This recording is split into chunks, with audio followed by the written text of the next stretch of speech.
Hello, everybody, and welcome to Game Masters here on the GDQ Hotfix. I am your host, Kiara_TV, and I have a very special co-host here with me today, G-Pool. Hello, G-Pool. How are you doing?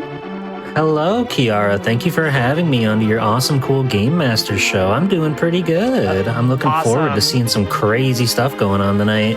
Okay, yeah. Now, we are here in the commentary booth all night. We got a super long show. We are running an 8-player mystery tournament of retro games all made before 2000. We got a whole bunch. Nobody knows what games they're going to get until it comes time to play them. It's going to be awesome. Before we get into it, I want to remind everybody that if you're looking to get more involved with the GDQ community, join the official Games Done Quick Discord and add the Hotfix role to stay in the loop on upcoming events, chat with staff, and more. Use !Discord and Twitch chat for invites and more info. And also, catch up on past Hotfix shows, special events, and GDQ marathons over on youtube.com/GamesDoneQuick. If you're watching this on YouTube, don't forget to like the video, subscribe, and turn on notifications to stay up to date with GDQ. Now, G-Pool, there's going to be a lot of games happening here. I want you to give us a quick rundown of how this tournament's going to work. So we're doing this with a best 2 out of 3 format where we're going to have all these cool VTubers going one-on-one, head-to-head. We're going to put them up to each other. We're going to spin this wheel, and whatever game we land on, that's going to be the challenge that they're going to have to race to complete. And then the first one to get 2 victories out of their round, they're going to move on to the next. So on until we get to the finals. We'll have a bronze matchup in semifinal matches, and then we'll have a lot of fun. Yeah, it's gonna be awesome. We're doing it all the way, single elimination.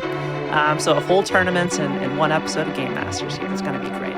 Now, it's gonna be the greatest night of your life. You know, I like your confidence, G-Pool. This is gonna be pretty awesome. But what will be more awesome is once we actually get into the games themselves. And our first matchup. First of all, let me list out our wonderful competitors here. Coming to you, we're gonna have Zoiteki versus Murphigator. We're gonna have Takako versus Digital Basic next up after this. And that'll be the left side of the bracket. And then we have 2 more matches that we're gonna be seeing over on the right side of the bracket after a break. So let's have a brief chat here. Zoe, Murph, welcome to the show. Hopefully you're excited about some of these games that you're gonna potentially be playing soon. Yeah, anything on the board that's caught your eye? Anything that you're really hoping to land on? I'll send it over to Zoe first. Yeah. I played A Link to the Past once or twice, maybe. I think I feel pretty confident about that. Okay. Murph, anything you want to avoid on this wheel? There's plenty of stuff I want to avoid on this wheel. All right. Well, are you two ready for your first game? I take the silence as a resounding yes. Let's go ahead and spin the wheel. Here we go. Should we go over what's on the wheel, since it's kind of hard for people to read? Or well, they'll figure it out eventually, right? But fair enough. There's a lot of games on here. Okay, so you can kind of get a picture, but we'll spin it. Maybe you'll get something you want to see over time. We'll go over more. Or maybe later. You won't. Or maybe not. Yeah, we'll get through probably half of these. We are starting with Castlevania 3, Dracula's Curse. All right. Oh, you guys got so close to Sonic Spinball. So close to Urban Yeti as well, or Bill Laimbeer's Combat Basketball. Yeah, there's a mixture here as our runners get set up for this. There's a mixture of some classics. We've got Link to the Past on here, classic Mario Bros. On here. To maybe the ultra hard. We got Contra, we got Super Empire Strikes Back. Castlevania 3 I would say is a pretty difficult game. Into very random games like Magical Date Doki Doki Kokohaku Daisakusen, or super off road the Baja 1000.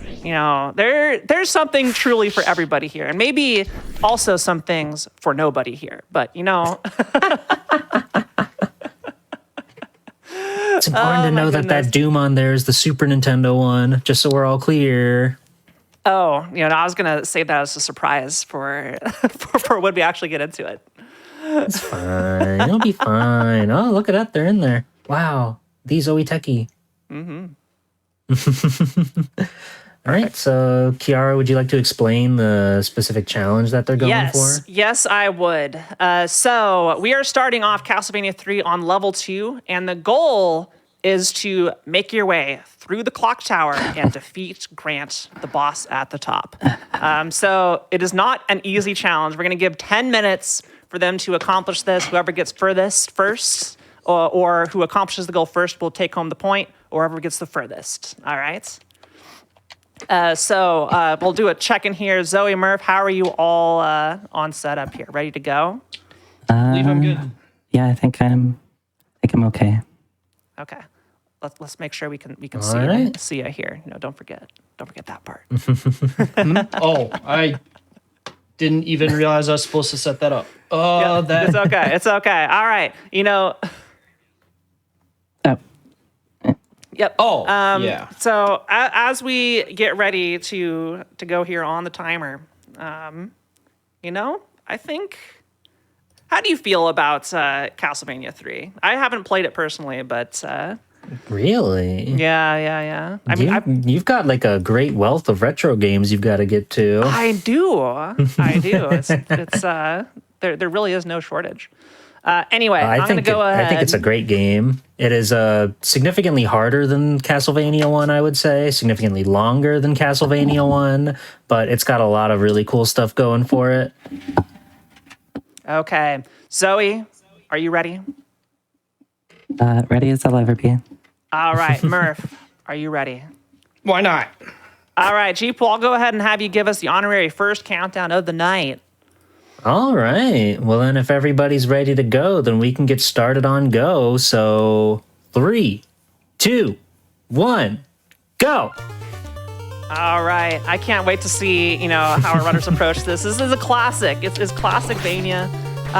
We're going to see, a whole bunch of whip power-ups to try and get up to the top. But this stage, G-Pool, has a couple interesting aspects of it. It's very vertically oriented. We're just going up and up and up.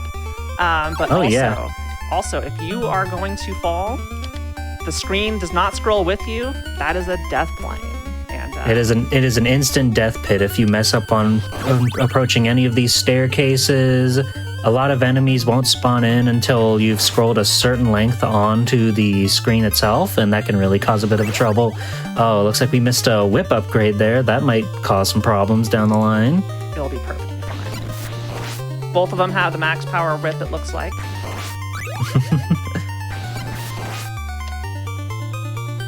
Yeah, we're pretty neck and neck. It looks like Murphigator's got a teeny tiny little bit of a lead right now, but that gap can be closed in an instant. One little false move, or even just like a little bit of a slowdown on the stair climb or something, Zoe can close that gap. Oh, with this stage, it's not over until the boss falls. Right. And the boss is I don't know if he's the hardest guy in Castlevania, but he can be kind of tricky. Looks like Zoe missed the first jump there. It's gonna cost them quite a bit of time. And Murphigator's safely making it over into 2-2. It looks like Zoe's there as well. So, just so the audience is aware, I went and played through almost every single one of these to test the feasibility of the challenge. It took me like 45 minutes to get to where the runners currently are. So, all right, if I was in this tournament, I would have been absolutely destroyed and embarrassed myself here. So, and I do think it's important to note that the runners did not even know the games we were playing until earlier today, so they didn't exactly have any time to research or practice anything here, and they didn't know which sort of challenges we'd even be giving them up until the bell. So we're about as blind as can be. These are streamers after all, so there's a good chance that some of them have played these games in the past, but it's always just like in the moment, like, what do I know?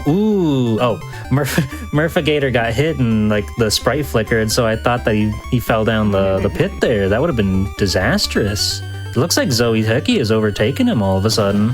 Yeah, getting into 2-3 here, just like that. But yeah, I think Murph's over there looking for wall chicken. I do not know where all the ball chicken is near. Zoe! Oh my gosh. Zoe held on by a thread there. That was so scary. I thought they were a goner, but wow, Yeah, absolutely incredible. it's a very tricky jump. Like trying to walk. Oh, Murphigator bit the dust there. Oh, but Zoe fell down too. Yep, see this. Trying to walk on these 3D rotating gears on a game as stiff as Castlevania is not an easy feat. All right, looks like they both made it past the big gear now. Yeah, that big gear jump is no joke. Like they knew what they were doing with that collision placement because you can actually go through the blocks if you drop from low enough. But if you're high enough, it'll just stop you in your tracks and you'll fall into the pit. So it really is rough. Zoe got by one of those Medusa heads. Murphigator's taking the lead, and oh no, that's a game over for Zoe. But hey, it ain't over yet because Murph. Yeah, Still Murph has is a boss to on. defeat. Murph is on his last life too. So I mean, Do I keep playing? get back in there. Get back in there. Get back in there. Get back in there. Keep going. Yeah. Murph. Should I just load the save state? That's probably for the best. Murph's already going. Murph's already back. Murph got a game over too, but they're already back. All right, go. Yeah, you should be able to continue immediately. I pressed the wrong Even after button. game over, and it'll start you back at the start of the stage. Yeah. It happens to the best of us. Yeah, thankfully, Konami wasn't the cruelest and did not make you start back at the beginning of the game, just the stage. Yeah, like but- the one saving grace for this game is that there's infinite continues. Once you get through an entire level, you'll be okay. Now remember, we're about halfway through our allotted time. The winner will be determined after 10 minutes of whoever got the furthest. So right now, that is Murph, just by a hair. Just by a hair. Yeah. Zoe proved 2-2 was much more. They were much more capable of handling that one, so they might be able to catch back up then there. Absolutely. But only time will tell. I do hope we get to see the boss, though. He's quite a strange looking individual. Oh, yeah. This is good, though. Yeah, this is not an easy stage. No. This is potentially one of the harder challenges that we have in the entire pool that we're opening off with here. And that's just like a testament of Castlevania 3. This is stage 2, and Yeah. they're throwing out so many of these insane mechanics at you. This is 2. Yeah, stage 1, pretty basic. Again, for reference, I finished stage 1 maybe after like 10 minutes or so. And then stage 2 absolutely destroyed me. But I believe in our racers here. I believe in their ability to get to the top, at least take on Grants. I'd like to think so. That's my friend, Grant Dunusty. That's him, the one and only. Yeah, the Medusa heads Ooh, are really... Murphigator taking a death there on the Medusa head. Yeah. Zoe's all of a sudden got quite a bit of a lead. If they can make it to 2-3 without taking a death, then that's huge for them.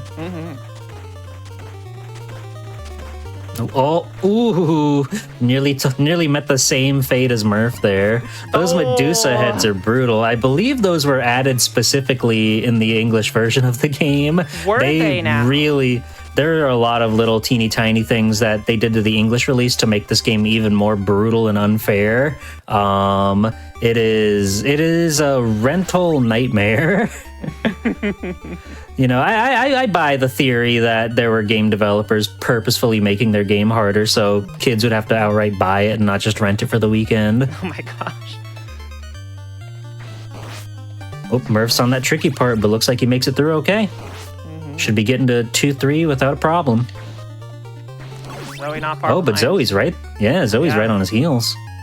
It's these... Ooh. I will say the Medusas, I hate them so much. Oh yeah, it's such a deceptive pattern. It feels like you wouldn't have to worry about it ever. Like it's just they go up and down. It's easy. I just duck here. But something about it is really hard to get a grip on. It certainly doesn't help with how stiff Trevor here moves in this game. Mm-hmm. Murph's making his way up 2-3. Yeah, if you can ever try to like tank through an enemy, you want to do it on the stairs because you don't experience any knockback there. So, you know, your biggest threat in this game, and particularly this level, are the bottomless pits. So if you're, Murphigator. Oh, that's another game over for Murph. Suddenly Zoe Techie's in the lead here. How much time we got left on the timer? Let's see here. We got just about a minute and a half left on the timer here. All right. Zoe. No, you can hit continue. It's okay. You can hit continue. It's okay. You can good. make it back. You're good. You can get up there in no time. And again, I do think this legitimately, G-Pool is one of, if not the hardest challenges in the set we have here. Yeah. You know, as far as like competent games go, it's one of the harder ones for sure. There may be some that are just like confusing and baffling and difficult in that right, but this is a good game just made hard.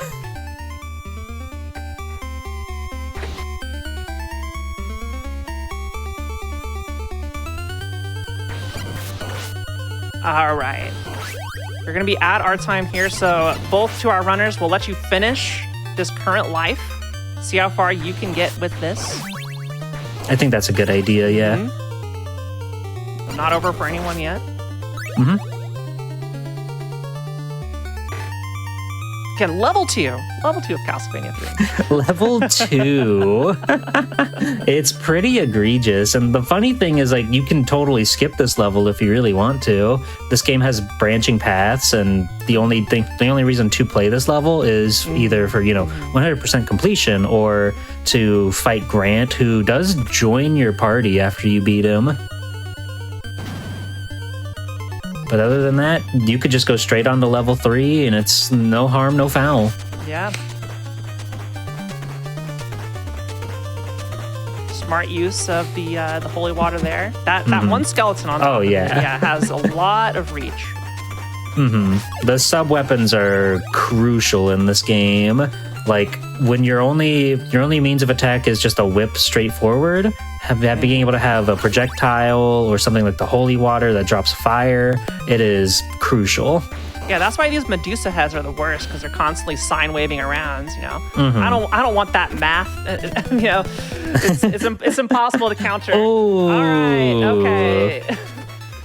Both of our runners taken to death at the same time. We're gonna call it there. And G-Pool, I believe Murph did get the highest in the clock tower here. I believe just barely on that second really continue close. There.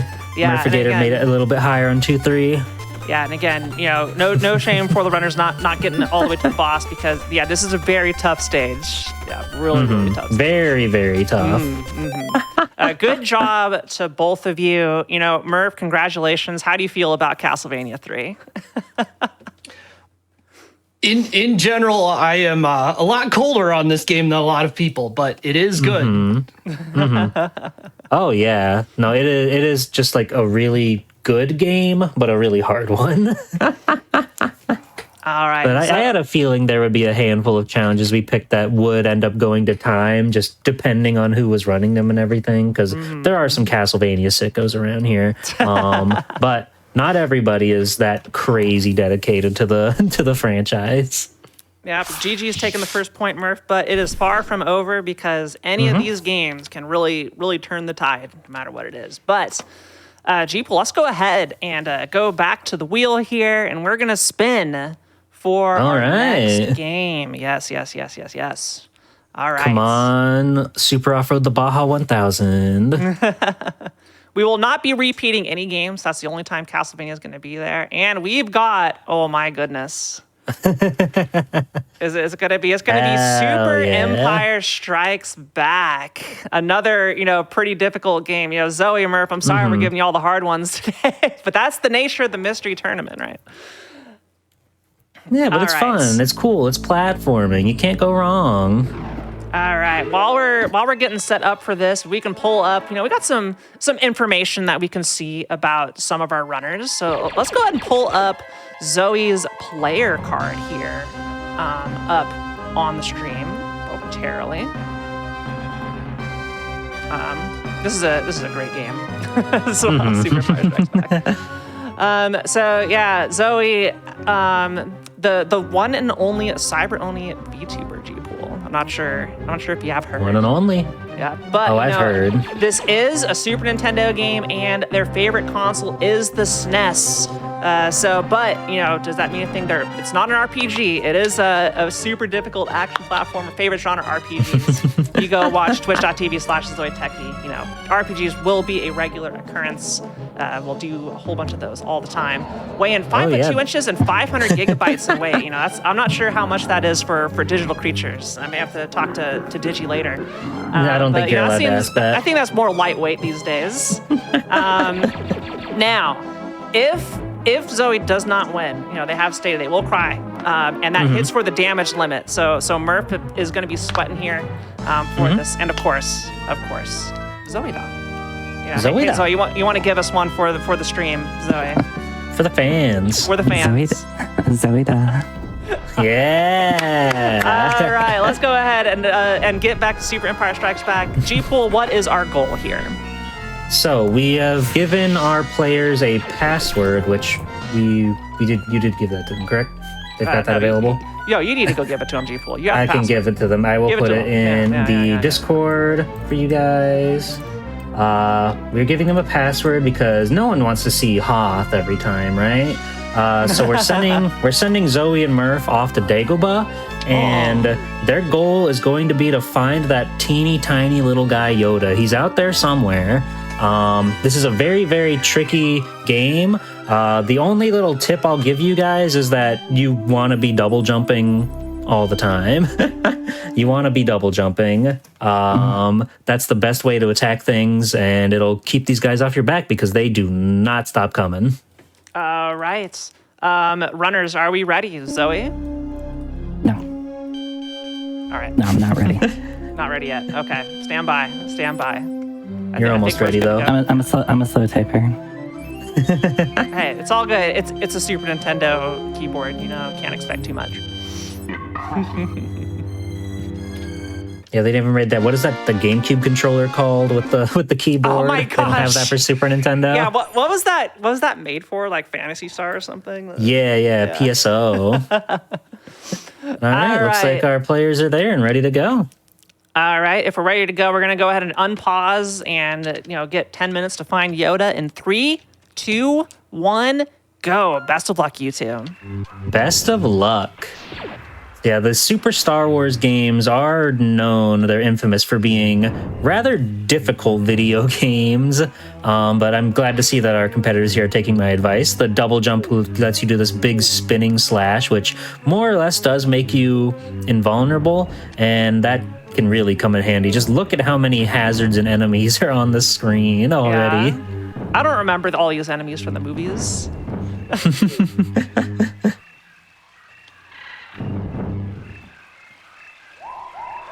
All right, looks like Murphigator's already found R2-D2. That's huge. That's like halfway there.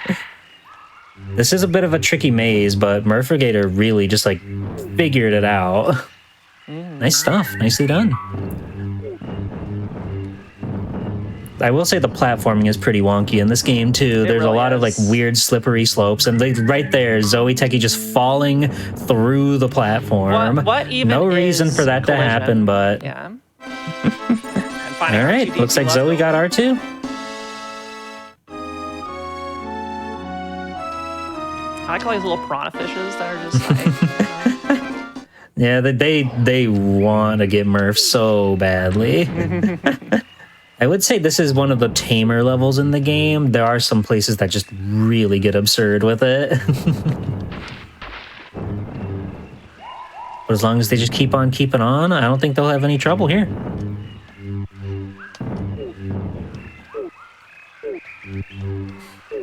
I love the sound of the lightsabers so much.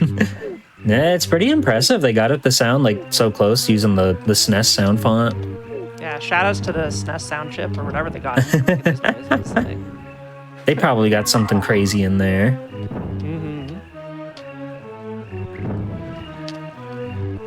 Yeah, I find these Super Star Wars games fascinating, just how vast the levels feel. They're so tall, and there's so many places you can climb in them. It's kind of an anomaly. Oh, it looks like Murphigator found him. Okay. That was Wick. GG's, Murph. How did you find him so fast? Is this a game you've played before? You know? His sprite is so tiny on the screen. I love it. If there's one thing I've learned in playing games, it's how to scroll it to the right. True. Congratulations. Oh, Zoe biting the dust over there.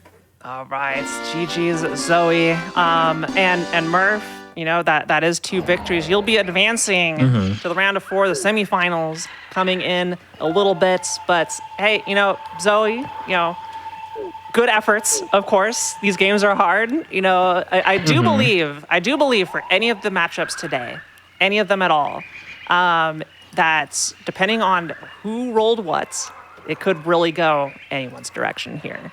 So, I agree wholeheartedly. Yeah, let's go ahead and get a shout out for Zoe Techie once more. Thank you so much for participating in the tournament. But also, you know, we have more matches coming up here, and we're gonna there's a lot of show left to go. Don't worry. Yeah, and Zoe, would you like to join us for a special, you know, guest commentator seats for Digi versus Takako? Sure. I mean, all right. All right. So can we expect to see Super Star Wars sometime in your Mystery Mondays? I don't know. Feeling pretty bad about it, and I'll never play this game. It's completely ruined their friendship with Star Wars. Indeed. And, you know, Murph, we'll be saying hi to you again momentarily, but goodbye for now. We'll check back in once we find out who your semifinals opponent is going to be between Digital Basic and Takako here, who are going to be our next best of 3G pool. Before we move on, can we show off Murph's card? Absolutely, we can show off Murph's card. Let's go ahead and pull that up on the screen. Yeah, just so everybody knows the tuber that they're dealing with here. No, the tuber. and no, it is not a potato. It should be a person. Well, I'm sure there is a potato VTuber out there. Like, I would not be surprised. There's gotta be. I feel any inanimate object or any animate object is going to be there. But you know, G-Pool, Murphigator here. I'm not sure if you have the card up and you could see it if you want to run through this one. Yeah, Murphigator is world renowned as being the #1 super toughest guy out there, playing nothing but belt scrollers all the time, and it's always crazy to see his mastery over these games. He loves the CPS changer. He loves those belt scrollers.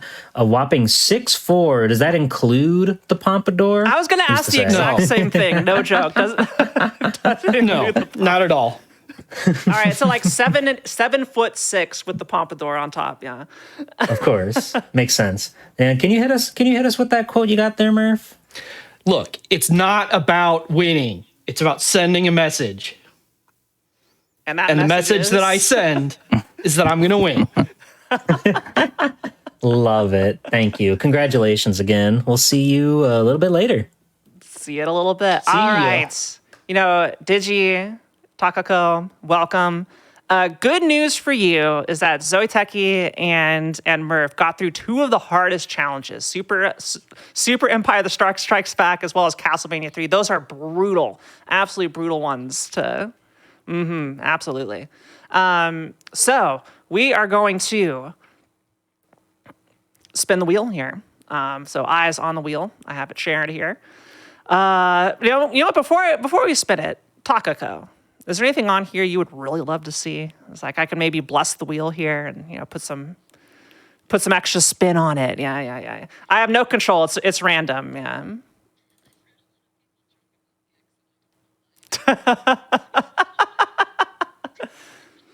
That will be a good one. What about you, Digi? Anything on here you're really looking forward to that you hope you roll today? If Tetris Attack gets rolled for me, I'm sorry to whoever I'm up against. I love it. Excellent. All right, well, let's go ahead and spin, and let's not see Touch's attack. Let's see Wario's Woods. Come on, go crazy. Oh, We got cool spot for the Sega Genesis. This here is a licensed 7-Up video game made by Sega. And you are a red dot. That is cool. And your goal, both of you, is to collect cool percentage. And once you're sufficiently cool, you can reach the end of the stage. So a couple notes that you have, or that I have for you for this one. You want to be jumping for maximum speed. Everything hurts you. Everything kills you. So be careful. If you see a 7-Up pickup, you're going to want to get it because that's going to refill your HP. And you need to collect 60 red dots in each stage in order to reach the end. Okay? okay. You got it. I believe in both of you. So, if you see those little red coins, make sure you pick them up. You need to get to 60. Okay? All right. And, don't forget to share so we can see your lovely gameplay here. Okay. Yeah, it's this sure is a game, right? Zoe, It sure is a game. Zoe, have you ever played Cool Spots? 5 minutes, okay. Well, hopefully, we're only going to be at 10 minutes here. But Takako, are you ready to go? Oh, just barely. All right. Digital Basic, are you ready to go? Yes.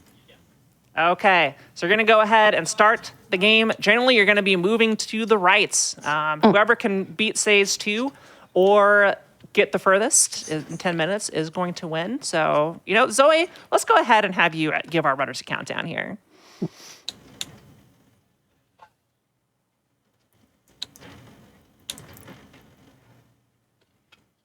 And good. All luck, right. both of you.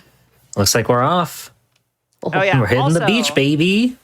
One more thing. There will be hands pointing where to go all over the place. Generally, they are good advice. Yeah, the main goal really is to just get to the end, but the more little snake path that you can go towards, that'll generally lead you to some more uncola spots, and that'll get you those treasured cool points that you need to actually beat the level. I did not.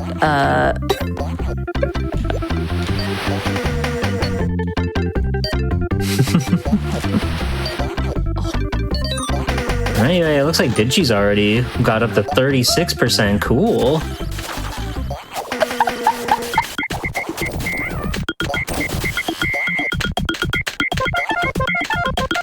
Ooh, but Digi's health's getting a little low. Gonna have to be careful with that. Nicely done getting around that ferocious crab. Oh my god, there's so many little crabs there. I did not bet this one. This was all Kiara, so a lot of this is like, I'm just here for the ride. Oh, that health is getting dangerously low on both sides. Oh no!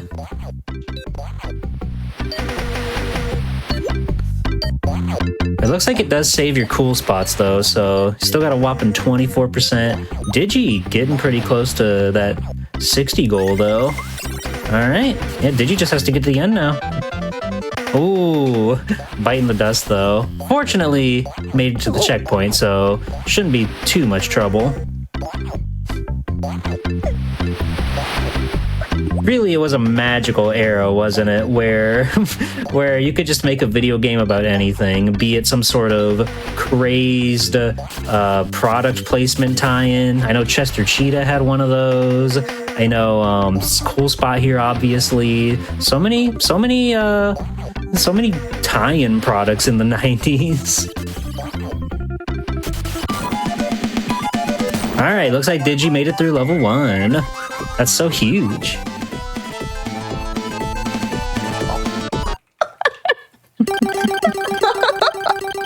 Ooh, and a game over from Takako's side. It really is something else, this game. It really is. All right, Digi's moved on to level 2.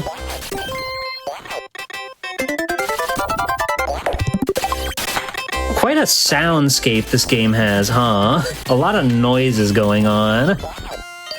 Quite a lot.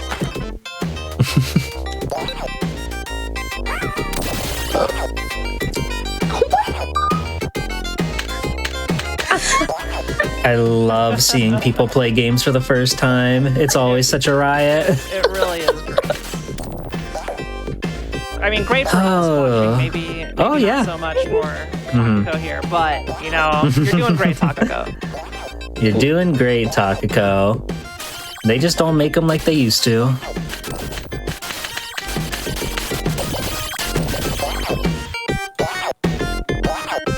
I really don't know what, like, did they use this guy in, like, commercials or anything? Or The mascot was for he a just while. around?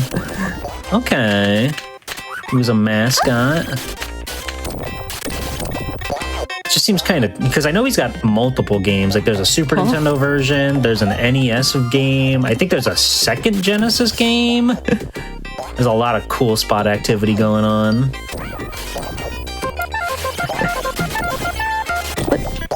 I don't. Oh. Oh my. She's learning. Takako's evolving. She's becoming stronger as a player.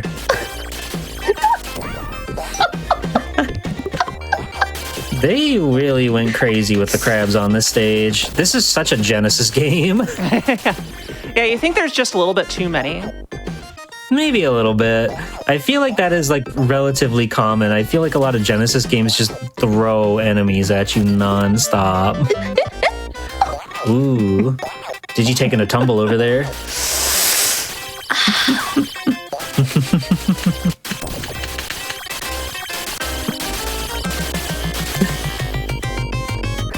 I would say I'd rather play Cool Spot than Sneak King, yeah. Sneak King Really, is yeah. that's a real video game. I'm so sorry. I have played the Super Nintendo version of this one, so I'm kind of used to what this is about. This is a disaster. How could This is actually worse. This is actually a lot harder than the. This is a lot harder than the Super Nintendo version. It's a lot. It's a game that feels very floaty and very strange to control.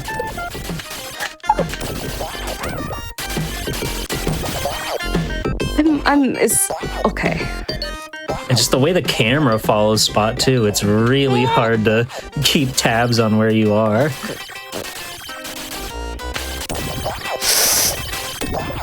Of course, any good platformer's gotta have fall damage. That's just the sign of a great platformer, obviously.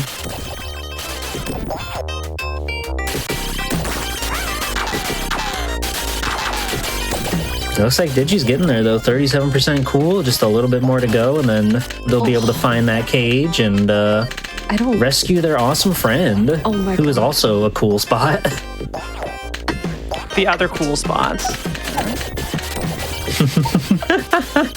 Oh, Takako. Yeah, That's par for the course with this game. Yeah, you just go and be cool. I don't feel very cool right now.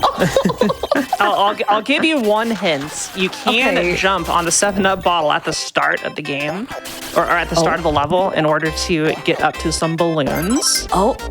Holding the Yep. Up Oh. there. You Oh, just yeah, look at hold. that. Yeah, look at that. Oh. Hey, that's Oh, I will the say- secret tech. Yeah, the controls are a little bit bizarre in the air. Like there's very little acceleration time. Like you hold left or right, and you are moving. Yeah. I did not.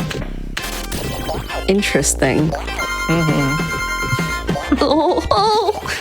Well, you're just getting pretty close. Got a whole bounty of cool spots right there, up to 57% cool. So cool. That is really cool. And there's 60. All right. Just gotta find that cage and get out of there. I'm really not a fan of how the health is denoted by how deflated Mr. Cool Spot gets. Oh.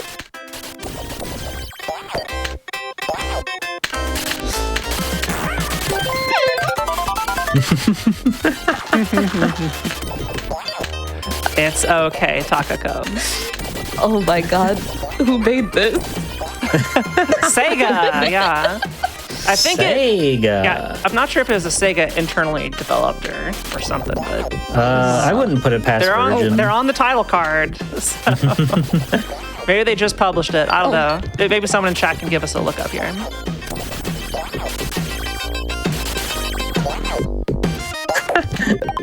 Oh, he is a sticker. Oh, that makes sense. I'm The fascinated Uncola. with this. Oh, and there's the cage. All right, GG's. That's level 2 for Digi Digital Basic. Congratulations on taking the first point here, Takako. It can't be helped. Takako, I want you to rate your experience here with Cool Spot for us. Are you thirsty scale for from 7 1 Up? to what? On a scale of 1 to 7. 10, or 1 to 7. Yeah, 1 to 7 for 7. Can I pick up, perhaps? All right, we got the up. Up out of 7. All right, very good. So look forward to the Cool Spot Takamura stream coming soon. Oh my god. I'm sure the Gosha Dreams would adore that. Congratulations, Digi. You said that you had some experience with the SNES version of this game, huh? Yes. I know I've beaten it Understandable. before. Oh, wow.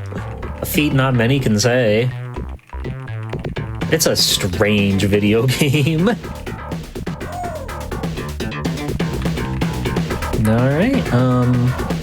Do we want to show off another card before we roll the next game? Yeah, Takako. So you are a maid.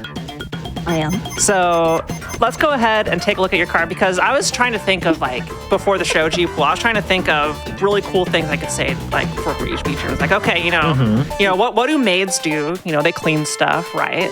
So I was thinking, they clean up. Like, Takako's going to clean up the competition, right? That type of thing. Just gonna whole tournament. Going that direction. But yeah, let's go ahead and pull up the player card for Takako. G-Pool, if you want to, take us through this one. Sure, Takako, you're so cute. It's great. I love it. I love your design.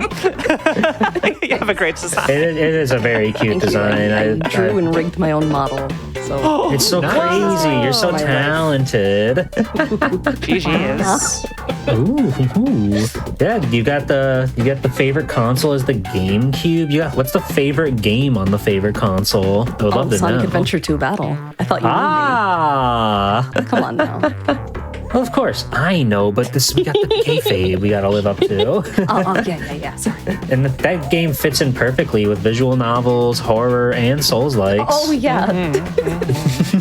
One of these It's a things is not like terrifying the others. game. Yeah, it's a terrifying game. Trying to play through some of those emerald hunting stages. Yeah. I remember, not to derail, but I do remember being quite mortified of the bio lizard. Were you scared of yes. Bio? I always thought he was kind of cute. A little I'm bit. scared of King Just 'cause, Boo though. he just appears out of nowhere, and it's like, what are you? Anyway, 5'1". Don't ask a lady her weight. I can't believe you asked us that. I respect. So rude. Look, it's like, respect we're doing wrestling matches, right? We need to do the weigh-in. That's exactly what this is, and that's fine. I mean, Zoe weighed 500 gigabytes. You can go put whatever you want here. So what I really like about you here is just how positive you are. Really? I think that may help you. It's like, maybe not a positive opinion of Cool Spot. Listen, me and Cool Spotter, we have beef now. But yeah, aside now from there's him- beef. So we may have to change, item 4 here, the advantages of, maybe a mostly positive outlook on all. Yeah, Zoe's never watching a Star Wars movie, and Takako's never drinking a 7-Up ever again. I can't believe we're actually, just making people hate things. I'm willing to Because, commit to that. I'm willing to never have a 7-Up again in my life. And when I'm laying on my Would you ever have the deathbed, cherry one I'll though? tell my family it's because I lost cool spot on because GDQ of that. Hotfix. All because of that spot. Now But this you goes do for your everybody. best every day. And you're doing your best right now. And hopefully the next game that draws is gonna be Despite a lot how it better. looks, against all odds, I am. Yeah, I do want to say before, let's go ahead and roll the next game here. Then while everybody's getting set up, I have something I want to talk about. That's fun. But let's spin right now. What is our next Alright. game? It is Wheel. Oh, please Gex 3. Please Gex 3. Please Gex 3. Come on. Oh, so close. That's literally right on the line. I kind of want to give you Gex 3 in this case, You know what? It's okay, look Digital it. Basic. Regardless, Would you friendly to Gex 3? I'm down for that. Really? Yeah, If you really regardless want of what regardless of what the software is telling me, that is right there on the line. I'm willing to call this a coin flip. So, all right, we're gonna go to we want Gex to give 3. these people a show PlayStation after all, 1. right? Yeah. You've all seen Contra. You've probably seen your favorite streamers stream Gex 2.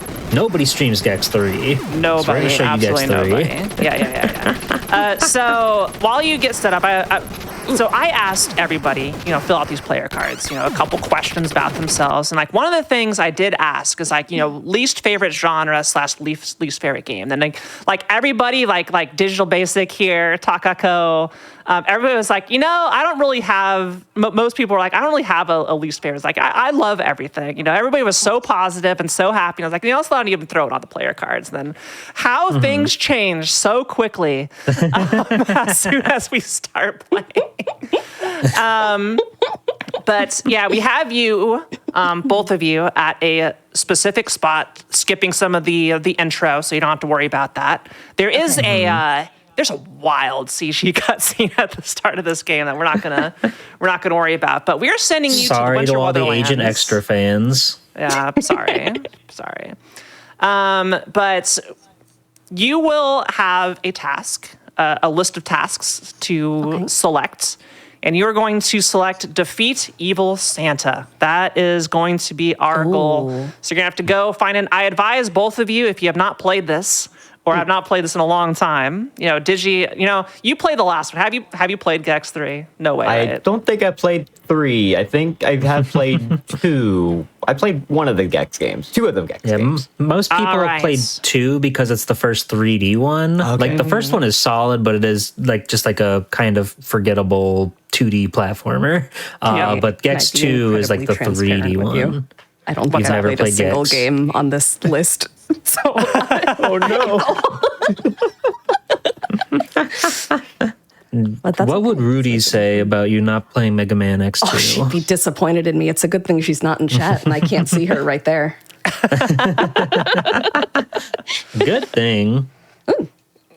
All right. So yeah, go ahead and get the Gex 3 on screen. You should have everything you need that I sent you.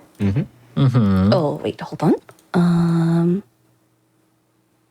Now this is also a very Saves. Takako. I can't wait to see your reaction to this game.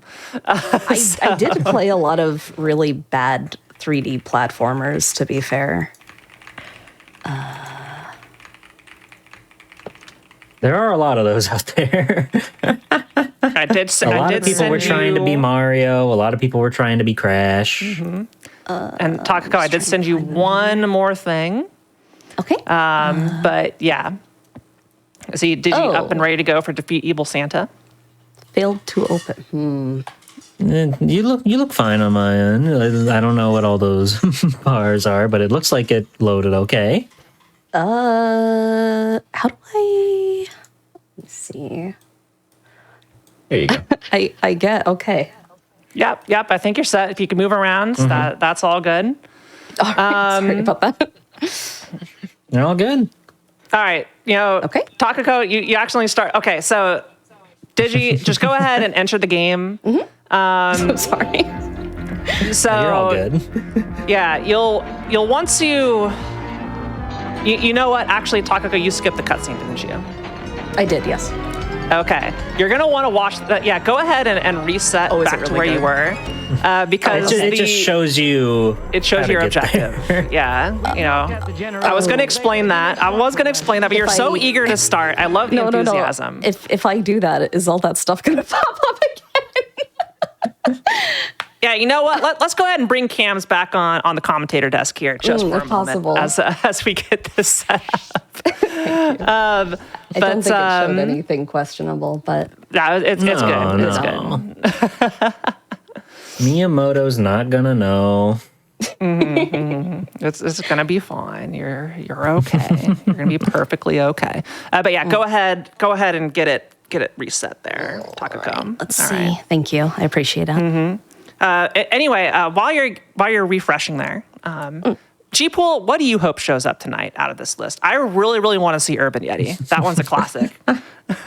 Well, I am I was going to say words that I probably can't say on this platform. I am a big fan of Wario's Woods, and I really want to see people play that. I have held a personal tournament on my channel specifically about that game that nobody had ever played before, and it was to my own delight that I got to make so many cool VTubers experience a game as deranged and intense as Wario's Woods is. It is the most insane puzzle game I've ever played, and it's one of my favorites. All right. Okay. So we're all set. Let's go ahead and go back to the game feed. And Digi, you stay right there. You watch the cutscene. You kind of have an idea of where Evil Santa is. All right, Takako, go ahead, hit go. Don't skip the cutscene, and take notes. Take mental notes of where you start and where you need to go. Okay. So this is important, critical information for you. Now, once you defeat Evil Santa, you will have to go collect the remotes to clear the level. Okay. The remotes? The remote You will gets is a understand TV in time. themed. You will understand in time. It's basically the Mario Star. Yeah. Are you gonna All count right. down? I assume. Yeah. Yes. Yeah. Digi, you ready to go still? Yep. Excellent. G-Pool, go ahead and give us a countdown. All right. So then we're going to get started on go. 3, 2, 1, go. And they're off to the races. This one might be over a bit quick. There's... yeah, you're going to have to figure out your controls pretty quickly. But it's a pretty standard platforming game. You jump, you swing your tail to attack. That's more or less it. There are some other features that you really are going to need to worry about for this challenge. Up and Takako's He does first talk a lot. Gex has so much stuff to say. Like, really. Oh, yeah. All right, there we are. There's Evil Santa. Oh. All right, let's see. Oh, no. Let's see if these runners can figure out how to battle in there. All right, looks like Digi understands. Yeah, Digi Get in the figured tail out whip. frame one. Yeah.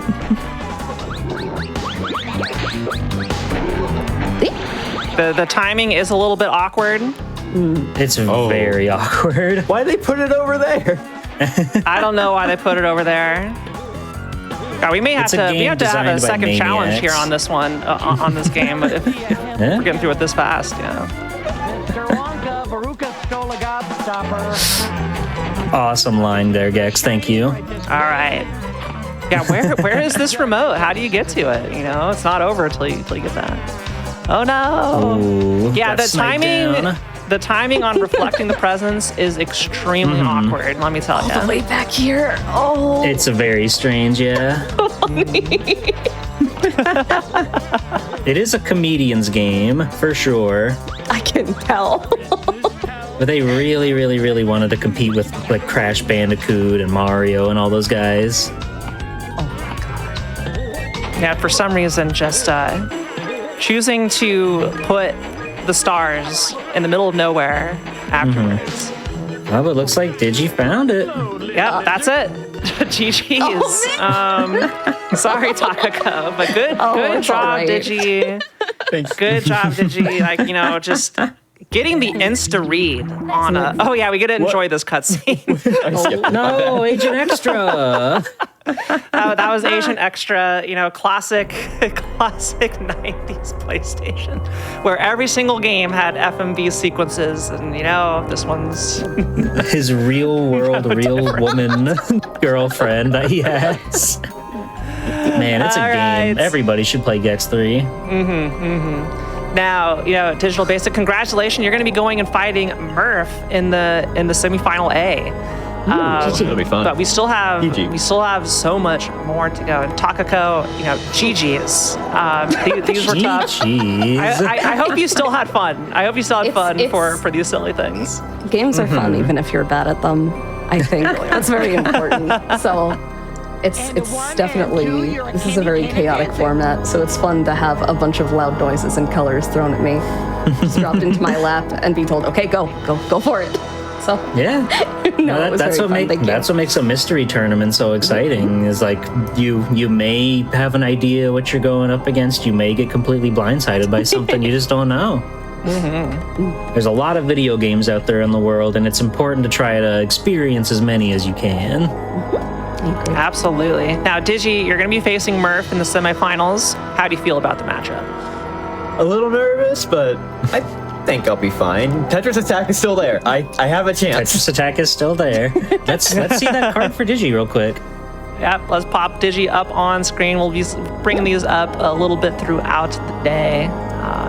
And, I want to give a special shout out to an artist, Suzaki Santo, who has drawn profile art for literally half of our competitors. Has also drawn some stuff for me as well. Absolutely amazing artist. We asked each of these competitors to send in art to use, and half of them literally had the same artist draw characters for them. So good. Yeah. No, it's also very, very well deserved. Yeah, Digital Basic, favorite console, the Super Nintendo. We're seeing a lot of love for the Super Nintendo / Super Famicom. I'm right there with you. You got a favorite SNES game? Me? I want to ask Digital Basic here. Digi, I was what asking do you Digital have? Basic, but Well, now I feel like a jerk. Yes. Digi, what is your favorite SNES game? Tetris Attack, Panel to Pawn. There you good go. choice. Really hoping that you roll Tetris Attack, aren't you? But you also have to hope that it doesn't get rolled in any of the other matches. True. Since that is what we're going to have to worry about. Because again, each of these games will only appear once. There's going to be no repeats all night long. Favorite genre, action. Weighing in at 5'10", 120 pounds. Just a slim little person there, And I think we got to see this in full display here, G Pool, for this round. Advantages, very adaptable. We saw how quickly Digi went to just adapting to the controls of a game they have never played. Getting the insta read on how to get the timing for those presents, which is really hard. I went and when I was testing, I did it once, and then I just could not get another present. Just the timing was so weird. But Digi it looked so easy. It's no Link versus Ganon, I'll tell you that much. For sure. And also just genuinely loves playing any game at least once. I like that. I really love that positive look. It's like, hey, no matter what it is, no matter how bad it is or how poorly received it is, there is always some joy to be had in any game. You just won't know. You won't know if you'll like something until you actually try it. Yeah, Digi, best of luck in the semifinals. Everybody else, we're going to be going into a quick break. Don't go anywhere. We'll be back more with VTuber Mystery. Back from the break, everybody. Hope you had a nice chance to get a nice good stretch in, get some water. And we're back to the mystery tournament, the retro mystery tournament with my co-host for the evening, G Pool. Welcome back, G Pool. Welcome back. It's been an amazing night of gaming so far. We've had some real bangers show up, like Castlevania 3 and the other one that we played that was a lot of fun. The other one. Yeah, I like that. Super Empire Strikes Back. And then we had some not so great games like Cool Spot and Gex 3. Oh my god, that just the other ones. Yeah, that's Castlevania 3 and whatever. What? You're killing me, G-Pool. You really are. Anyway, You know, we did have 8 players total. Unfortunately, we did lose one person who is not able to make it today, feeling sick. But I still want to give a special shout out to her. That's Bastion_Blue_Succubus87, who's an incredibly talented Super Metroid runner, like super fun to be around. So although she was not able to make it to the show today, I encourage you all to go give her a follow anyway wish her back to good health. She'll be fine eventually. But her streams are a treat. They're a lot of fun. So I do encourage you, everybody, to go check out Bastion Blue. She and really I is imagine awesome. if you're watching Games Done Quick, you'd probably enjoy seeing a Super Metroid streamer. Yeah, we Pretty safe assumption. Exactly. So that matchup, which is going to be Bastion Blue versus Sardeus. Sardeus is getting a bye to the semifinals as a result of that because, if I went in to sub G-Pool, I'm just saying, regardless of what I said about Castlevania and how I would get absolutely dismantled because I took forever to get anywhere in the clock tower, I would have wiped the floor with everybody else. Just saying. Just saying. Just saying. I would have been fine. I've been good. Anyway, Before that's this next not true. round, can we go ahead and show Danny's card since they're getting the bye? We'll So come back to everybody- that one later. Yeah, we'll come Alrighty. back. We'll come back to that once we introduce them during the semifinal B match. Sounds good. But our competitors right now for the final round of 8 match are Professor Bloom and Gamma Chris. Bloom, hello. We were talking during the break that you seem pretty excited about this list of games. I'm very excited about this list of games. There's I own most of them, so I'm pretty excited here. I'm going to say, and don't take this the wrong way, you strike me as an Ernest Evans fan. I am. Anything Wolf Team did, Wolf Team made the I coolest knew 6 it. out of 10 video games you've ever played. That's so true. All right. And- So, Gamma Chris, we were also talking beforehand that, you're hoping Wario's Woods comes up. It's a 1 in 25 chance at this point. Very likely. It's the only remaining game that I'm any good at all. It's okay. There's definitely some of these that nobody has played before. I can confirm. Largely these strange Japanese PlayStation 1 games that I have pulled out of places that I will not say. All right. I really Are hope you two those ready? come up. Yeah. I really they're hope so ready. because they're something. They're a real treat to watch. They are something else. So if both of you are ready, G-Pool, I'm going to go ahead and spin the wheel here and find what our first challenge of the final best of 3 in the round of 8 is going to be. We've got Mega Man X2. Oh, Mega dear. Man X2, the best right. video game ever made. Now, we do not- have a password that we're going to have to give you to for this one to get somewhere specific, which, G-Pool, I'll let you do the honors. I'll go ahead and drop that in the Discord for you guys. But are both of you familiar with the Raider Killer in Mega Man X2? Do tell. All right. So, that's a good answer. the password we're giving you just skips the first stage, so you'll be going straight to the stage select. Your goal for this mission will be to hit through Magna Centipede stage.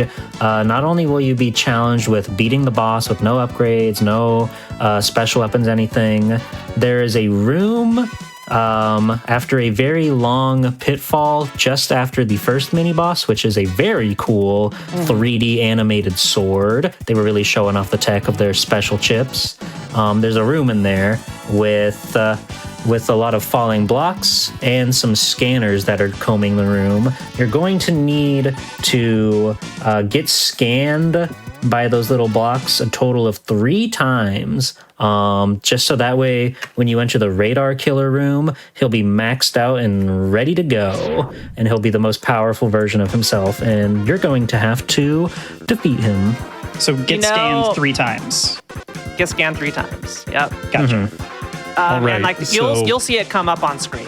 You'll know. Yeah, it'll be like a big square that'll start heading towards you. Doesn't do any damage, though there will be some falling platforms you'll have to be on the lookout for. All are right. jerks. So to be clear, what is I'm sorry, I'm not clear on the goal. I was trying to get things set up. It's all You're good. You're gonna get scanned this- 3 times, and then you're gonna beat the boss. That's what Okay.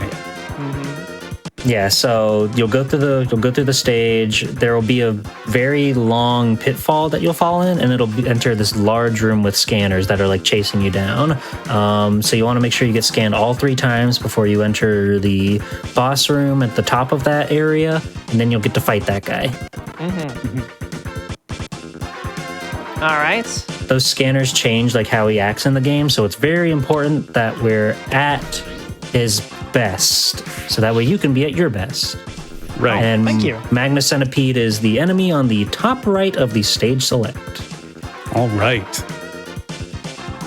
And yeah, Chris, go ahead and put the password in and get there as well. We'll just have you start on the stage select. We'll give you a countdown. So all the scanning happens after the sword boss. So you can, rest at ease that you're not missing anything until after the sword boss. Yep. All right. Yeah, you just gotta go. Best of Okay. luck, you two. Are you ready? Bloom, are you ready? Ready as I'll ever be. All right, Chris, how you feeling? I feel okay. All right, that sounds like it's countdown time to me. You have 10 minutes. Let's get going in 3, 2, 1, go. Best of luck, you two. And they're off. All right. Oh man, I love this game. I stand by Mega Man X3 is my favorite game of all time, but I think this game is much better than Mega Man X3. Does that make sense? I don't think so, but you'll just see. You'll see when you watch the players play in this game. You'll see just how cool it is. Yep. A great sequel to Mega Man X, which is a fantastic revitalization of the classic Mega Man formula. Big fan. Can literally do no wrong with it. Both of our runners are immediately taking a beating here. This is a tough level to pick. I'll be real with you. I wanted to make sure that we weren't giving them too much of a cakewalk here. But Gamma Chris hanging on. The life's already getting a little bit low. Professor Bloom's got a little bit of catching up to do. Ooh, Chris nearly avoided getting crushed there. That would have been disastrous.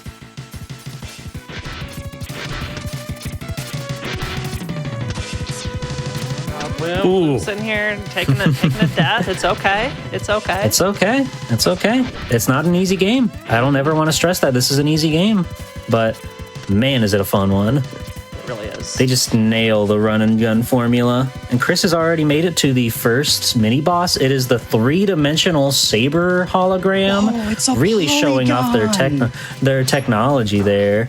Yeah, they had a special Capcom CX4 chip onto the board so they could make cool 3D models like this.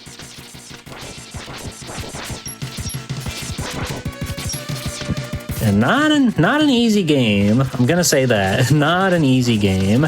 Mega Man X is near and dear to my heart. Mega Man X1 was the first game I ever played as a teeny tiny little baby. So I guess I was sort of hardened to these games right from the get-go. But I love them, I adore them, and I love seeing people play them and have a good time.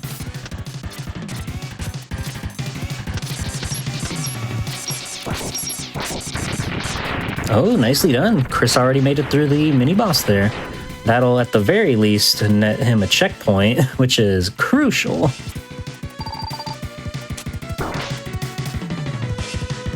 Right, and making it down through the long path. This is where we enter the scanner room. And looks like Chris has found the first one there.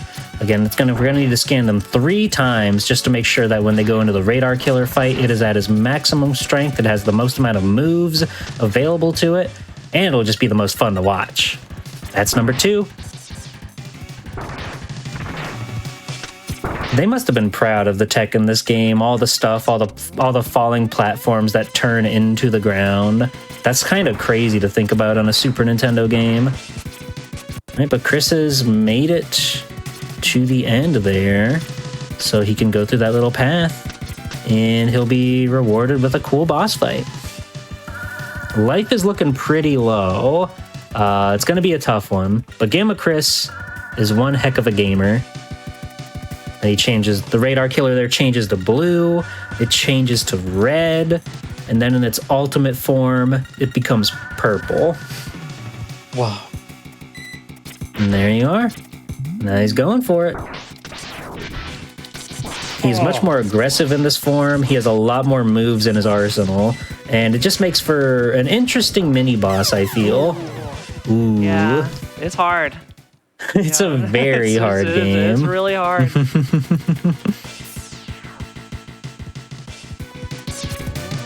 Yeah, Chris is back. Gonna make it back there just fine. Gotta make sure we get scanned again. Don't want to forget that. I don't believe this game retains that sensitive information. Yeah, you can see on the monitors what has and has been scanned. We got a foot. We got a Mega Man foot. Mega Man's iconic foot. Yep. They're learning his data.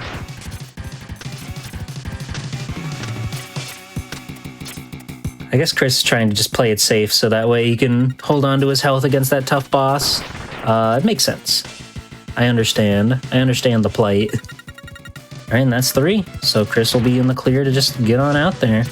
If he can make it out of there without all those platforms falling on his head.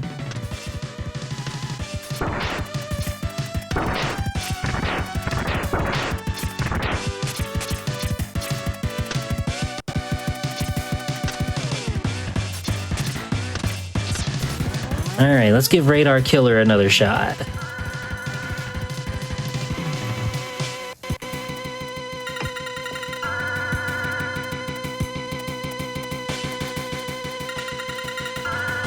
I do think Mega Man games generally do tend to thrive with their mini bosses. Something about them is always just like cool and imaginative, since they're able to break away from the norm, like the conventional boss archetypes and stuff with them. So you get a lot of interesting designs, you get a lot of interesting like attack patterns with them. And it's just a fun formula, I think. Ooh, stuck in the corner. You never want to be over there. This guy is way too tall to jump over.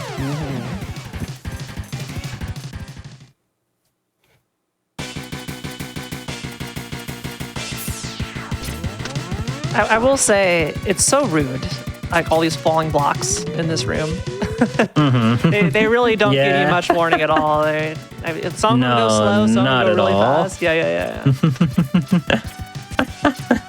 Yeah, it's a very strange room. I really do feel like this is something that they put in more so to like show off their tech than anything.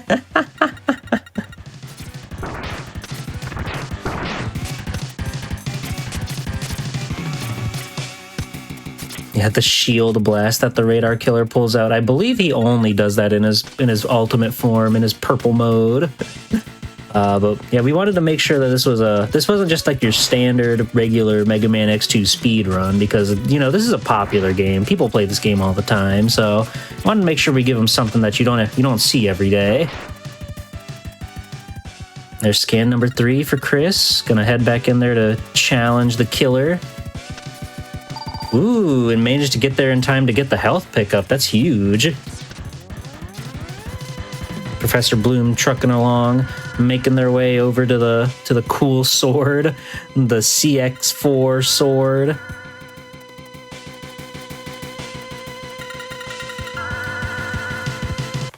Oh, come on. Those dangerous falling blocks. Rude.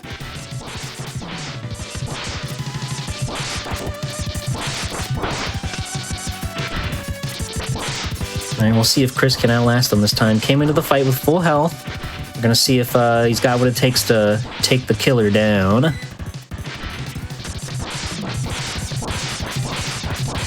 Getting really fortunate with just a lot of rapid fire shots over and over. Normally this guy really mixes it up and throws a lot of different techniques at you, but Chris is really getting lucky there. Oh, and that's that. Is. Chris got him. Chris got him with some good cycles. Way to go, Gamma Chris. Yippee. Jumping around, jumping for joy. What a wonderful sprite. Well done. Yeah, I can't stress enough that these games are not easy at all. No, not at all. I'm not good at Mega Man. Well, it's okay, Bloom. We can maybe roll you something else. You said you owned like every single game on here except 5, so Most, surely yeah. there's a large amount of these you have played and that we can everything to go for. But let's go ahead and pull up Chris's player card here for that awesome win. GG's and Chris. How are you feeling? How are you feeling after that? I know you were nervous coming in, not knowing too many of these games, but you did great. I feel awesome. I got to play Mega Man X2. Yeah, it's one of the best.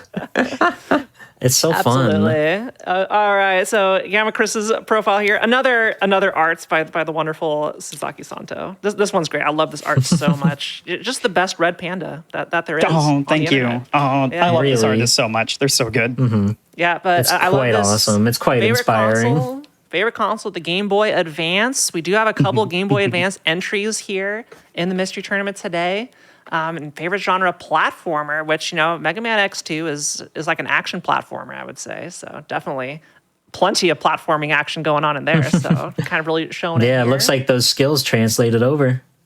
Yeah, I asked everybody for the weigh-in, and everybody gave me a different answer, which is great. So, yeah, Chris, you're average and you're lights. That is what we got. Good for climbing trees. All right, and you have, in your own words, a maxed out luck stat. Is there any history here of how that came to be?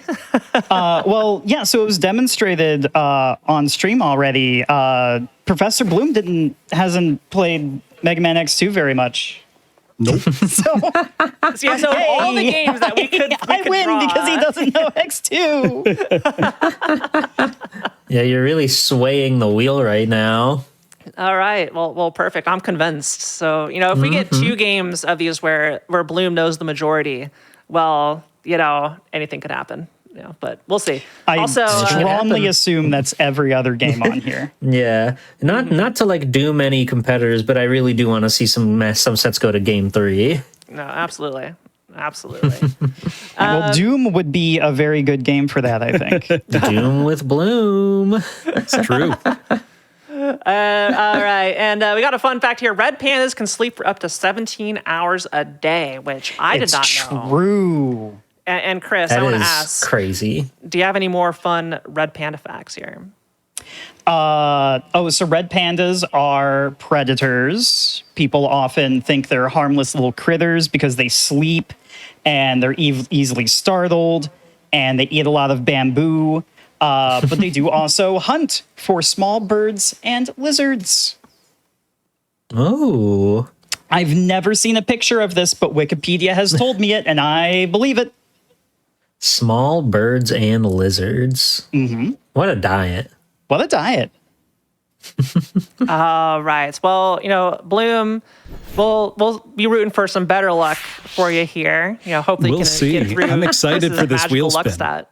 Yep. But Yeah. I'm going to go ahead and spin it here. Let's go back to the wheel. If Wario's We've Woods got- comes up, I'll be convinced the luck is real. All right. Going up. Is it Mario Paint? Is it?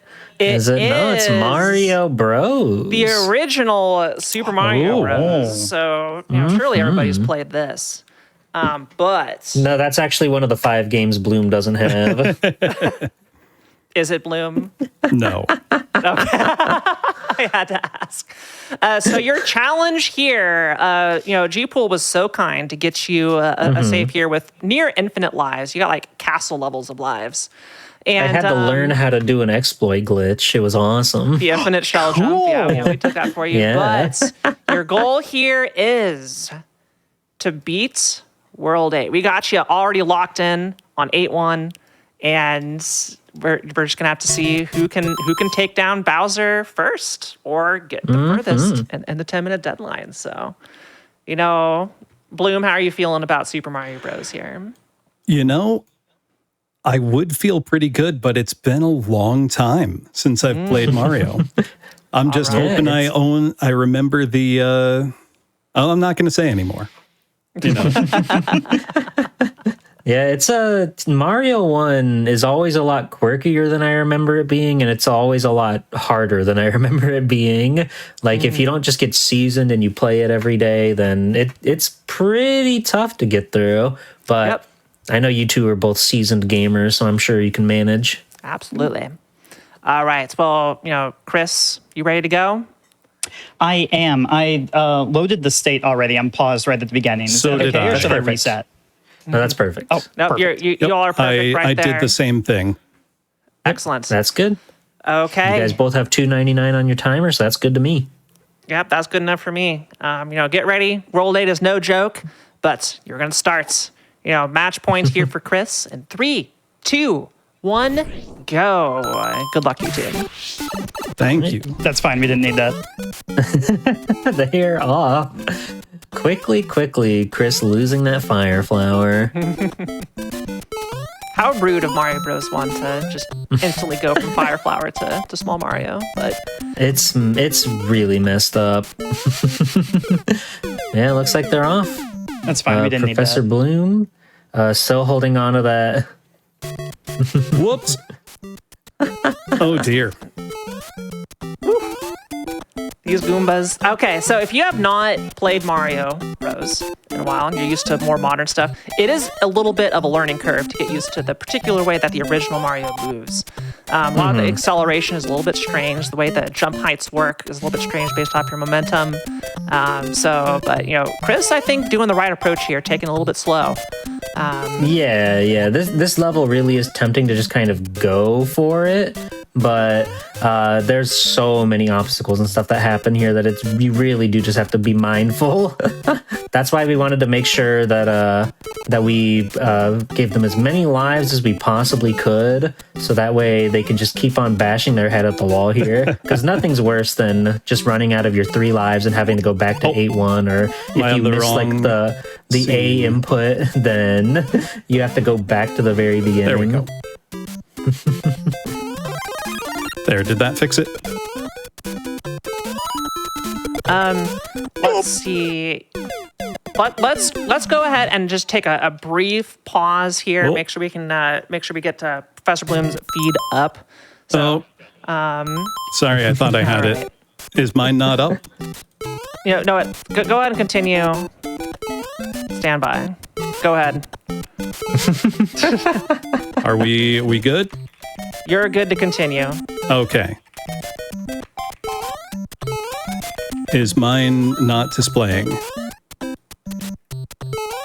Just let me know and I'll fix it. Just in the It's- Discord. Just keep playing. Yeah, it looks to be good. Looks like you're good. Does not look like we reset the timer on the screen though. It's already hit 10 minutes, and I don't think that's right. No, That's all we have good. not. We have not been Marioing for 10 minutes, have we? Oh, okay. Gotcha. The timer runs. The timer Gotcha. runs for the entire 30 minutes that we have. I'm keeping an individual timer here on my desk Got it. for how long this one. Okay. Good. Anyway, Mario, it's a hard game. Nobody can play it. People that will tell you they can, they're lying. Once upon a time, when I was a kid with only so many NES games, I was better at it. We've all had times where we were better at Mario, but then you play other Mario It's games, true. you play other games, period, and then, those skills just they start to rust, they start to fall away. This game plays like no other Mario game. It's very strange with its momentum system. The way you just start to sort of slide around in the air always felt a little bit strange to me, but almost in the way of how Castlevania is built around its stiff controls. You really do have to just learn the way the game wants you to play it. And I think that merits for some fun stuff. My friends, I have something to admit to you. Okay. You've never played Mario. I've never beaten Mario. Oh, okay. Can you imagine how cool it would be for your first time ever clearing Mario 1 on games done quick? Don't put that on me right now. I No, mean, it'll be you awesome. can put that on Chris right now. I can't hold that right now. Sure you can.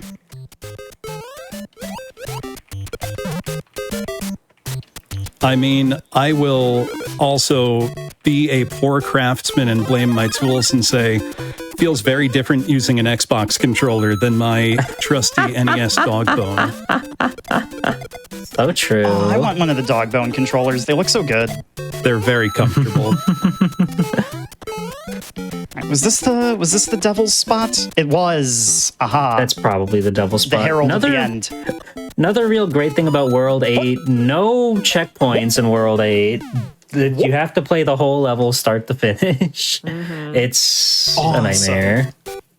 Oh, remember when I had Fire Mario? That was cool. Oh, that was Good times, right? amazing, yeah.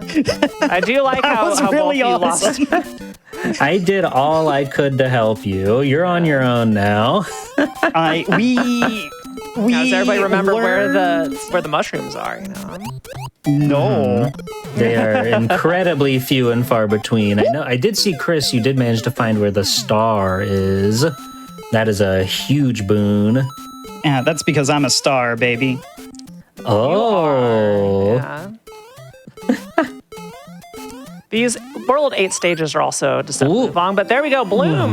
Professor go. Bloom making it through A1. Oh. That's huge. Stressful.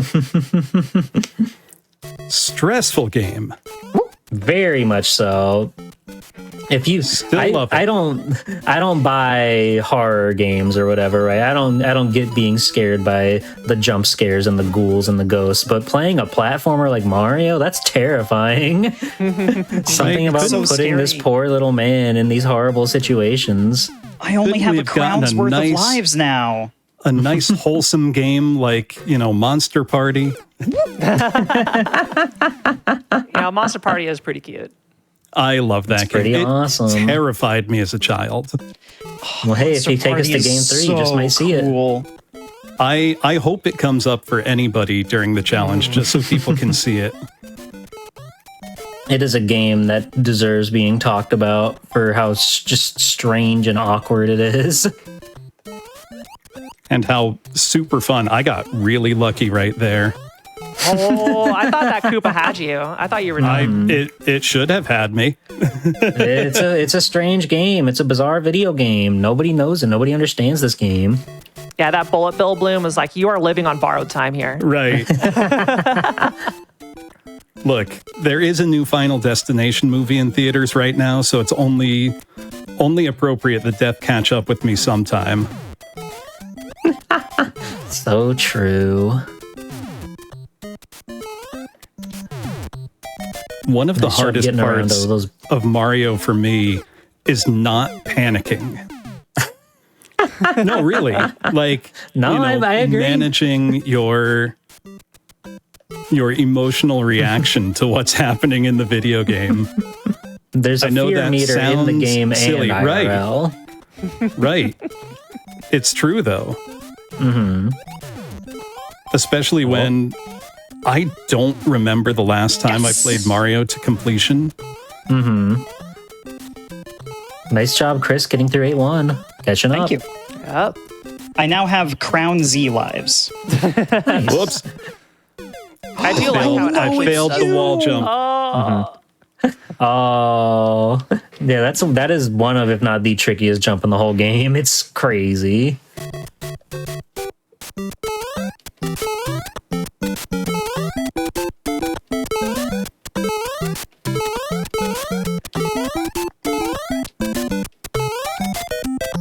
Yeah, I feel like most people, if they do even play Mario, they take the warp pipe. They take the warp pipes. They go from 1 to 4, then you go from 4 straight to 8, and then you beat the game, and you're like, I did it. I beat Mario. And then mean, there's like more than half the technically, game. Yeah, it's true. You did beat Mario. But there's a It's just whole 32 levels. Yeah, You got there's to like see all of them. more than half the worlds that most players just don't even visit, and even the ones they do, you only go to like 1, 2, and 4, 2, so you don't even see the castle stages in those worlds. But I think Mario 1 is worth like a proper full playthrough. Not really a New Game Plus playthrough, but that's what Lost Levels is for. Lost Levels it's not for anything.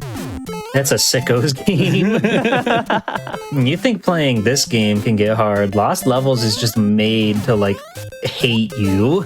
I mean, that's how sequels used to be. They were for experts who had already, beaten the first game. And so they needed a new challenge. Yeah, I've And so Nintendo sure gave them one.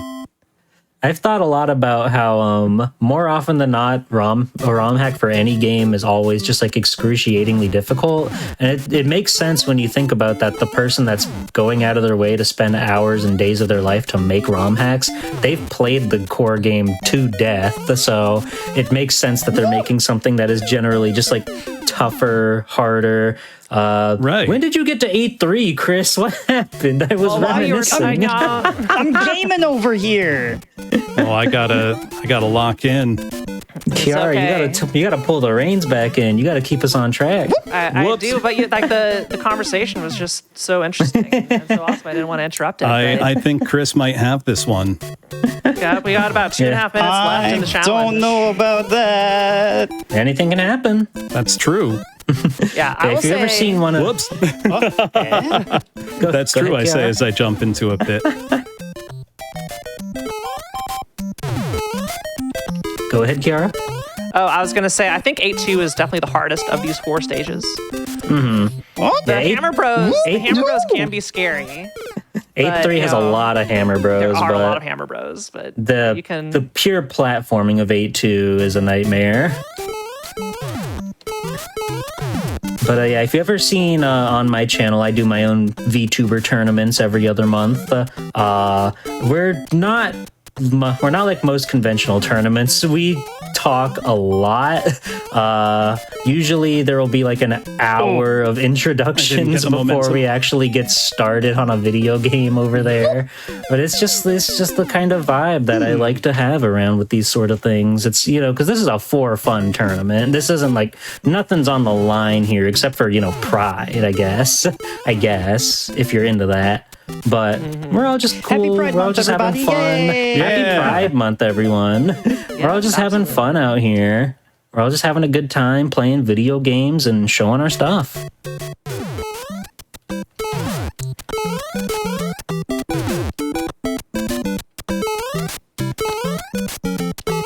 How are we doing on time, Kiara? We got 1 minute left, so Ooh.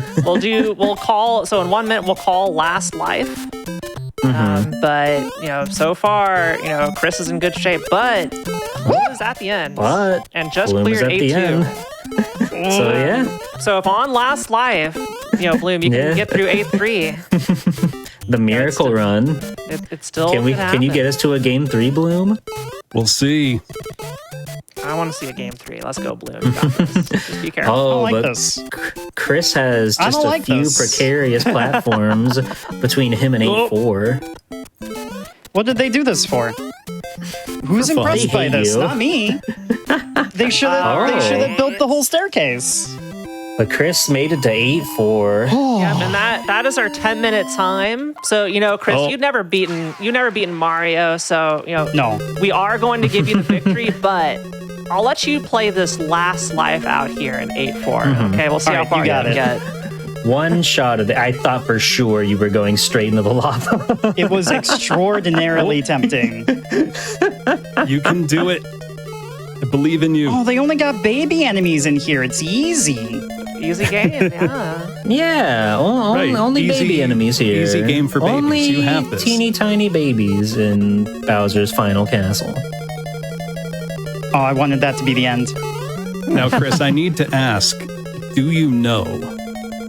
Oh, it's this. Oh, we're here. Yeah, I it's do pick a not path. know. Nobody knows. It's okay. Gamma Chris does not know. I mean, you'll get it eventually, right? There's only so many combinations. Eventually. What could it Yeah. possibly be? It's not over? Yeah, I actually It's don't not- know the combo. Yeah. That I wish I had gotten to 8-4. Eh?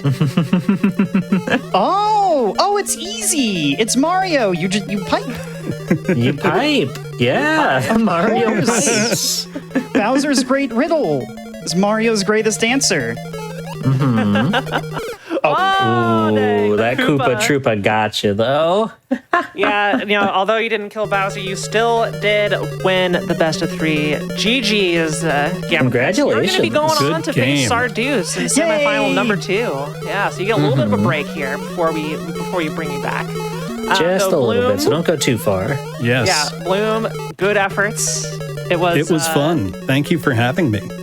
Absolutely. Yeah. You know, let's get a look over here at Bloom's player card before we send them off into the sunsets. I do hope you had fun. I do hope you had a good time.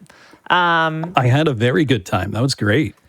Yeah. I gotta say, Bloom, you've been killing it over there lately. Your single session RPG playthrough streams Oh my are gosh. insane. They're the thing that That's been only a demon could come up with, and I lot of think you're a fun. genius for it. It's so cool to see games like so lengthy and in depth as RPGs. You're just tackling them from start to finish in a single stream. It's really cool. It is. Yes. Despite what I'm saying here, I'll know what after you get to the quote, I have something to say about it. I can't wait. Yeah, I love seeing all these. I love how you're holding a gigantic Super Nintendo controller, because if you truly are 6'2", 200 pounds here, that controller is massive. Right? Yeah, this is like the just Kids' Bloom's Choice workout Awards. equipment, right? Instead of waste, true. gigantic Super Nintendo controllers filled with lead. And yet your favorite console is the NES. What's up with that? I mean, I also like the Super Nintendo. Yeah, not good enough to get it in the art, though. But, the Super Nintendo controller is a little bit more rounded, right? So Right. less chance of, having Less bodily harm. angular. Exactly. It feels better in the hands. Absolutely. Favorite genre, action RPG. So, that's why, we got platforms. I mean, not action RPG. I was tempted. I was tempted to put something. I mean, my favorite genre is just Doom. Not first-person shooters, but specifically Doom. Specifically Doom. Yeah, I would. Yeah, let me go erase this. Specifically Doom. Right. No, I think I've been playing Doom for 31 years now. I'll never run out of Doom to play. It's the best. It's crazy how there's literally infinite Doom mods out there. It's the best. Yep, and I do like this here. Not even the worst games could defeat you. And I think, if we played some worse games than we did, the tides definitely could have determined. If Atlantis No Nazo had been here, I would have been Transformers destroyed. Convoy No Nazo. Yeah, unfortunately, you only got Super good Monkey games, I'm sorry to Daiboken. say. Biomiracle Bokate Upa. Well, that's a good game. Yeah, you're right. And, I call myself a professional bad games apologist. You should play Hide Lied, and that's not a joke. You really should. Well, virtual Hide Lied or just regular Hide Lied, All four of them. All of them. Okay. Yeah, Four? Virtual Hide Lied especially. That one's just great. Straight up what's the- a good game. What's That's the the fourth closest one? experience There's to Doom's NES, SNES you can Oh get. yeah, there's Genesis, so there's Hide Lied, Sega there's Hide Lied Saturn. 2 Shine of Darkness, which was only on Japanese computers. That explains it. 3 Space Memories, which is Super Hide Lied on Genesis, and then Virtual Hide Lied. God, Virtual Hide Light is crazy to look Virtual at. Hide Lied rules. It's great. It's definitely a fun watch if you have not seen it. And while I recommend it. do say it's more fun to find what's fun with the game than to rag on it, the game I played this past weekend in a single sitting, as G Pool was mentioning, was Forever Kingdom for the PS2, which is the sequel to Evergrace, which I loved Evergrace. I'm convinced no one play tested Forever Kingdom. And when the credits rolled, there was not a single QA person. Yeah, those are FromSoft, correct? Yes. Okay. They can do more than Dark Souls and Armored Core. It's crazy. They did a lot more. They used to be weird. Yeah, they also did Cookies and Cream, right? Yep. And they did That's so crazy. Frame Guide. They have such a wide net that they cast. It's awesome. Right? Well, thank you again for having me. I had a total blast. Of course, let's get one more shout out for Professor Bloom, VTuber here. Go follow him there. Great streamer. Play Yeah, almost go everything on follow real Bloom. hardware. Owns Yep, a ridiculous amount of games. This event was the first time I had to set up emulators on my streaming computer.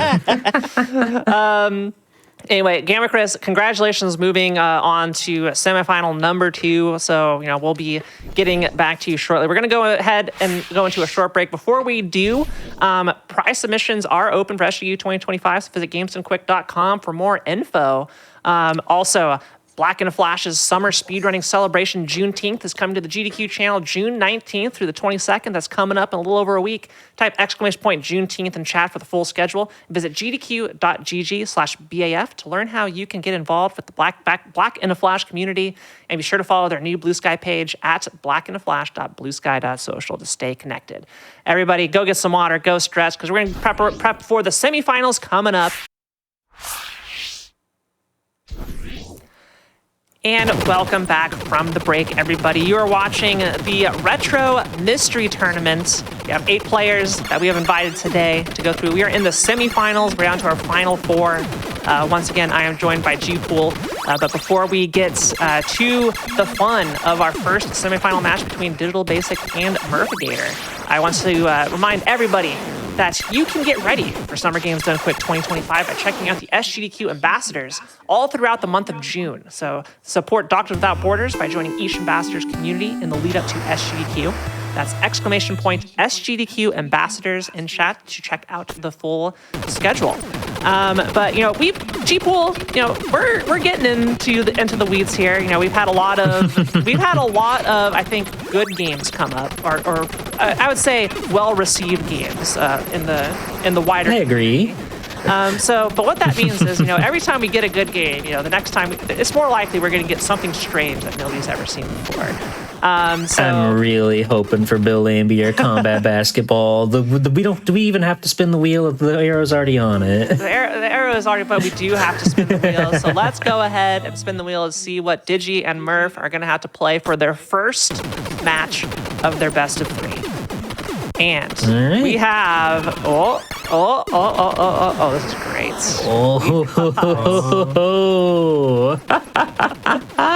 G-Pool, that was a sinister laugh you had there. This is Hermie Hopperhead. That's Hermie Hopperhead. I believe this is a Japanese only game. I think it had a European PAL release, but it never hit the States. No, most of you will not know what this game is, and you've got something really fun to look forward to. It is an adorable looking game, I will say. Mm-hmm. If you have either of you played Super Mario World? Yes. I hope so. Never. All right, good. Never. Okay. All right. Sorry, Murph. It's not going to look good for you. Anyway, you start on the left. You're moving towards the right. You can jump. That's all you need to know. Oh, and you do die in one hit. Good luck. Mm-hmm. Makes sense. Oh my gosh. So this is. I was really hoping this would come up because it is like a PlayStation 1 Mario game here that we have. But yeah, I did just look it up. It does appear this is Japanese only. Hermie Hopperhead. Oh, okay. So interesting. Yeah. Any one of these PlayStation 1 games, I had to go through and make sure okay, how do I explain? How best do I explain how these games work? But this one's pretty self-explanatory, I think.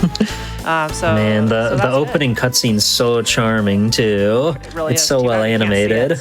Anyway, it's too bad. Merv and Digi, let me know once you are ready to go on the title screen. Yeah, no fancy bells or whistles to this one. Mm-hmm. It's very much just this is a game that, correct me if I'm wrong. Have either of you even seen this game, let alone played it? Never heard of it. That's exactly what I wanted with this game. So we're going to very, very straightforward, just jump it straight into new game. Whoever gets the farthest in our 10-minute? Yeah, 10-minute timer, which I'm about to get on here. But yeah, go ahead. I get that. I find it funny both of you are just nervously going between new game and load game. And it's okay. The game just keeps going to the track. Yeah. Yep. Okay, get ready. I'm going to count you down. Get on new game. Everybody get on new game. All right, I see it. Get going in 3, 2, 1, go. All right, I've started the 10-minute timer. Good luck, you two. And they're off. So yeah, Hermie Hopperhead is a bizarre, strange platformer. You get these little egg companions that you can bring along on your adventure. The soundtrack is maddening, for sure. And each one of these different eggs with a different color, they actually have a different sort of strange like ability to them. I believe most of them are platform. You do die in one hit. I believe most of their abilities are like platform adjacent. They'll give you an extra thing to like jump on or something. It is something else. Oh, they do give you an extra hit point if you have one of them in your tow. So you'll want to try to keep one of those guys following you. I do love how you spawn out of a literal trash can. It's truly inspired. Yeah, it's the magical warp. Yeah, and That's they how went he got so here. hard. They went so hard, G-Pool, on the music. The music is crazy. The visuals are nuts. Look at how many levels of parallax. All righty. Murphigator already cleared the first level. Yeah, but but Digi right there. behind him. Right there. This Goodness. is anybody's game. Good job, you another two. strange mechanic of this one, you can dump stars into your eggs if you want, and that'll power them up to become creatures. You do lose them pretty quickly. Oh, Digi has entered a menu of sorts. That's a save menu. Yep, you're good. The save menu. You're good. You're moving on. You're moving up in the world. Stage 2. Murph is already barreling through that one. Are you noticing something, Kiara? Yes. I am noticing something. This game, you may have not known this when you were testing this game. This game has split pathways, and I'll be real, I don't know how you trigger them. So I guess we'll just go for most course clears. Yeah, I think so. That's the second course cleared for Murph. Yeah, I legit went through this a couple times. I did not encounter this, so that's my bad. I'll take the fault. Yeah. Yeah, I mean, I'm Murphigator's not going got to metagame 2 this course that way, clears. but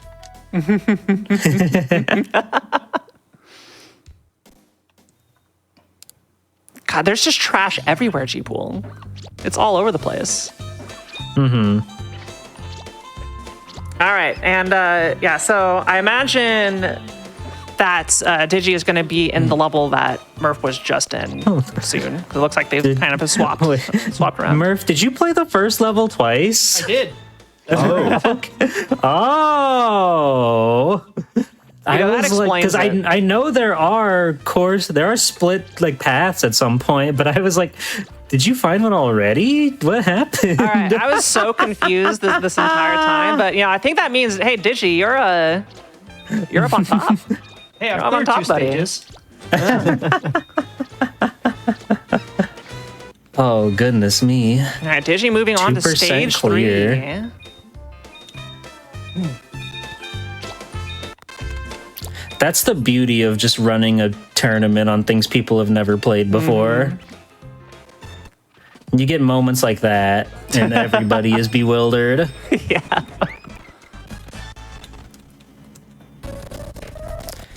The enemy types in this game are so bizarre. I believe the plot, quote unquote, is that a bunch of trash aliens from the trash planet come down to like ruin Earth or something. And you have to be Hermie Hopperhead and help the little egg guys from the trash disaster. It doesn't make much sense. Don't get tired of the song, by the way. It's like the only one in the game. Hey, it's good for the first 2 hours. All right. The bubble monster. That was a close one. Yo, and another stage for Digi here. Congratulations. Oh. This is... Love to see the stars being allocated there. Yeah. That's it. I think it's the square levels on the map that have split paths. It's been so long since I've seen this game. Either that or it's a boss or it's something. This game's weird. This game doesn't make a lot of sense. I will say, G-Pool, you know a lot more about this game than I expected you to know. And, I'm kind of happy about that. I like to think that I know a thing or two about a thing or two, but it's been a long time since I've seen this game. The fact that I have fleeting memories at all says something. Hey, new song. Yep. I mean, we got the underground theme. The animations are very good in this game. The sprite work is very nicely done. So Murph, are you enjoying those stars coming into you? Yeah, it's great. I am. Got to make sure you get those extra lives. Never know when you're gonna need them. Oh, we should have put Johnny Bazooka Tone in this. Hey, there's always next time. Oh, looks like Digi stumbled across the first puzzle in the game. Yes. Okay, there's a mechanic I'm not knowing. Or it's just a button press. Or not. What could it be? What is the way through? Who's gonna figure it out? This is the did great you get this equalizer. far, Kiara? No. Okay, look, I'm doing a hypothetical. Like, who's going to be the first to figure it out? How are you going to get past this door? I'm like, oh, what could it be? And you're just as confused. I'm stalling because I am just as confused as Digi. Oh, but Murph, the game was down. Yeah. Oh, I think I see. Yeah. I think Digi was kind of doomed there. I think that the yellow bar is a button, but because it was pushed like off screen from the door, it wouldn't open the button. Oh. Yeah. I think that's it. It is a maddening game. One of the eggs bumped into it and moved it, which I guess why does it move it? But I don't know. Who knows? This is Harmony Hopperhead, and there's no rules. So yeah, now Murph's taking the lead, going up against the first boss in the game. It's like a trash helicopter with some, I don't know, some slime. No, not some mechanical. There, mechanical yep. mat, though. Okay. Why you can God. move the button on the ground is beyond me.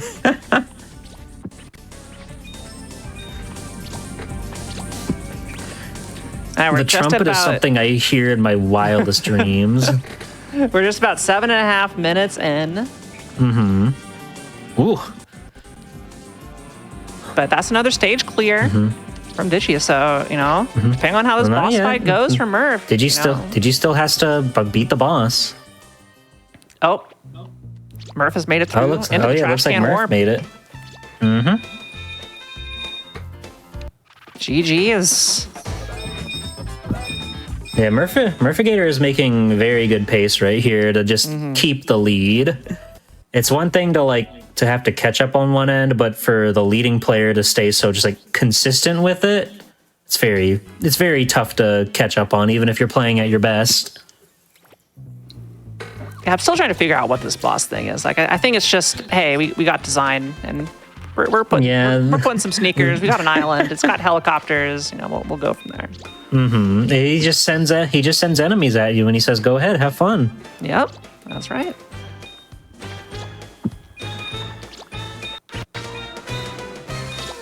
Maybe it looks like we're getting down to the wire though, huh? What about a minute or so left? Yeah, you got 1:20 on the timer here. This is Murph's to lose. This is just game one. Only game one. Maybe we'll get to see that coveted game 3. It's kind of crazy we haven't seen one of those yet. Just given the talent that we're working with today.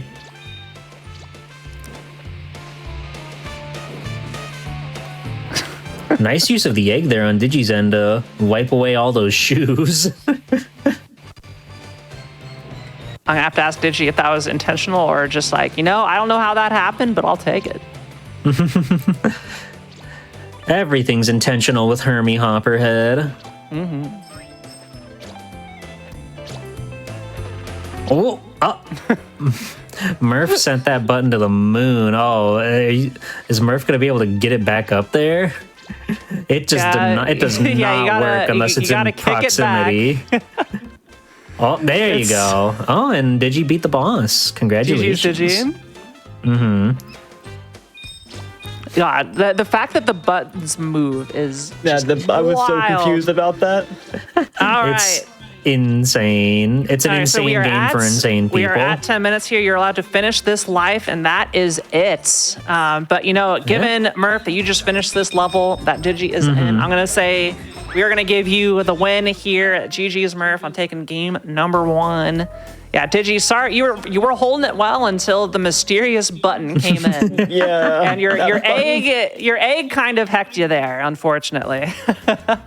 I mean, we'll just ignore that I played stage 1 twice then. Yeah, we will. Don't worry about it. I was you really really had me confused. going there for a second.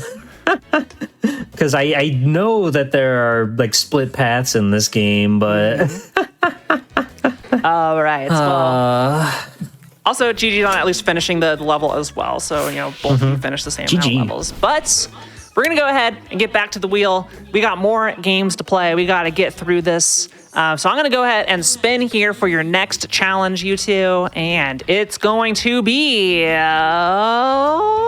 Oh my god. It's going to be Urban Yeti Yeah. for the Game Dead Boy center too. Not even given the fake out.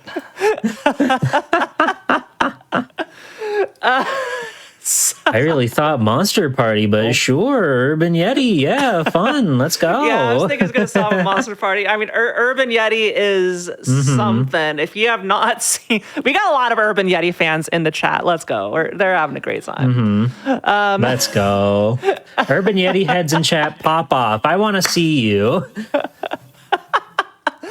This is a game of all time. And, while everybody is getting set up, and Murphy could just, when you get a chance, there you go. All right, we're good. I can see ya. my whole Discord crashed. All good. It happens. So I think we do owe Murph and Digi here a little bit of a goal here of what to do. Yeah, I mean, in true Yeti fashion, he's not just a Yeti, he's an Urban Yeti. So what does an Urban Yeti do? Urban Yeti gets a job, and you're going to have to get a job. There's a bit of a process to go about that, but... I believe it involves talking to should I? NPCs, yes? You have to talk to a lot of people. It is a bizarre game. It's a top-down perspective game. You're running around town. Anything, anybody, any car, any bird, anything wants to kill you. So you're going to be needing to move nonstop.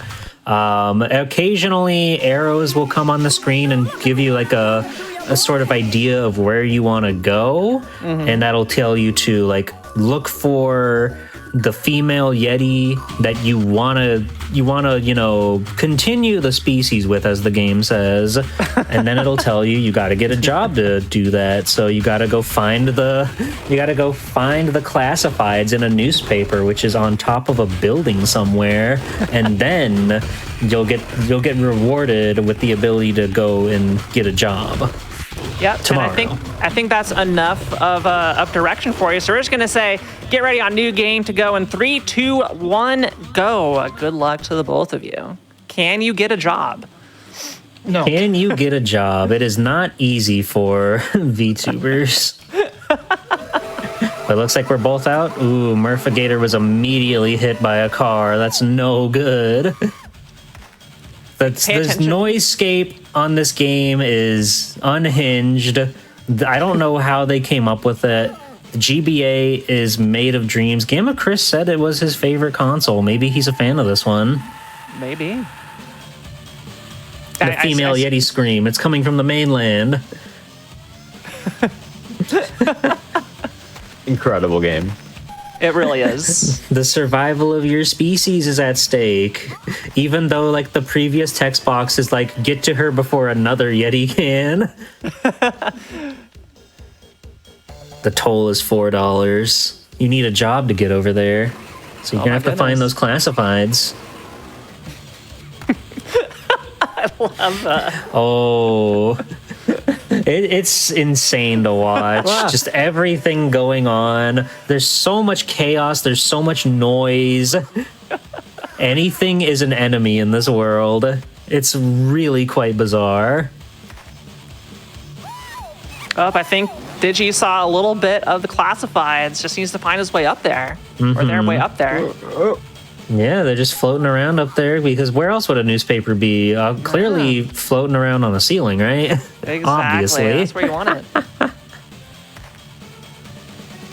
I think just grappling with this game's controls and trying to, get anywhere in a timely fashion is not easy. Digi has made it. Employment They have made opportunities it. available.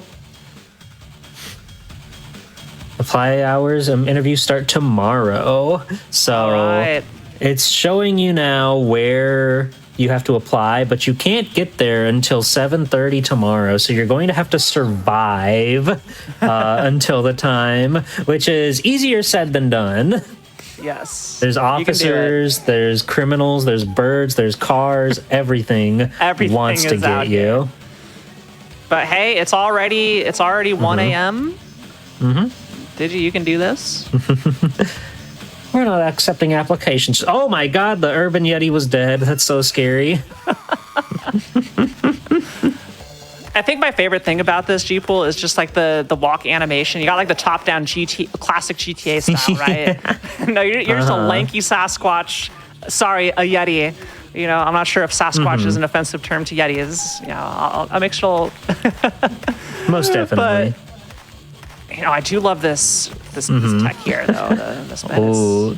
Getting nearly comboed there by the bird and the boy. All right, looks like Digi's clock's about to roll over to 7:30, so looks like, don't get hit by a car, not before your interview.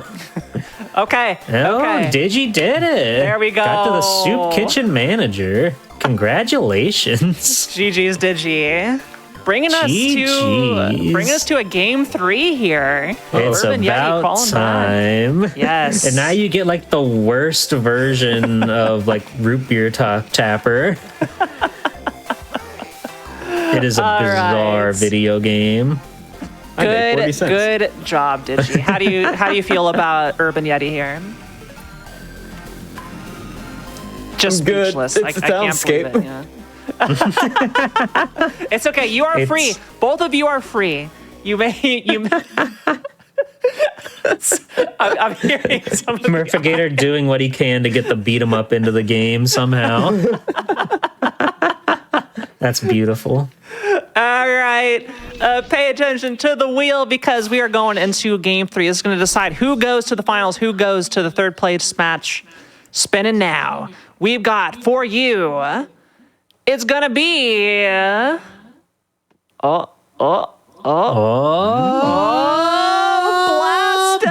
Blasto for the PlayStation 1. Oh my god, we keep getting these just like on the edge. Yeah. Blasto, you guys are eating good today. Hermie, Blasto, Urban Yeti. I'm so sorry. 3 incredible video games. Who knows about Blasto? I know you know about Blasto. I know nothing Digi about or this. Murph know about this game? I know things about this game that aren't right as far as how to actually play it. It's a different question. All right, G-Pool, this is your pick. Oh, go ahead, sorry.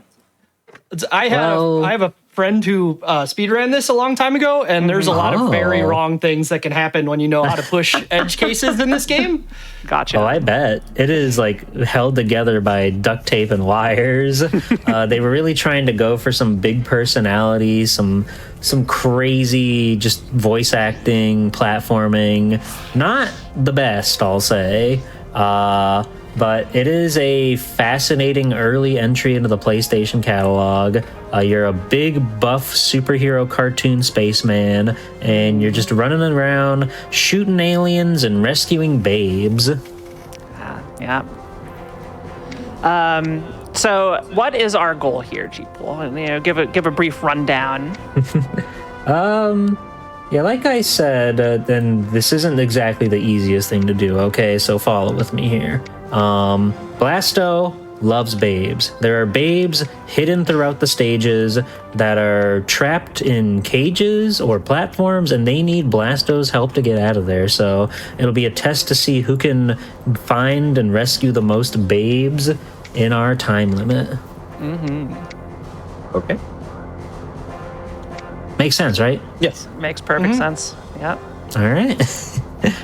Wonderful. All right, Murph, how are you looking over there? I started the credits for fun, and now I'm ready. All right, good. Go ahead and give us a share here, and we can get going in Blasto. This one is a little bit rough to watch sometimes, but I think it's better. Seeing is believing. So let's go ahead and get you going in 3, 2, 1, go. Good luck. And the planet has exploded. Yep, that's how you know you're playing Blasto. Man, it really is such a game. I feel like, because this one, I believe, was like pretty directly supported by Sony, and they wanted Blasto to be a big guy, but it did not last very long. There was no hype for Blasto after he came out. They could have put him in PlayStation All-Stars, but they chose not to. All right, we're loaded. The PlayStation disc is going. Toast aliens and rescue babes.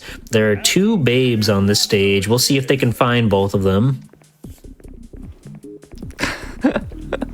You know, it does have a shadow that is not a circle in this game, so really pushing what the PlayStation 1 is capable of.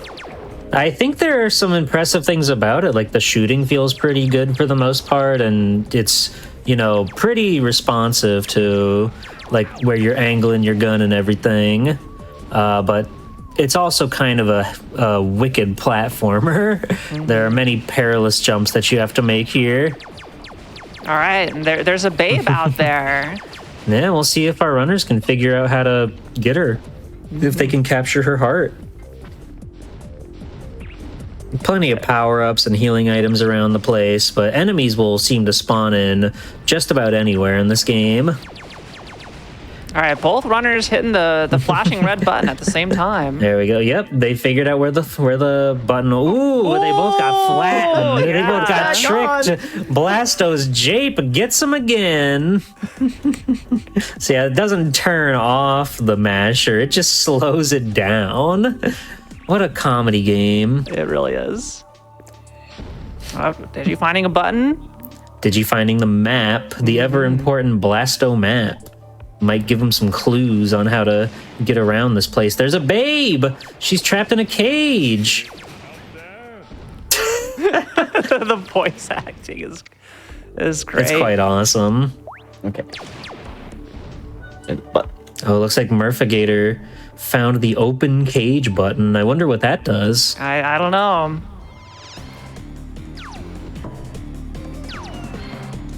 Ooh. There's a little bit of an annoyance here with how it works. You have to kill the enemy before it allows you to open it up, It is I believe. a strange game, but Murphigator, the first runner here to rescue a babe. I think the button presses are just kind of touchy in this game, but Digi has also recruited one babe so far. That's huge. And we'll see if they can make their way back. Yeah, I appreciate that maneuver. Like Digi really went for the jump there, barely grabbing on to get back to the babe inside, keeping him in it. Oh, yeah. None. Oh my goodness, Blasto. Yeah. Now these players are left to wonder about this mysterious babe and how they can get to her.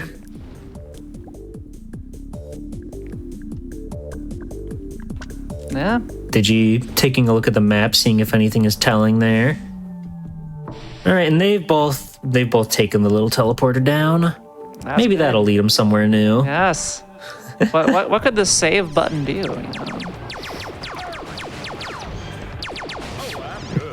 I do think that there's something impressive about the way the enemies flail around after you. Like for as early as a PlayStation game as it is, they're doing a lot of interesting movement with the enemies and stuff.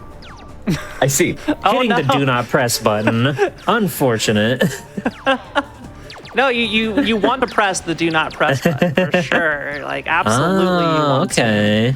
Yeah. How can you ignore the desire to do it? The big candy do not press button. Both of our runners in a bit of a pull-up competition right now. Ooh, there we go. Wouldn't expect these to be bouncing platforms, but here we are. All right. It's a All right. it's a green block. A real test of mechanics with this game. Yeah. They've got so much you can do with blocks.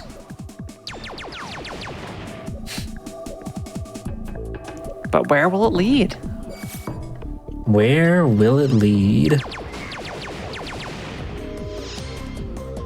All right, that is not a murderous red button. Not this time, fortunately. Yikes. All right, well, Digi, the first to make it to level 2. Yeah, we had Maybe that they'll find some more babes over here. Yeah, the mysterious babe left behind. You know, in level 1. Yeah, I'll be real. I don't know how to find that second babe.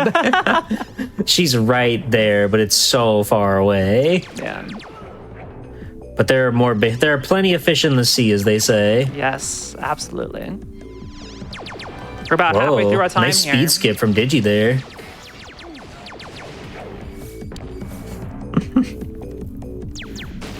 It's a fascinating game. Like, I think functionally it's solid. It's playable. Playable. It's got some rough corners for sure, but it is a 3D platformer with a ray gun. They did do that. They did make that happen. Yeah, like this area Digi is in right now. I'm pretty sure I saw this in the hit game Super Mario Galaxy, but Blasto did it first. You know, spinning. Blasto did it first, Yeah, a decade Blasto and a did it half first. earlier.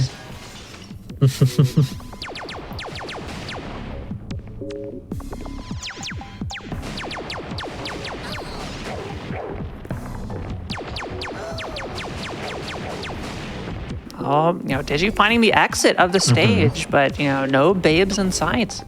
No babes in sight. It appears to be sealed off at the moment. Those platforms are so scary. Especially Like in this slow game. I'm serious. It's like platformers are way scarier than like any horror game or whatever. So how to progress? Yeah, so what that did, that button press, it opened up another path earlier in the level. This level is a bit of a back and forth kind of situation. It's a bit of a maze. It's a bit amazing. I see what you did there. Oh, yeah. You're picking on my comedy. Yeah, that's funny. You know, type 1 in the chat right now if you are a big fan of G-Pool's comedy here.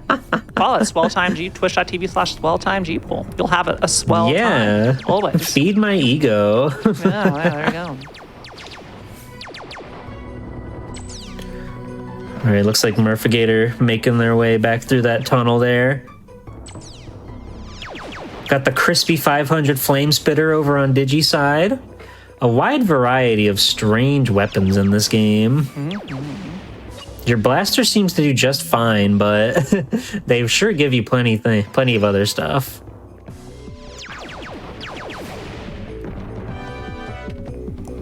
Oh, we got another open cage.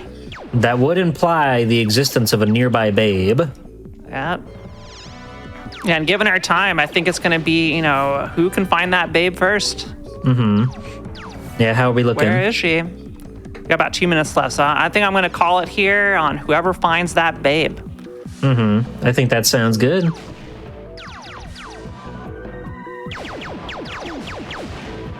I've been keeping an eye out. You know, you open up the cage, Of she's course. somewhere.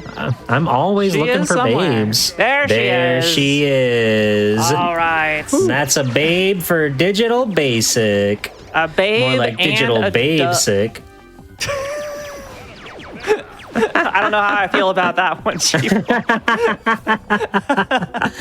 But also, Digital Basic taking out the series 2-1, and we'll be heading 2-1. into the finals.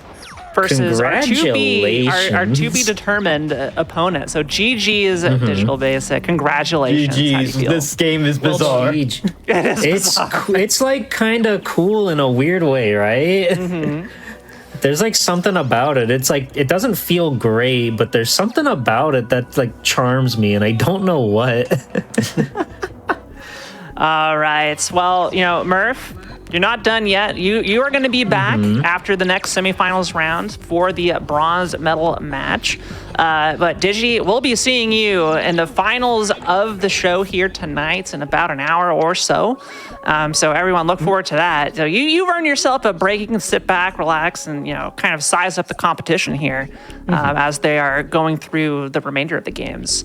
But let's go ahead and get our next two competitors here ready to go. Our first person of the night, we're seeing them. We got Sarduce, who had a bye at round one. So Sarduce, welcome. We're gonna learn more about you once we pick a game. We're gonna try and get you set up as quickly as possible. I hope you two are ready. Oh, I'm ready. Yeah, welcome in.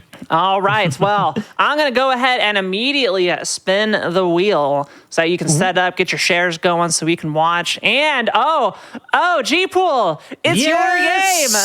Yes! Bill Lambier's Combat Basketball. I mean, I don't know what any of that is. All right, they say. This is good. You two go ahead and get set up. Let's bring up Sarduce's player card here so that we can, learn a little bit more about him since we didn't get to learn about you in round number one here. Hey, that's me. Yep, that is you. So, Sarduce, your favorite console is the Sega CD, which, I don't think many would. That's basically everyone's favorite console. Yeah, I know it's a console. Yeah. I know everyone says it, but yeah, I'm just basic like that, I guess. Kids on Site wins Game of the Year every year. Exactly. CG Pool understands.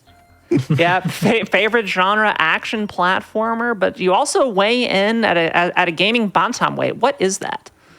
Bantam's like a bird, I think. That's something they say in boxing. I just said that to I think it's like a lightweight. I think it is like a lighter of weights. Oh, I thought you made that up. No, that's a thing. I'm pretty sure.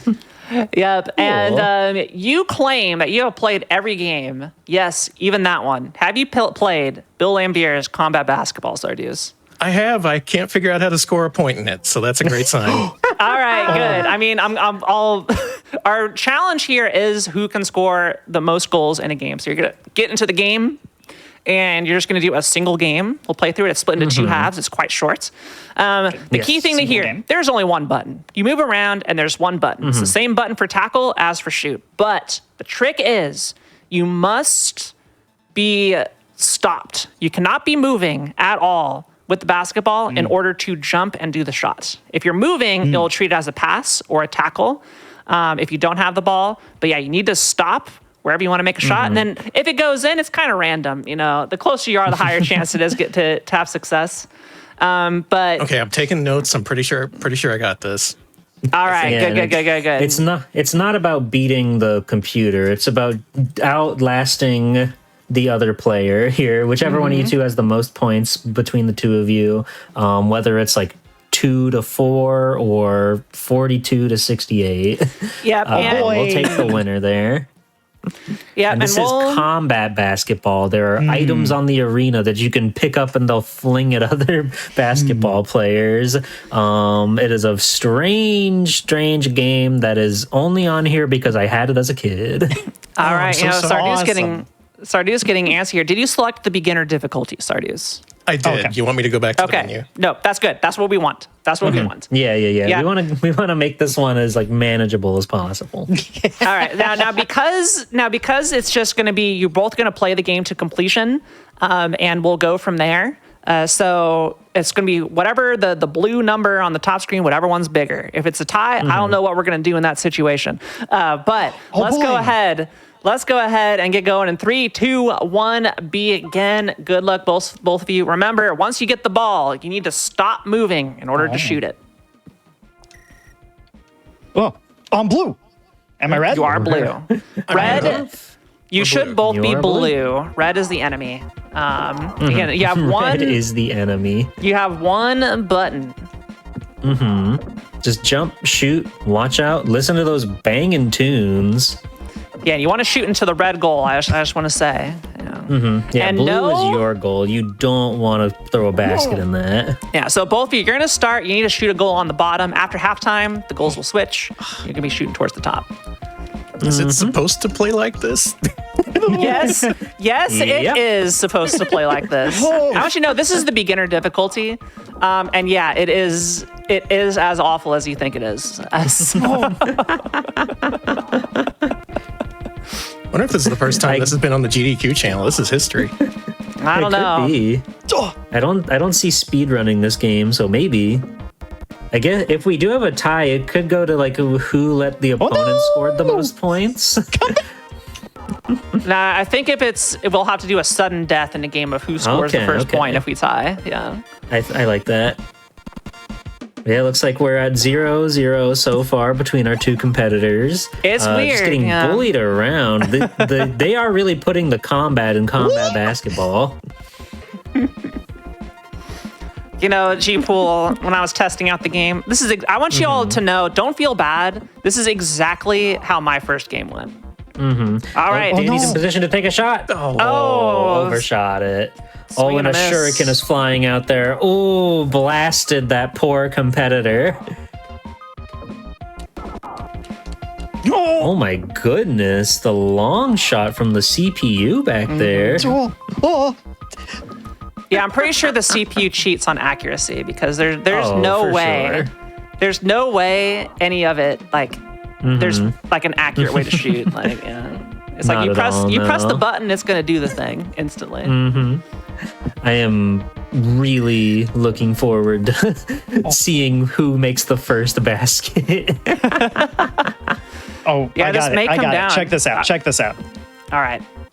Good luck. All right, we're going in there. Oh. Incredible. All right, Chris, how many points have you racked up? I got none. How many you got? I got a big fat 0. Oh, almost a bank shot getting in there for Chris. Almost. Oh, got into the the combat and combat basketball is too great. Oh, almost. Chris had a split A second shot? to take the shot. Yeah. Oh, it is but you really passed it is really critical with like you not moving at all. Yeah. Yeah, they got 6 buttons on this controller and they only used one of them. Oh no, the computer's styling on me. Yeah, maybe you gotta start Scoring- going for some threes or something. Scoring opportunity for Sardeus. And yet the ball was robbed right from under their little nose. What's happening? Meanwhile, the CPU is taking like half-court shots. And then they're so accurate, yeah. It's crazy. Oh my baskets! Oh my greatest moment of my god! life. Danny Sardi is taking the lead. Oh, with no. 2 points hitting halftime. A commanding right. lead of 0-2.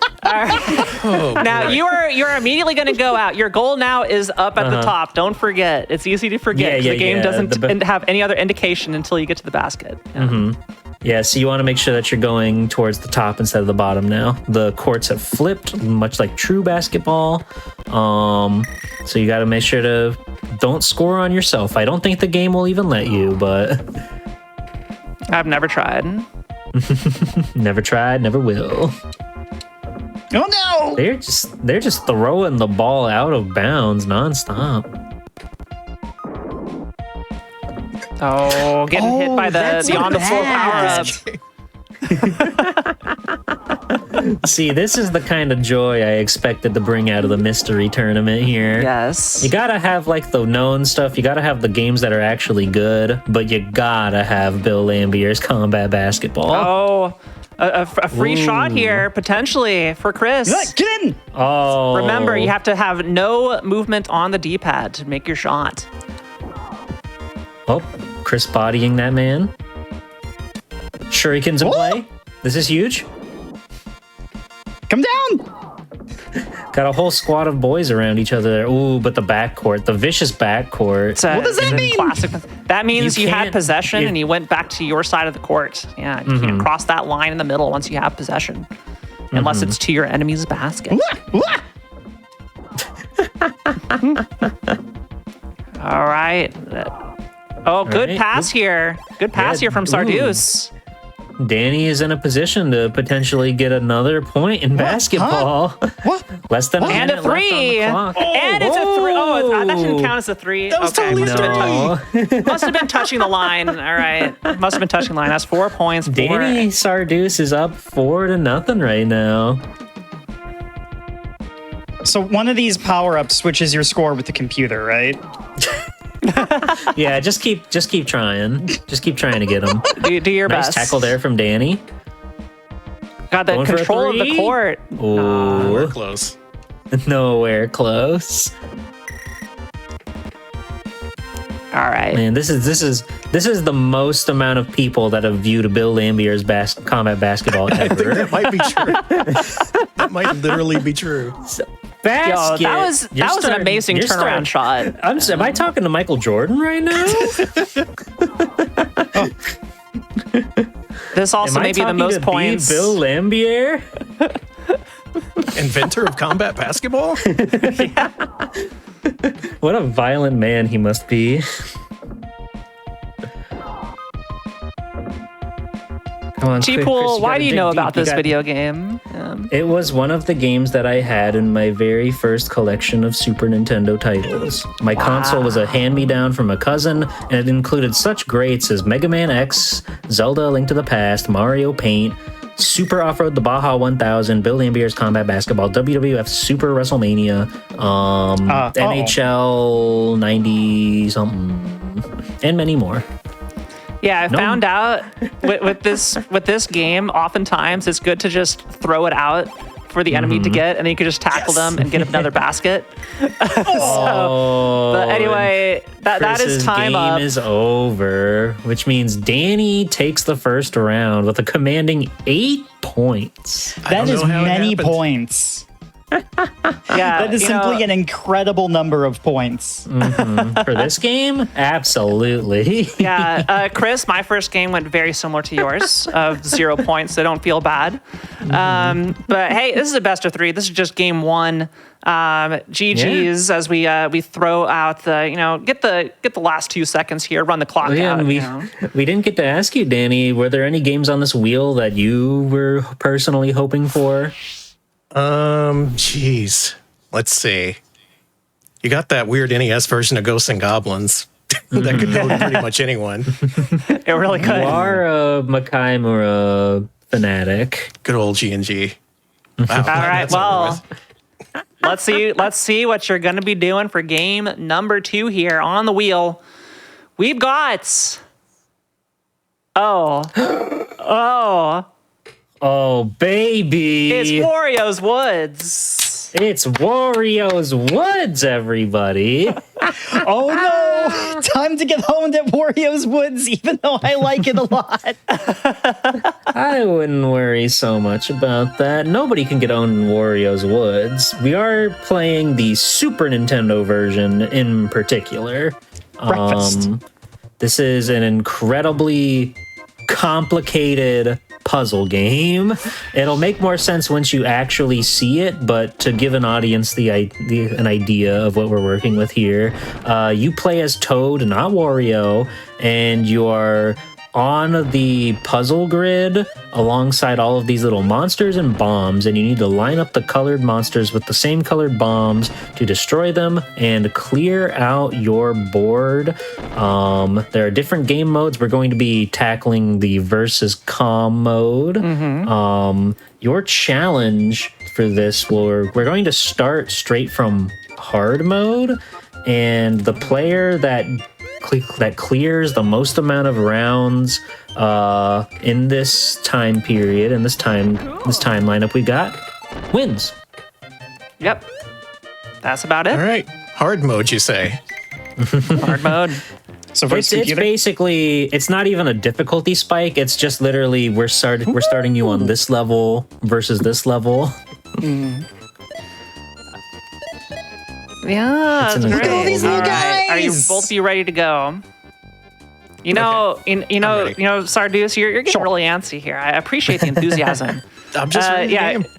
yeah. Chris, go ahead and get into the game here. We need to pause because Danny Sardeus here getting you're good. Sardeus just has the trigger finger. They talk to you. All right, so just pause there. This- All right, let's go ahead and get going. In 3, 2, 1, go. Good luck, you two. All right, and we're off. And this is the Super Nintendo version of the game. The NES version is quite nice as well, but I've always just been a fan of the color palette and like the art style in this one. And it has this versus CPU mode that doesn't exist in the Super Nintendo version. As I said earlier, your goal is to clear the board by destroying the little strange monster guys on the field with the same colored bombs. You can get 3 or more in a combo. If you get 5 in a combo, including the bomb, it'll drop a diamond. And if you get that in the combo, it will wipe out every monster of that color. So it really incentivizes going for combos and like big strings. Yep. Yep, and Chris taking out one board here. Chris already got one board done. Chris was in my Swell Series Wario's Woods tournament last year, so he's a bit familiar. I'm not sure if. Well, I mean, Danny did say that they've played every game ever, so yes, I'm sure that they've dabbled. But I've dabbled. I don't know what I'm doing though. it is like no joke one of the most complicated puzzle games ever. One of the most like anxiety-inducing puzzle games. So much is happening, and you have so many mechanics. You can pick up a guy. You can pick up a whole stack of guys. You can kick guys left or right to slide them across the screen wherever you need them to go. There's a lot you can be doing. And you have to do that while outpacing the CPU. Easier said than done. Easier said than done.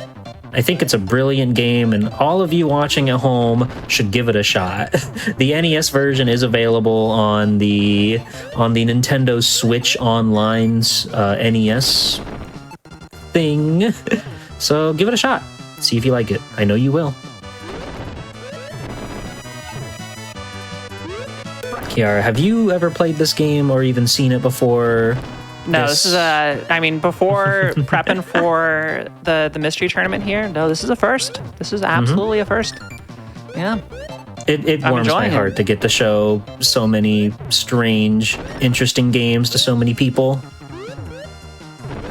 Ooh, Danny's got potential for a huge combo situation right there. All those stacks of white on the white bombs could really net them a diamond, and that would help them out a lot. Well, and Chris threw another stage here. Doing really well. Yeah, Chris just one more, and then they take the whole round against that funny little ghost with the cool beret. A lot of interesting, like, Mario guys here. Uh-oh. Looks like Danny's in trouble. Aww. That was a really quick turnaround there by the CPU.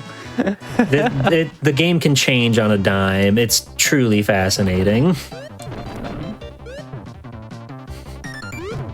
So, for our viewers at home, not asking for me, how does one trigger the bomb to explode?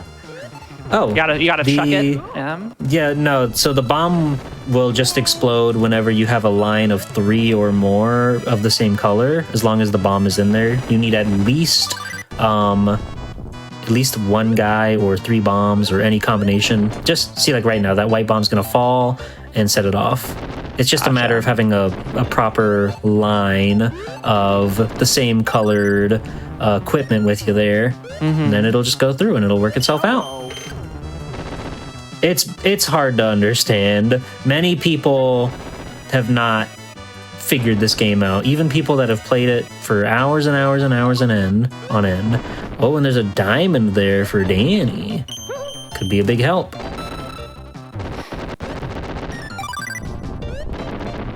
There we go. And that takes care of all the red ones on Danny's side.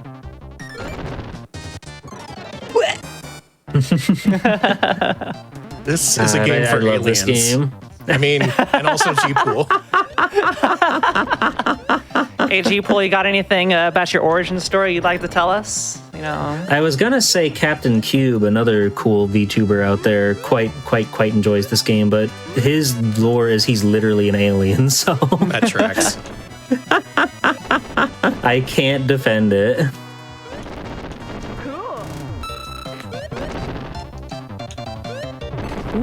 As I listen to those audio samples, this game is so full of like strange, quirky nonsense. They love spawning a bomb right where you don't want it. you're setting up for something big, and then it's like, no, too bad. It's like, sorry. This whole stack of guys you're carrying, sorry, you can't make it in there. It's always interesting for like a match 3+ puzzle game to give you so much freedom with where you want to take things. Yeah. Like you're never really I think truly it's- stuck. You can kind of do whatever. Yeah, and like it's a match 3, but you're an actual like character on the board. It's really fascinating to me. Yeah, I where's wonder Wario in all this? How they came out. These are his woods, right? But he is like nowhere to be found. It's almost like false advertising that they would call it Wario's Woods, and you don't even see him until the very end of the game. Yeah, we're gonna play give as Toad. one more minute here, and you know, Chris, it's looking pretty good. You've cleared, I think, 4 stages here, so. Yeah, Chris has got we'll write out the 2 timer. stars right now. Looks like he's about to net himself a 3rd one, though. Ooh. But the opponent just gave Chris the party wipe at the last second there, turning all of the bombs into monsters, trying to just like stay alive. But Gamma Chris gets in there by a thread. Notice how Chris's opponent doesn't have any monsters either. Chris beat him by like a frame. That's crazy. And I think that is where we call it there. So, Chris, congratulations. Taking the day. Congratulations. 3 wins. That's huge. Yeah, GG's. Well done. And that means we're getting a game 3. Yes, Yay! We did it! Oh, Monsieur Boo. Oh, how I love you. This game has such a Monsieur weird Boo. cast of characters that you'll never see again. And it These breaks my SNES heart. sprites are awesome. They're so awesome. are. There's so many guys that they just made for this game, and then they're just completely locked in Wario's Woods Super Nintendo forever. They should be in Mario Kart. They should. How are you two All feeling? right. Are your brains appropriately melted between Bill and Wario? Oh, I'm all fired up now, baby. All right, let's go. that was We your do game need to to. Yeah, we do need to get right back into this so we don't fall too far behind schedule here. So we're going to go ahead and spin the wheel for the game 3, for the decider of who's going to go to the finals, who's going to go to the bronze medal match. Oh boy, oh boy. We've got Pokemon Fire Red and Leaf Green, it looks like. So this one is the Safari Zone Challenge. You're going to go ahead and get these set up. Your goal Correct. is to catch. You're given some balls, and you're going to go into the Safari Zone. You got to catch as many Pokemon as you can.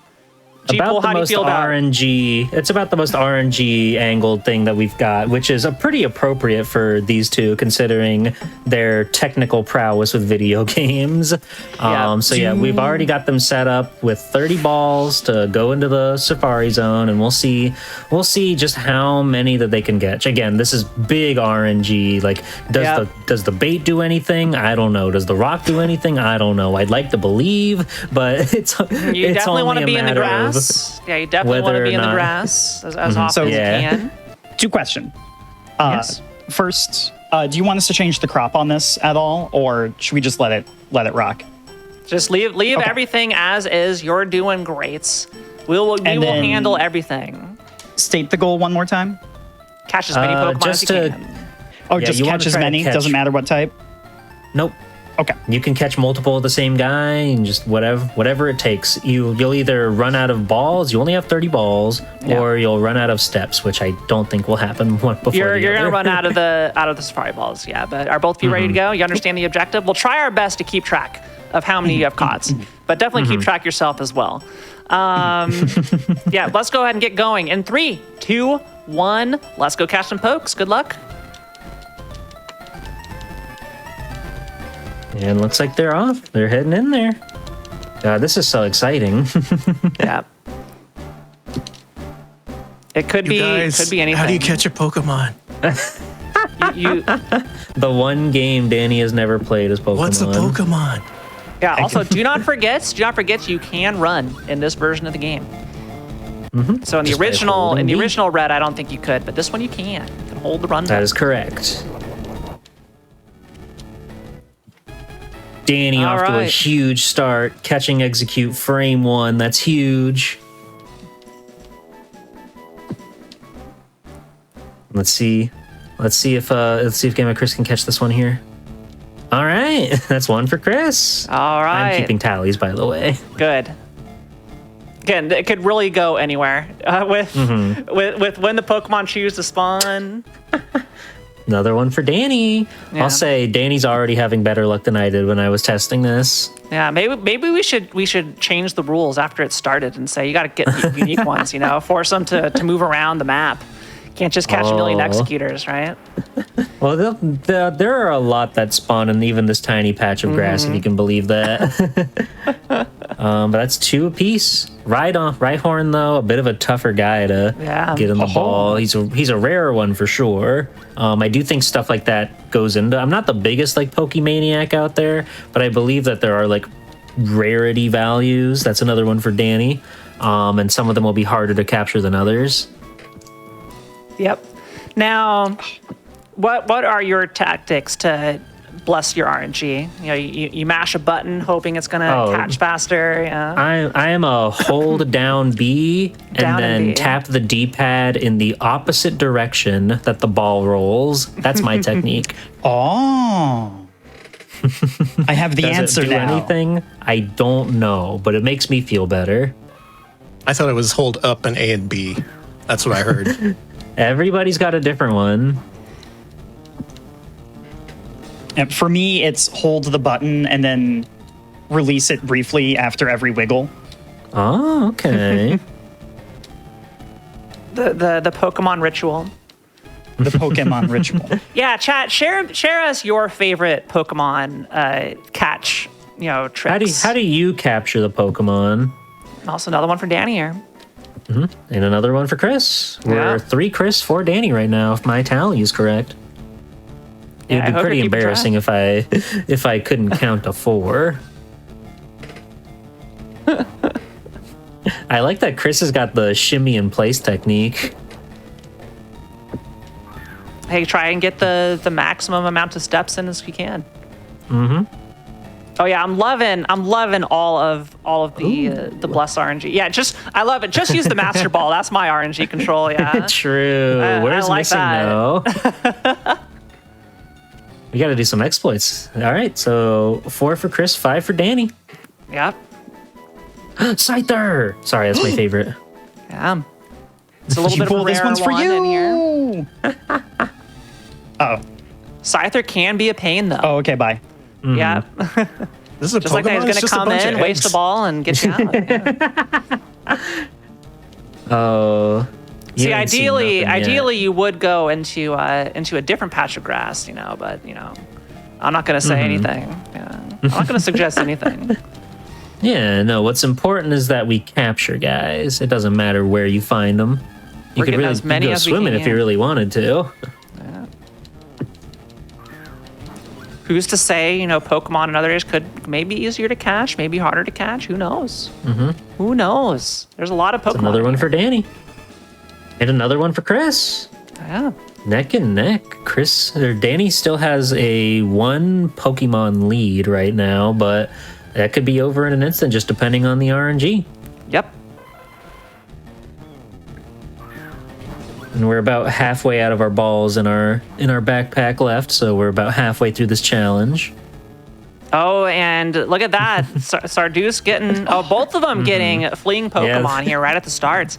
The worst is the miss into the flea. Again, I don't really know if the bait or the rock mess with the RNG, or if they do, if it's meaningful in any way. I also don't know.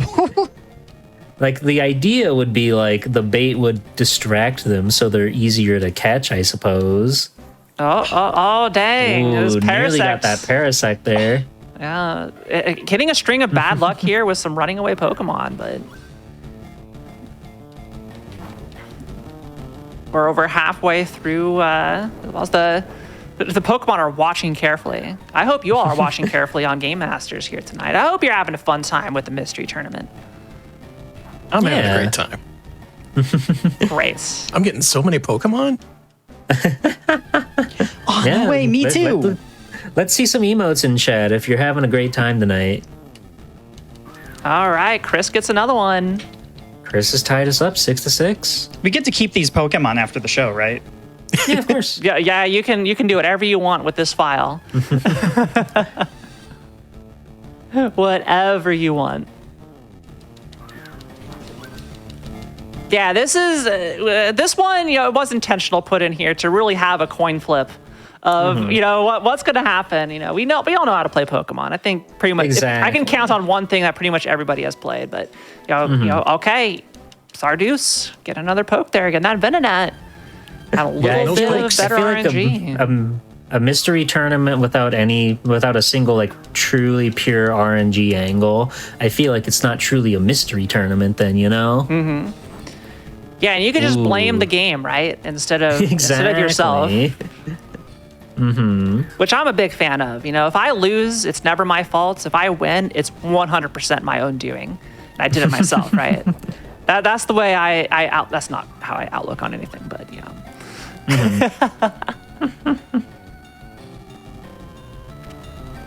And another for Danny, and another for Chris. Right at the same time. We're looking at 7 Chris, 8 Danny right now.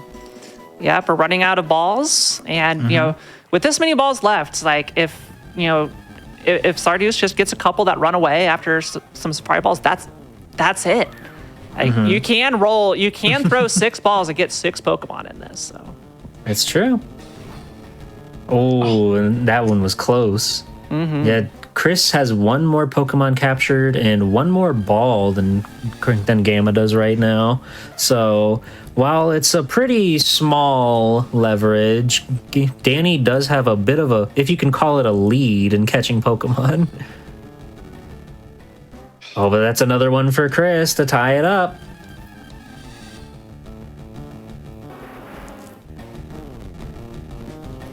Ooh, some strategery coming out. Mm-hmm. Danny willingly running from the Rhydon to try their hand at a better Pokemon to catch. He didn't look like he wanted to be guy caught. to come across.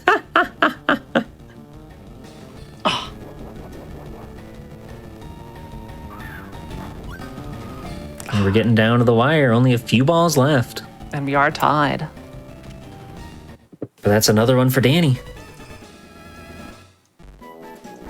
Can Chris answer? Not quite. Not quite. Only 2 balls left. Gonna need to not only sink this one, sink the next one, and pray that Danny doesn't catch any more. Oh, and it locked. That's one more. We're tied up. Never would have thought that a Pokemon could be so nail-biting when no one's actually doing any fighting.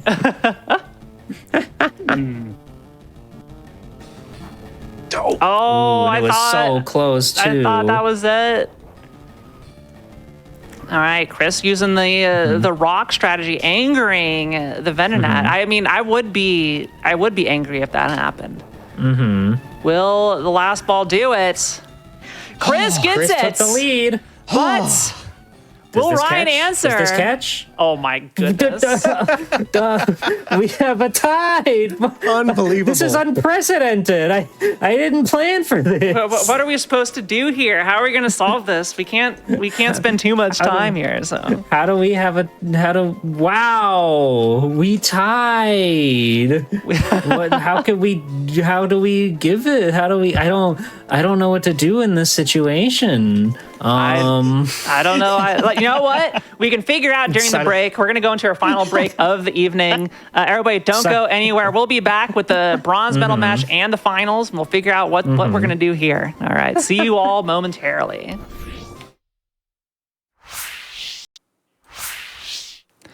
And welcome back from the break, everybody. We're going to get right to it. Our tiebreaker here is going to be how many levels cumulatively do we have the like if you add up all the Pokemon that were caught, and I'm an expert at math, so we're just going to have our two competitors go through these as quickly as possible, and I'm going to do all the math in my head instantly, and I'm not going to be wrong.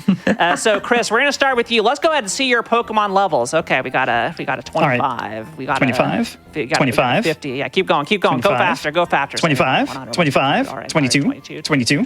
22. Keep going. 24. All right, that is Fantastic. 237. That's an impressive amount of levels. All right, Sardu, same for you. Let's go. Let's start from the Executor on the top.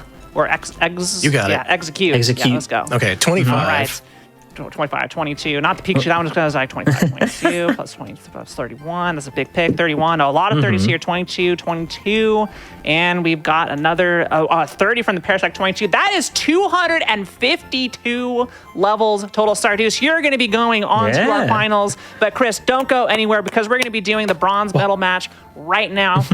We got Murph back into the competitor's chair here to see who is going to take home the bronze, and we're going to get right into it, you two. Sardius, we'll be seeing you shortly in the grand finals with Digital Basic. Don't go anywhere for that, everybody. But All right. yeah, we're starting to run out of games. We got some good ones. We still got some really, really interesting ones in here to go for. I'm over here now. So I'm spinning the wheel. We've got, oh my. Digi's going to be so mad. Very clever Poor tiebreaker. Digi was really looking forward to Tetris Attack, but do I have that they power? are not going to get a free win in the finals. But Tetris Attack, we just Maybe finished they'll say something. a puzzle game, and Chris, you did quite well in Wario's Woods. Tetris Attack, another match. Maybe they won't. We'll see how you can do on this one, but go ahead and get your games ready. Whew, all right, this is a good one to start it off with. I think so. Just very fun, quick, snappy matchup on this one. A lot of really good puzzling going on here. Exactly. So I got We only picked I'm over good here. puzzle games. Yep, I got some settings. I'm out of the here Discord for you channel. all to try once you get into the game. I'm presently so in the other channel, let's and I can't hear you Once we get or see anything. Chris back in here. Are you sure they can hear me? Oh, hi stream. I'm sorry if I'm talking over people. All right. Hey, I'm back over here. All right. Well, welcome back, Chris. If you didn't see, a game is Tetris Attack. Go ahead and get locked and loaded. Another puzzle game for you. You did very well in Wario's Woods. Oh, wait, for me, I'm still playing? Oh, shucks. We're doing the third place match game, Chris. This is for bronze, baby. You know what? Chris doing well on the puzzle games, not doing well in the listening department here. I gotta say. True. It's all good. But yeah, Tetris Attack is the game they're going to roll. I'm going to give some instructions for the game that we're going to play. You can leave out of the options unless you want to change something that's customized out of there. But go to the main game screen once you get in there. All right, and then Did this have a state to load? Don't worry about it. We're good. Okay. All right.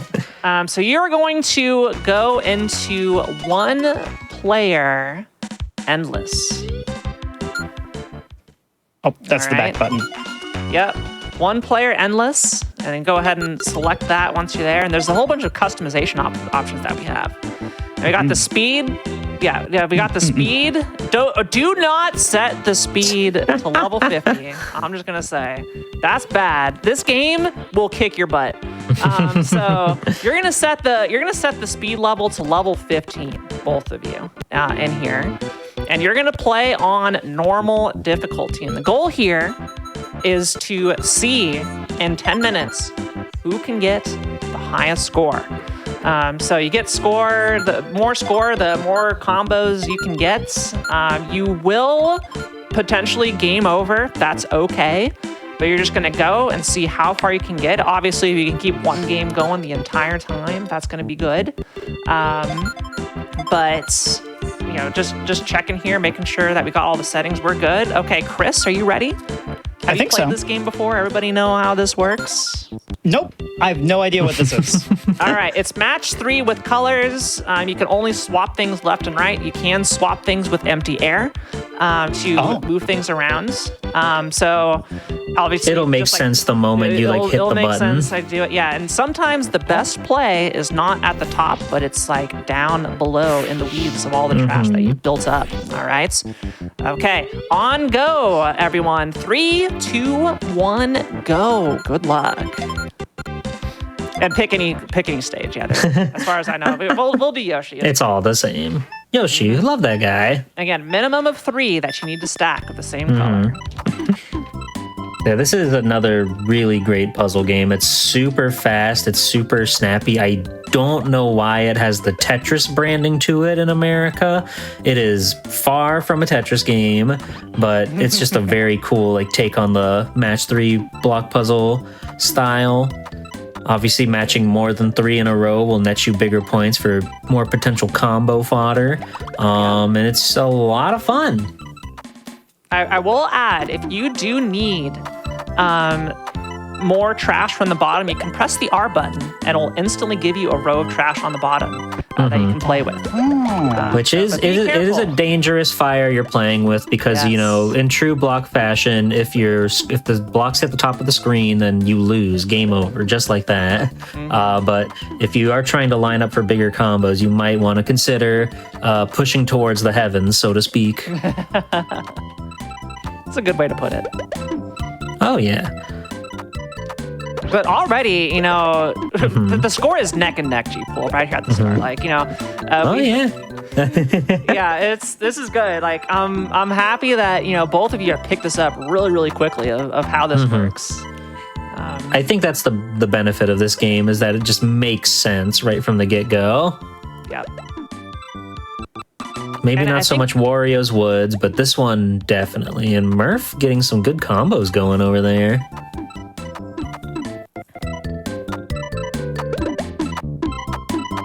I also like the music. It's just so chill and happy. Yeah, no, aesthetically, this is one of the nicest games on there. And so in Japan, Yoshi has nothing to do with this game. It features a bunch of magical girls that Nintendo made up. And they're all very cute. Aww. But yeah, because Yoshi? I don't think so. That's true.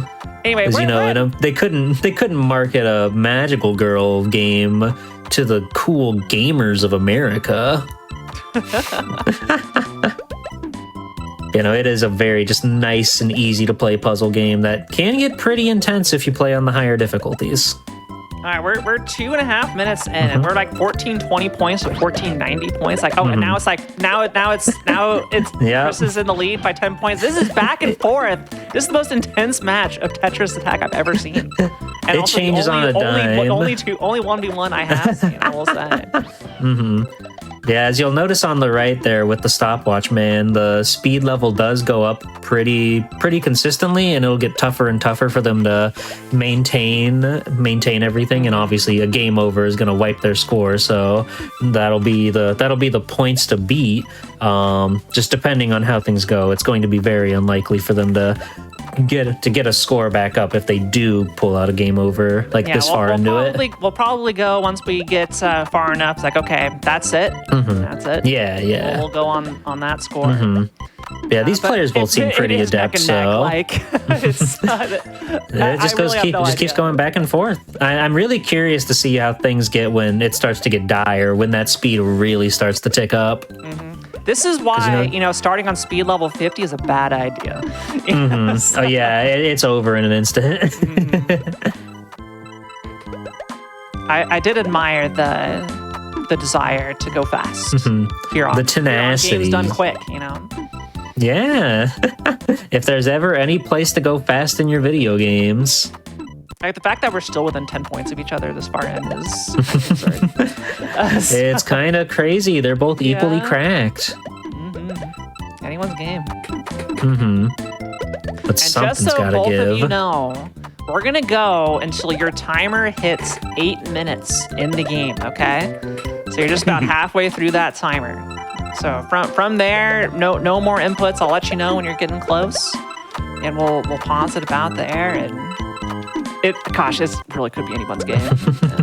It really could be. Again, we're just waiting for the speed to really kick in there, because then we'll see who cracks under the pressure first. But at a pretty leisurely 25 right now. Nothing too much to worry about. A big 4 combo there. For Murph. Yeah, I can't say I expected the puzzle games to be so like even here. Yeah. Because puzzle games are an interesting formula, right? They're not everybody's jam. They're not everybody's cup of tea. So it's cool to see them so just like level with each other. Yeah, both of them would be the highest score in the game, the default high score.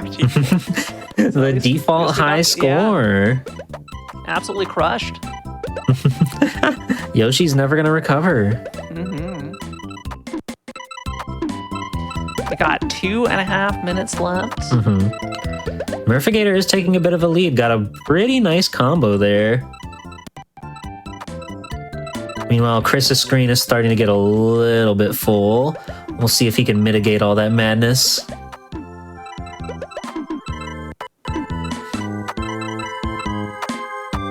There's about 200 points in between the two of them right now.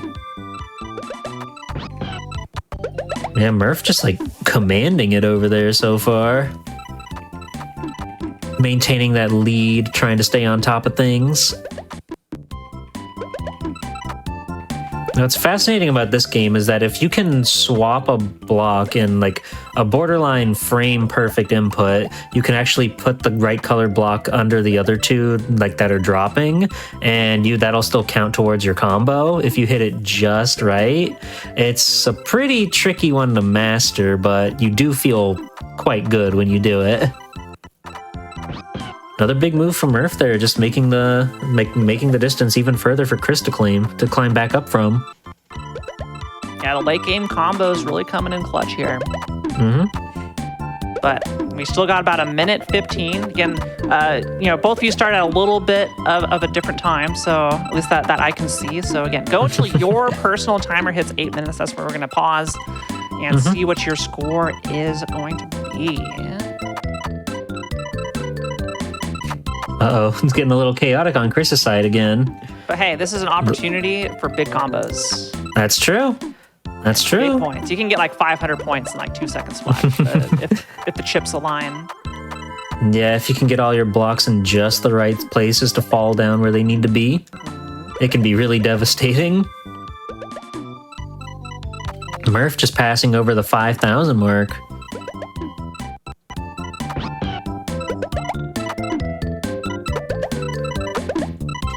I like how cute the little stopwatch is.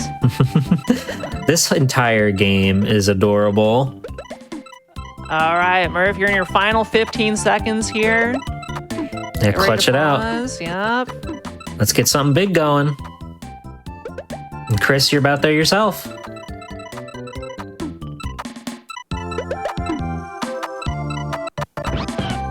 And that's 8 minutes for Murph. All right, I saw 55-40. 55-40. And then Chris coming in with 52-36. So that's going to be a win for Murphigator. Just barely nailing it out there. That was so back and forth, literally until like the last 60 seconds when Murph got a pretty big combo.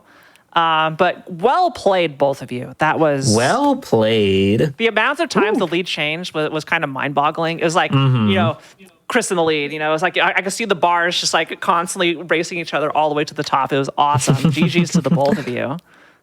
Incredible round of Tetris attack. Yeah, very nicely done. Oh my goodness. Puzzle games are so scary. Yeah. Oh, but it's a good kind of scary, huh? All right. We got to keep this show rolling, so let's go ahead and spin that wheel. We're going to see our next game for the bronze medal match. It is Oh no. Oh no. You know what, G-Pool? Oh. I don't want to talk about this one. You know, you don't want to talk about this buddy. one? This is all you. You don't want to talk about Pac-Man 2, The New Adventures? You want to talk about RNG. This is a game where you're emotionally battling the character that you're supposed to be playing as. There is a password for y'all to generate or to put in. Yes, let me grab that for you guys. We're not doing level 1 that many people are familiar with. No, Yeah, because if you know level 1, you can beat it in like less than a minute with how this game works. So this will be your password to enter on the password screen. Your goal will be you have to go up onto a beautiful mountain peak and find a beautiful flower. Your beautiful wife, Miss Pac-Man, is going to tell you that. She's going to fill you in that you need to deliver that flower for a lovely girl's birthday party. And since this game is pretty obtuse, I'm just going to give you a pretty rough outline on how to get there. So you're going to have to exit your house to the right towards the farm, and there will be a tram that you can take to the mountain. From there, you'll have to climb up some rope and go hang gliding. And if you're able to manage to get through all that, you should be able to find yourself a nice flower. My friend G-Pool, what's up? it sounds like you made all of this up. I did. But I also made Pac-Man 2. Wow. Oh, congratulations. Thank Yeah, you. so you're playing G-Pool's game. Not accurate. This is not G-Pool's game. We don't want to take, regardless of how weird it is, we don't want to take credit away from the original developers of the video game. No, but definitely not. are both of your passwords in? Yes, Yeah, it looks I'm like in they're fact there. on the item screen. I didn't realize it would go Pac-Man right is raring into to it. go. Is it good? Is that bad? I will. I also entered. yeah, I'll go no. to the item screen. Yeah, Merc, You're just good. get into the item screen. Cool. Poor Pac-Man. So yeah, you don't control Pac-Man. You have a button, I believe it's the C button on your Sega Genesis, where you can point him in different directions to go. You have a slingshot that you can whack things and try to get his attention that way. And you have a power pellet button, which you only want to use in ghostly emergencies. Which I will say now, when you're in the hang gliding section, you don't want to use power pellets there. They're not going to help you. But that's all I can tell you. You're going to need to lead him to the right to go to the tram. Then you're going to need to get him hang gliding. All right. Sounds easy enough to me for both of our racers here. So get started on go. 3, 2, 1, go. Good luck. And they're off. This is Another awesome speed game. They wanted to make like a cartoon playable, so they did. Oh my god. I hate to say it, but Murphigator's played this game before.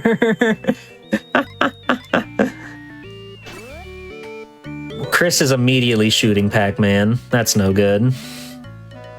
Whoa. Oh, come on, little buddy. No, it's okay. No, it's all right. This is the I don't know why we have to do that. actual Oh, reaction okay. to Pac-Man 2 that I would hope for. No, it's okay, Look at little his buddy. little He's just strut. talking. Yeah. No. Don't. Murphigator has on. already made it to the station. Meanwhile, Chris is battling with the emotions of this little yellow ball. No, little buddy. Little buddy! Oh. Oh, that killed him. He's dead. He died, I'm sorry to say. All right. I believe in you, Chris, to hit the hay bale up top. You can do it. Ooh, Murphigator got his little favorite friend platined. No. How awful. And Pac-Man No, does get nobody- sadder and sadder with each death. It's kind of messed up. Yeah. Boy, the rake really having an issue. There you go. Chris figured it out. You really got to be fast on some of these reactions. Ooh, Pac-Man's not happy enough to climb the rope. What are you gonna do? He doesn't have it in him. He doesn't have that dog in him. Oh my gosh, he's so sad. It's okay. He's washing off. He'll feel better. Right as rain, Pac-Man. No, buddy, we don't have time for this. It's the funniest game ever made. They gotta make more Pac-Man 2s. Crazy the audacity for them to make a game called Pac-Man 2, and it's nothing like Pac-Man. Little buddy, we gotta go. Oh no. Oh, that You kills him. angered the crow. Meanwhile, I thought maybe Murphigator that was about to hit good. the hang glider. Oh, the station's right there, Chris. No, For what it's worth, we buddy. picked the Genesis version of this game, mainly because I think the sound font is just a little more like interesting in this version. buddy. But gameplay, they are 1-to-1. Chris, I'm gonna give no. You're figuring out. You Little got it. buddy. Oh well, he's going to town now. He wants to go to old arcade. No, little buddy, we got errands. We got stuff to do. No, now's not the time. Murphigator You has gotta made focus. Pac-Man mad, and now he Wile E. Coyote timed over there. It's All right. insanely funny. They made a game where you battle his emotions. Look at this. No, You hold on. made him distraught, Chris. Ooh. All right, we can look at the chicken. Is that okay? It might make no, him that's feel not better. okay. All right, here we go. Here we go. All right, Murphigator's got it. We're in the hang gliding mode now. Where you have to tell Pac-Man to go higher or lower to watch out for the ghosts and the other traps that are on the way. What do you mean? Oh, you wish you just had to tell him. What do you Stop. Chris, you might want to try shooting at that sign Why would you need to do that? You have a to point get his on attention. Yeah, you know. There you go. You made it. You made it to the mountain, Christopher. I remember this level being the stuff of my nightmares as a kid. You know, G-Pool, as a kid, you seem to get a lot of, Yeah. you know, a lot of games. Maybe the parents went in and bought on the box art alone. You know, it's kind of like the vibe I'm getting. Like, oh, combat basketball, that sounds cool.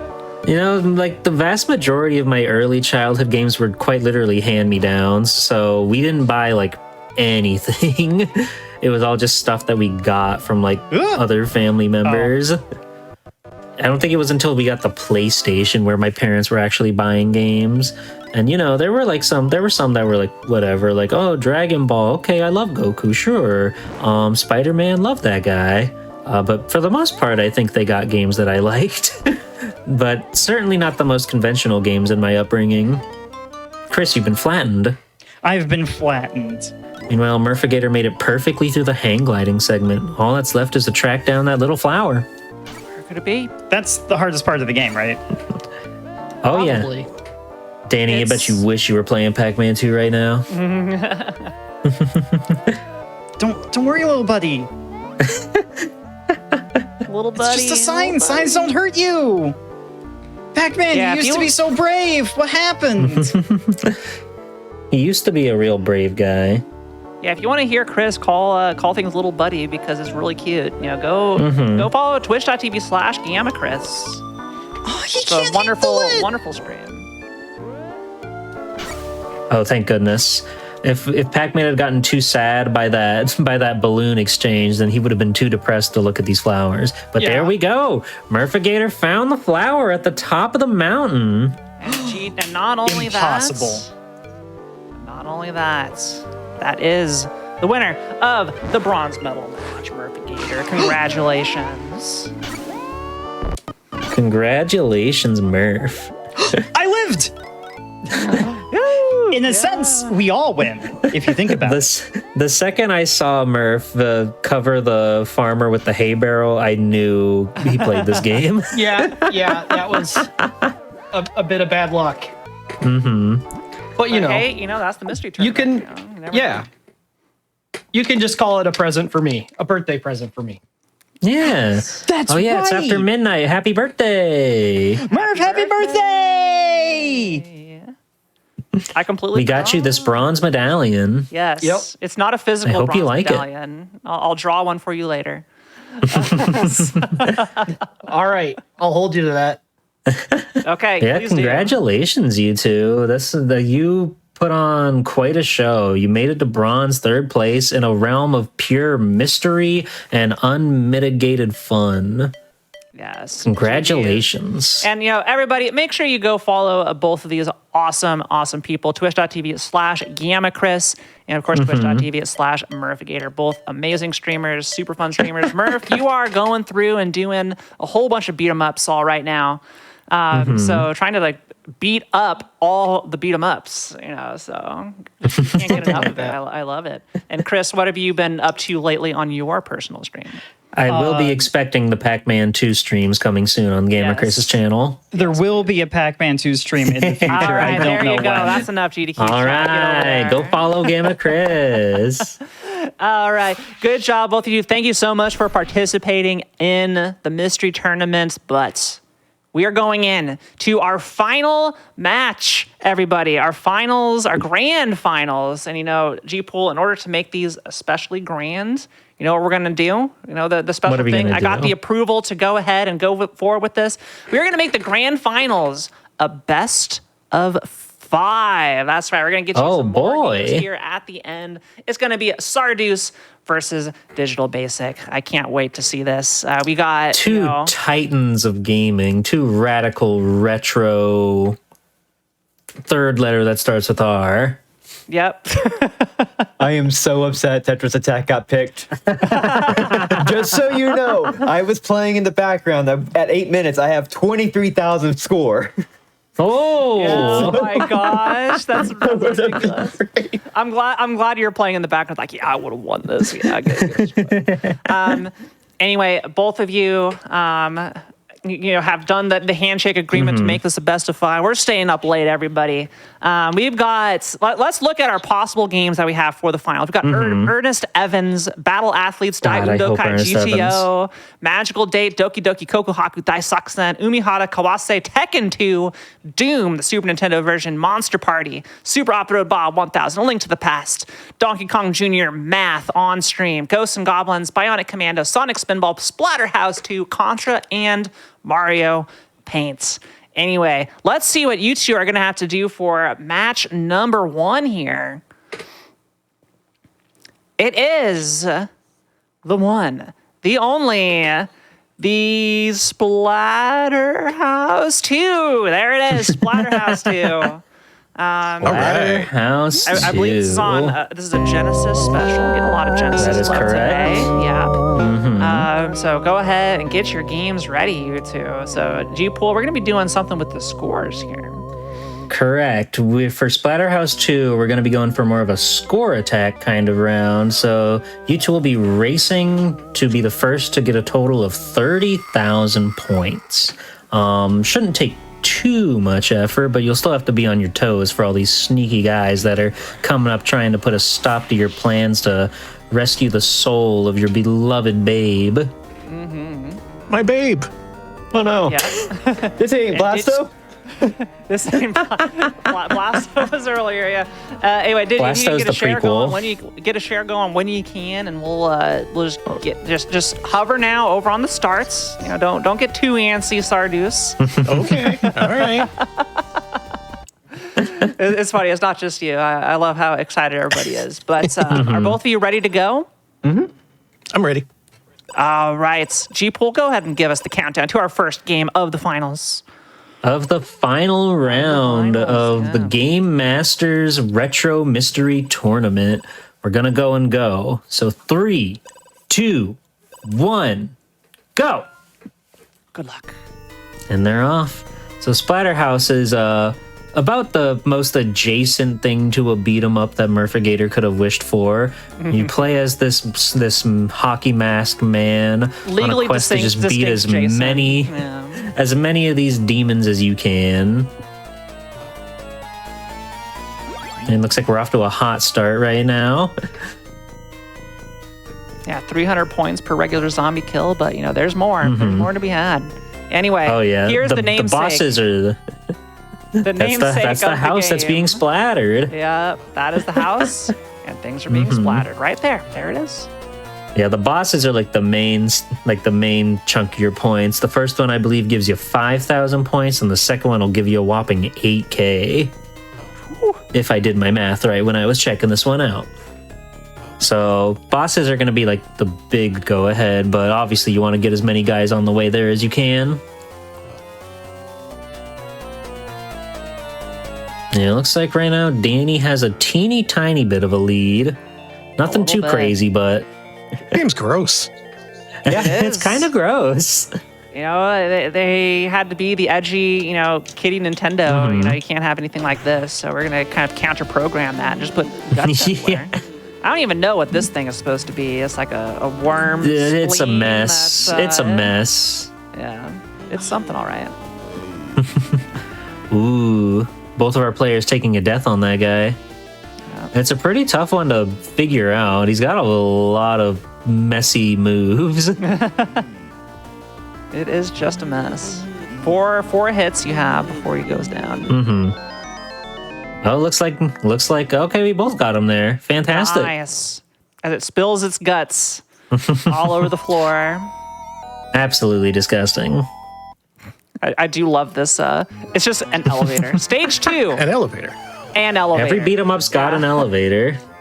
It's not a funicular, though. Those are always the scary ones, right? Or maybe it is. It's just limited by the 2D perspective. Whenever you see a slanted elevator in a video game, you know something's about to go down. Oh, yeah. It's either going to lead you to pain or the elevator itself is going to be pain. Danny taking another death there. That's just going to give Digi more time to take the lead. Yeah, Digi's got it down here with these jump kicks. It's working out. It's working out for them. Yeah, the elevator segments in these kind of games, you just, as long as you can like stay on top of things like right from the beginning, then generally they don't pile up on you too bad.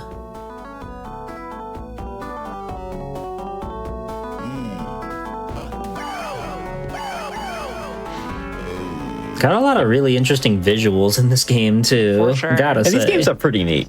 I played. There's like one that's like an SD version on the NES. I want to say it's very cool. Yeah. That game is cool.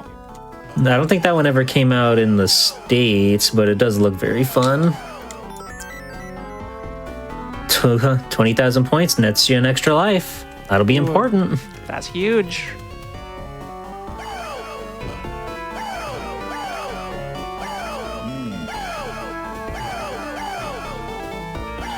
Ooh, picked up the bone on Digi's end. Just making a mess out of these purple guys. All right, Sergio's almost up on their live. There we go. Absolutely massive, getting to that 20,000 points. Oh, dropping the bone in the spike pit though. That's brutal. Yep. The protagonist, I'm not even sure if we can call this guy the protagonist. It kind of looks like we're the bad guy, but, if he wore shoes, these spikes probably wouldn't have been a problem. Fair point. He's got a lot of other things going on with his fit, so why not give him shoes? Like the grossest thing about this, he's going through all this without shoes. Yeah, I don't think I could step on any of this mess and not just get the heebie-jeebies. No, definitely not. Digi is climbing, only 2,200 points to go. These purple guys are quite a mess of points. Only one more purple guy will do it. All right, that's 30,000. That is 30,000. Digital Basic taking the first round of the finals. Nice and a work. celebratory nap in the spike bed. GG's, you two.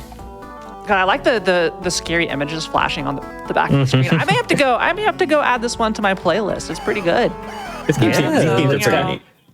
Yeah. So, they're Stardew. Namco classics. Stardew's having played every game, even this one, so far. So, what do you hope we draw next out of the list of remaining games? What are you pulling for? Any one you really, really want to get? I want to see Ernest Evans. Give me the Ernest. Ernest Evans, yes. I think we all want to see That's Ernest Evans. the right If you have answer. not- Oh, that'd if be you have great. not seen Ernest Evans, I kind of, you know what? I'm going to will it to happen. Here we go. We're spinning. Ernest Evans. what do we coming got? up. I willed it into existence. Ah! Okay, all right. Oh, We're getting... well, this one's pretty good too. This one is pretty good. We're doing Battle Athletes Dai Undokai GTO. For the PlayStation one. You're gonna have to take the lead on this one. I haven't played this one, and it's in Japanese. I know everything you need to know about this game. We actually did this on a PS1 mystery showcase late last year. So go ahead and get into it. I'll explain where you need to go. Thankfully, most of the menus are in English, so you're fine. Oh, wonderful. But we're going to be doing some time attacks. We're going to do some time attacks and see kind of like a mini series inside of the series. It's a racing game, 3-lane racing game. It's a little bit jank, and I'll explain once we get in there. We're going to go ahead. You're going to go game starts at the start. And also, this is a Japanese game, so circle is generally your confirm button for a Japanese game. All right. So you're going to go down to the third option on the main menu of the Japanese characters. That is time attack mode. All right, and then just sit tight here for a moment. You can pick a character. So, just go browse the characters and, pick whichever one you like. As far as I can tell in the game,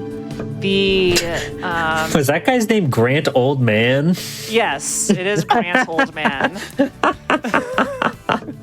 From England, yeah. Yeah, they're all from different countries. They all have their own stages. Yeah, this is based on an anime, right? It is, and the gist of the story is you're on a space station school and you're doing sports activities, and by sports activities, you're running through obstacle courses. The 3D models are really cool. Yeah, once you have selected your characters, go ahead and confirm, and then we're gonna pick a stage here. I think, the Akari stage is a good one to start with. Don't select it yet. We're going to be doing a time attack. It's going to be you alone versus the clock. The way this game works is you can, I think it's hold forward or hold the run button and you'll dash. You have a little stamina meter. And there are obstacles. If you double tap left or right, so double tap left, you'll change lanes to avoid obstacles. You press one of the buttons, I can't remember, to slide under obstacles. You'll figure it out. And then the other button is a jump button. And you can double jump. So if you run into an obstacle, you get really close to it, you can jump over it. And you can also double jump over larger obstacles. I think the only way to get the hang of it is to play it. Neither of you probably know what this game is. So, just go ahead and select in 3, 2, 1, go on the stage. It's going to give us a nice little cutscene, and then we're going to be racing, and the characters may have something to say about it. Got to do our opening stretches, G-Pool. The opening stretches, I love how this game looks so much. Yeah. All right, and they're off. Oh, right. Immediately getting got by the lollipop. Tragic. Yeah, after one race, you'll get the controls down. It's okay. So yeah, it's all about like when to slide, when to jump, when to change lanes. Yeah. And then when you think you've got time to run, then you got to hit those boosts, all while watching your stamina meter at the top left there. You have to remember, I think it's hold forward to sprint. It is so awesome. She runs on all fours. Yeah. Yeah, I like her. she is something else. Sardius, don't tell me you played this game. I played this once. I forgot about it though. I play Wonderful. You do. You did say you played everything, but been doing Retro Pals for years and years now. Played a bunch of weird stuff. Also, you want to jump into the swimming segment. Yeah, you want to jump into the water. Otherwise, you're going to face plant in there, and you can press the button to swim faster.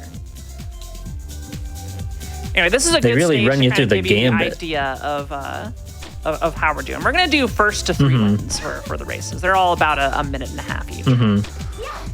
Sounds good. Oh, and looks like Danny is coming up on victory there. Ooh, fell in one last pit though. Nicely done. Nicely done. But look how close.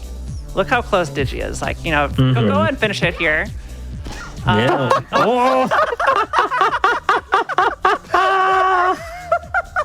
That's incredible. I'm not sure if we could get an instant replay on that. That was the most my God, that was awesome. this game. Yeah, that's just Oh, what a game. what a video game. All right, just a 12-second delta between there, but I think you now know how the stamina management works. And I find if you just blitz out the stamina, you recharge it so fast. I think it is almost beneficial to just really use that. But let's go ahead and Sardeus, you won. Let's go ahead and have you pick the next stage here. Just really quick, go through, and you can. Yeah, it does make you repick your character. Next stage, huh? Let's see. Yeah, just go through, see what you like. They're something. They really a lot are of good something. ones. This game's a little ridiculous. Let's do this one, the Ichino stage. Ichino stage. Okay, Ichino stage. Both All of you right. have selected. Jeep will go ahead and count us down. All right. 3, 2, 1, go. Yes. They're all themed after one of the characters, some of which are not playable. It makes me curious about what the anime is like for this. It's look, there is if either of you are curious, you can watch the animated opening cutscene that goes over very quickly all of the lore of the video game. Oh, wonderful. Oh my God, the takoyaki covering the stage. It's inspired. The hands. The hands What? will slap you. Yeah, It's you just don't want so to get hit by the scary. hands. Yeah, and the hands it's like an anatomical hand, so it's got like a bone in there. It's really weird. What do you do about that? Oh, you they're gotta smarter do it. than me, these gamers. You got to do the double jump.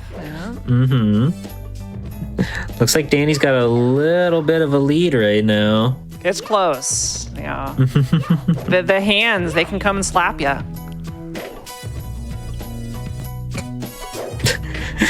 God, what a funny video game. It really is something else. This is peak mystery tournament right here, in my opinion. Oh, yeah. It doesn't get more mysterious than weird, cryptic, athletic anime tie-in game. Oh, and there's the goal. Oh. But Digi getting slapped. Did you getting slapped? It's right there. But look at the time there. Look at the timer. 1:11:03 for Digi and 1:12:60 Digi won by a for second. Sardeus. Tied up 1-1. Again, it's the first of 3 in these races. Good. That was a nail biter right there. Good job, Digi, putting it in. Yeah, if not for running out of stamina at the end there, I think Danny would have had it. Yeah, stamina management is important. It can kind of run out of you without you even noticing about with all the obstacles keeping track of your attention. There's so many things they have to pay attention to in all these. Absolutely. Yeah, go ahead and select your ideal character. And Digi, you won last match. Go ahead and pick a stage. Let's do the Tanya stage. All right, just going down the Sounds line. good. Tanya stage. What's going on with this this creature in the background? I don't know. Who could say? But on your mark, get set, and go. Good luck. Yeah, Good luck. Both of you really have gotten this. Gotten this pretty Really quick. gotten the hang of this whole fitness thing. Yeah, you're good at fitness. Good job. It is a little disorienting because the Danny's character, their intro stage cutscene is just shorter, so it makes it feel like Danny's getting a lead, but that's why we got that timer on the bottom there. Nicely done getting over all those masks. Oh, the big meat on a bone. Yeah, I hate the big meat on the bone. Yeah.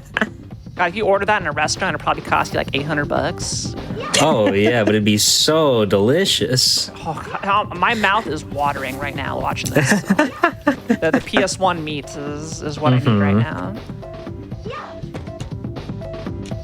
And we seem to be pretty neck and neck. I think Danny's got a little bit of a lead at the moment. Just a little bit, about one screen ahead.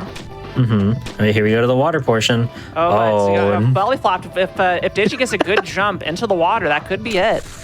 Oh, unfortunate. It is. I will give a hint to the players. When you enter the body of water, you just want to do a single jump. Has worked the best for me, right before you get to the water. So that will help you out on the next race. All right, it's going to go down to the time. Oh, Danny falling into that pit at the end. Danny coming in at 1:18.66. Oh, in the last pit, tripping up Digi there. All right. So Danny's taking game 2. Well, game 3 to 2-1. The second game of the 3 required for victory for this challenge. What game? Yes. We're doing first 2-3 here. First okay. 2-3 on the. Oh, okay. They're all like minute and a half races. Right. Match points. We could go down the list. Daniel Sarduce, what are you feeling for the next race? Let's see here. Let me pick my character again.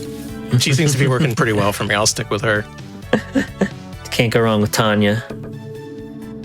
I guess we'll just do the next one on the line. The Jesse stage.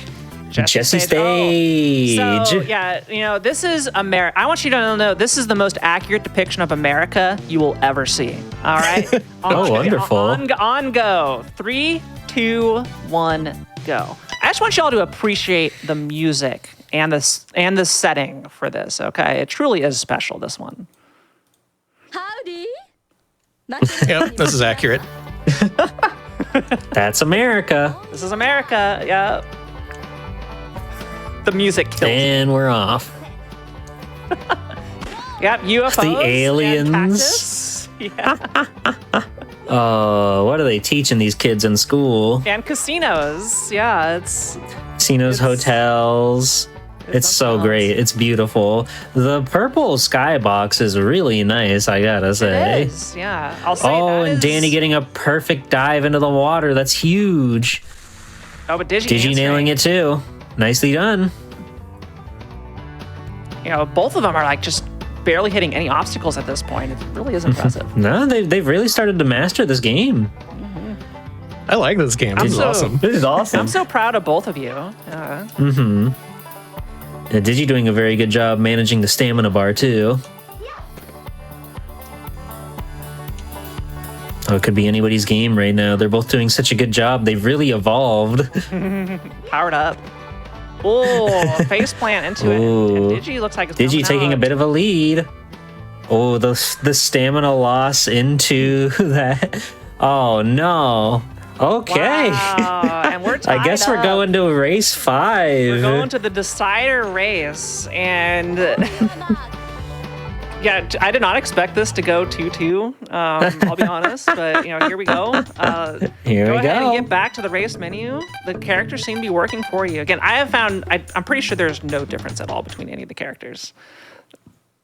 Other than, I think it's like Tanya. She just runs on all fours and is great. She's so fast. One of the girls has like a bike that she can ride, and she rides it underwater too. Yeah. Oh, yeah. One cheats. There's a cheater with a bike. Yeah. Let's do the All right. Kocho stage. Kocho stage for the final. It's in space. I'm a big fan. I'm a big fan of space. The final frontier. We're going to the final frontier for the final race in Battle of Athletes Dai Undokai GTO. Get ready on 3, 2, 1, go. I'm This so game's glad fun. this game got picked. Yeah. This is surprisingly It's quite fun. cool. On your mark. Get set. And they're off. Yeah, Ooh, gotta the be able- falling asteroids. Scary. They've really taken over. evolved and to I play this know, like, game. this It's like a is- mastery over The it. amount of gaming going on here. It's so awesome to see. Like, that's another super cool thing about a mystery tournament, just seeing somebody adapt to the game, going from basically playing it the first time ever to really just understanding it and getting really good at the levels and everything. It's super cool to see.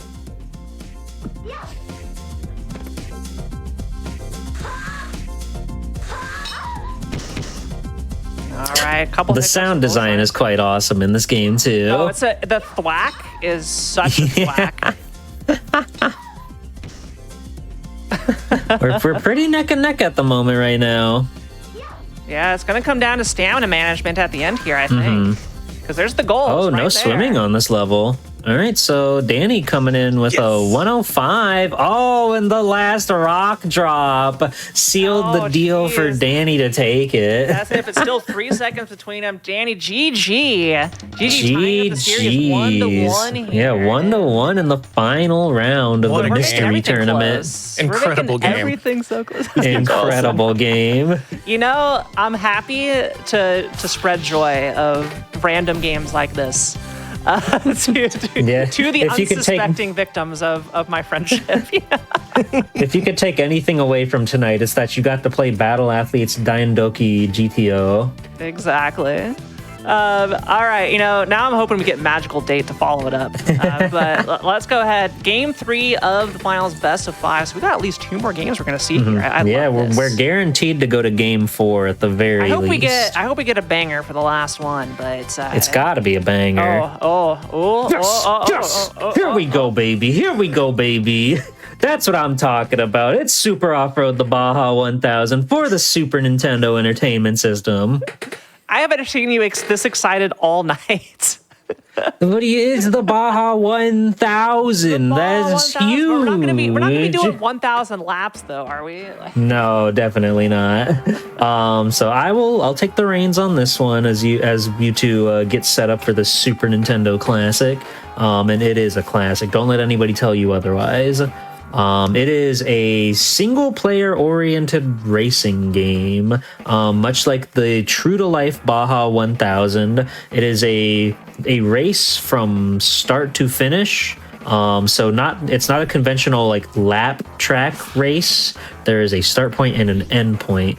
And the mode that we're going to be focusing on will be I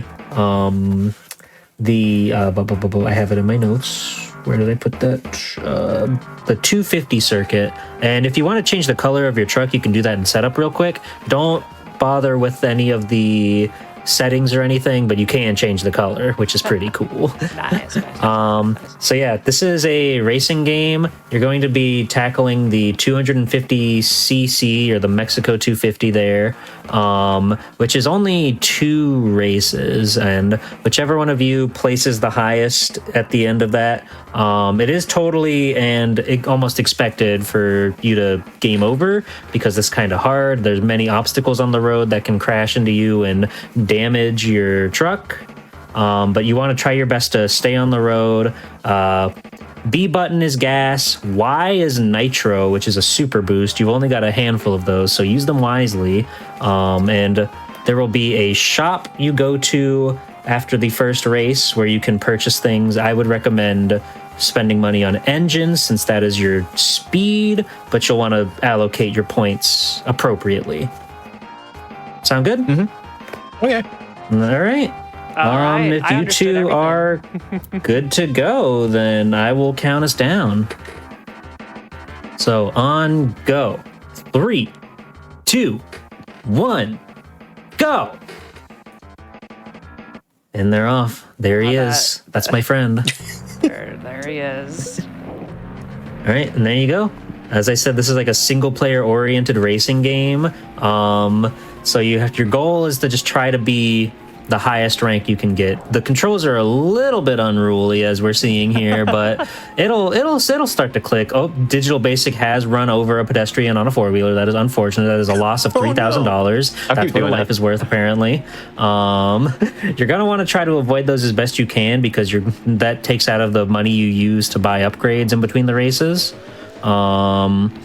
But what are you these should be able to pedestrians figure it doing out here on the racetrack? Come on. I don't know. There's the occasional couple on the side of the road as well, and deers and other things. The deer is actually a bigger monetary loss than the human on the 4-wheeler, which I think is fascinating.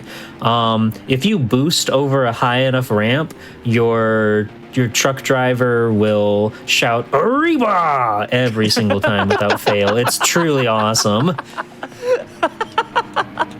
So yeah, you've only got so many nitros that you can use. You can pick them up on the road. They are those yellow canisters. There are also bags of cash to, you know, cover some of the damages that you've caused on the race. Do keep a track of your damage meter on the bottom, because if that fills up to the top, then you are out of the race. G-Pool, This are you is the nothing only like person who Super has ever Off-Road. played this? Yes, and I love it. Yeah, so far right now, Sardus holding 4th place on their race. Meanwhile, Digi catching up in 5th. 4th place is in sight, that beautiful orange truck. Deer. Oh, the orange truck just took out that deer and ran off road. It's so messed up. It's really messed up that happened. And both sitting in rank 4. You know, both, you're doing great. Y'all are doing great. Really, really good use of the boosts from Digi. I'm just so happy that everybody's crushing it tonight. Like all of our competitors that we've had all night long. Everybody's mastered their games, like right from the get-go. It's awesome to see. I ran over that guy twice. Are they going to find me twice? Nah, one life is one life. Okay. There it is.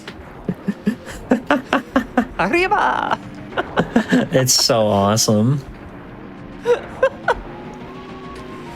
There are other games in the off-road franchise, but none of them are like this in the slightest, and I think that's a shame. The other This Super one is Off-Road is a truly top-down awesome. game. That's why I thought this was going to be top-down. It's not. It's not at all. But it's cool. I like the soundtrack a lot. I like the weird, like, analog control. Like, it's not so much like a game you drift in per se. You tap the D-pad left or right, and that changes the angle your car is facing. So it's a little bit, I guess, easier to grasp, but it's a fascinating one, and it's near and dear to my little heart. Looks like we're almost through race number 1 for both of our contestants here. Danny holding 4th place right now, while Digi up in 3rd. But what really matters is who comes in at first at the end of the next one. Yes. This is the warm-up. Get the cash. Don't run over more pedestrians. I'll just keep doing that. That's fine. Oh no, did you? And if you do like this game enough, then there's a whole Baja 1000 route you could play on your own. It gets fascinating. It goes through the day. Congratulations on getting 4th. That's 78,000 point bonus for you. As that man said, shocks are important. You'll want to help keep your car alive, but engine does give you total speed. So that's something important that you'll want to mind. And then you can buy as many nitros as you want. All right, Digi's going for it. Yeah, and take your time. It's just, you're going to complete the race. We're going to see where you end up, okay? Yeah. I do think this game has like a great soundtrack and just a really interesting visual style to it. All right. It's certainly like no pole position kind of game. Oh, Danny's stocked up on nitro. Yeah. That's a very 7-year-old G-Pool tactic right there. Does it work? Sometimes. Okay. We'll see. We're about to find out, Sardus, together. You know, the great thing is since we're only doing this one, you know, unless we do a tiebreaker, you know, if we've both finished in the same rank, is it going to be who has the most money at the end is the tiebreaker? Who ran over the least? I think that would be a great way to settle. Yeah, who ran over the least amount of pedestrians? So, you know, don't run over too much here. But yeah, Digi's got to be careful. Taking a lot of those big jumps without stocking up on shocks does a lot of damage to that truck. What happens once the damage meter fills up? Your man jumps out of this truck and stomps on the ground really mad. Yeah, we don't want to see that. We wouldn't want to see that. You know, this, I have to say, you know, for a Super Nintendo game, you know, the fact that there's like actual elevation instead of like the Mode 7 look here is... Oh, yeah. It's kind of impressive how it comes together. I mean, it is a little bit rough around the edges, but... Not like F-Zero, not like Mario Kart, but I think they nail like the 3-dimensional angle surprisingly well. And like just the sprite on the truck and all the different angles it has looks very nice. Yeah, I'm impressed. Arriba. Arriba. One of my like favorite weird, and I don't even know if you could call this an Easter egg, but if you pick the gray truck, sometimes, not all the time, but sometimes your truck would turn purple on this stage and this stage only. I don't know why. It's like the rare elusive purple truck. It's so mysterious. Oh, both of you are in second place right now. This is scary. That red truck is a beast to beat though. He's a monster on the track. But I think Danny's stock of nitro is really going to come in handy here. Digi only has one left to their name. They might be able to pick up some more on the track, but pretty sparse this time around. Oh, I can see the Danny red truck falling into up third there. place though. Ooh, both of our damage meters are really starting to climb up. This could be a game changer here. I'm getting worried here. Digi almost at the end though. I think they are gonna make it. I think they're gonna make it. I'm worried here, Ooh. Sardius. I'm a little worried. I'm worried too. Running over all those bushes aren't gonna help. My truck craves bushes. It's got to eat all the cactus and bushes there are. Oh, the crash out right man. before the finish.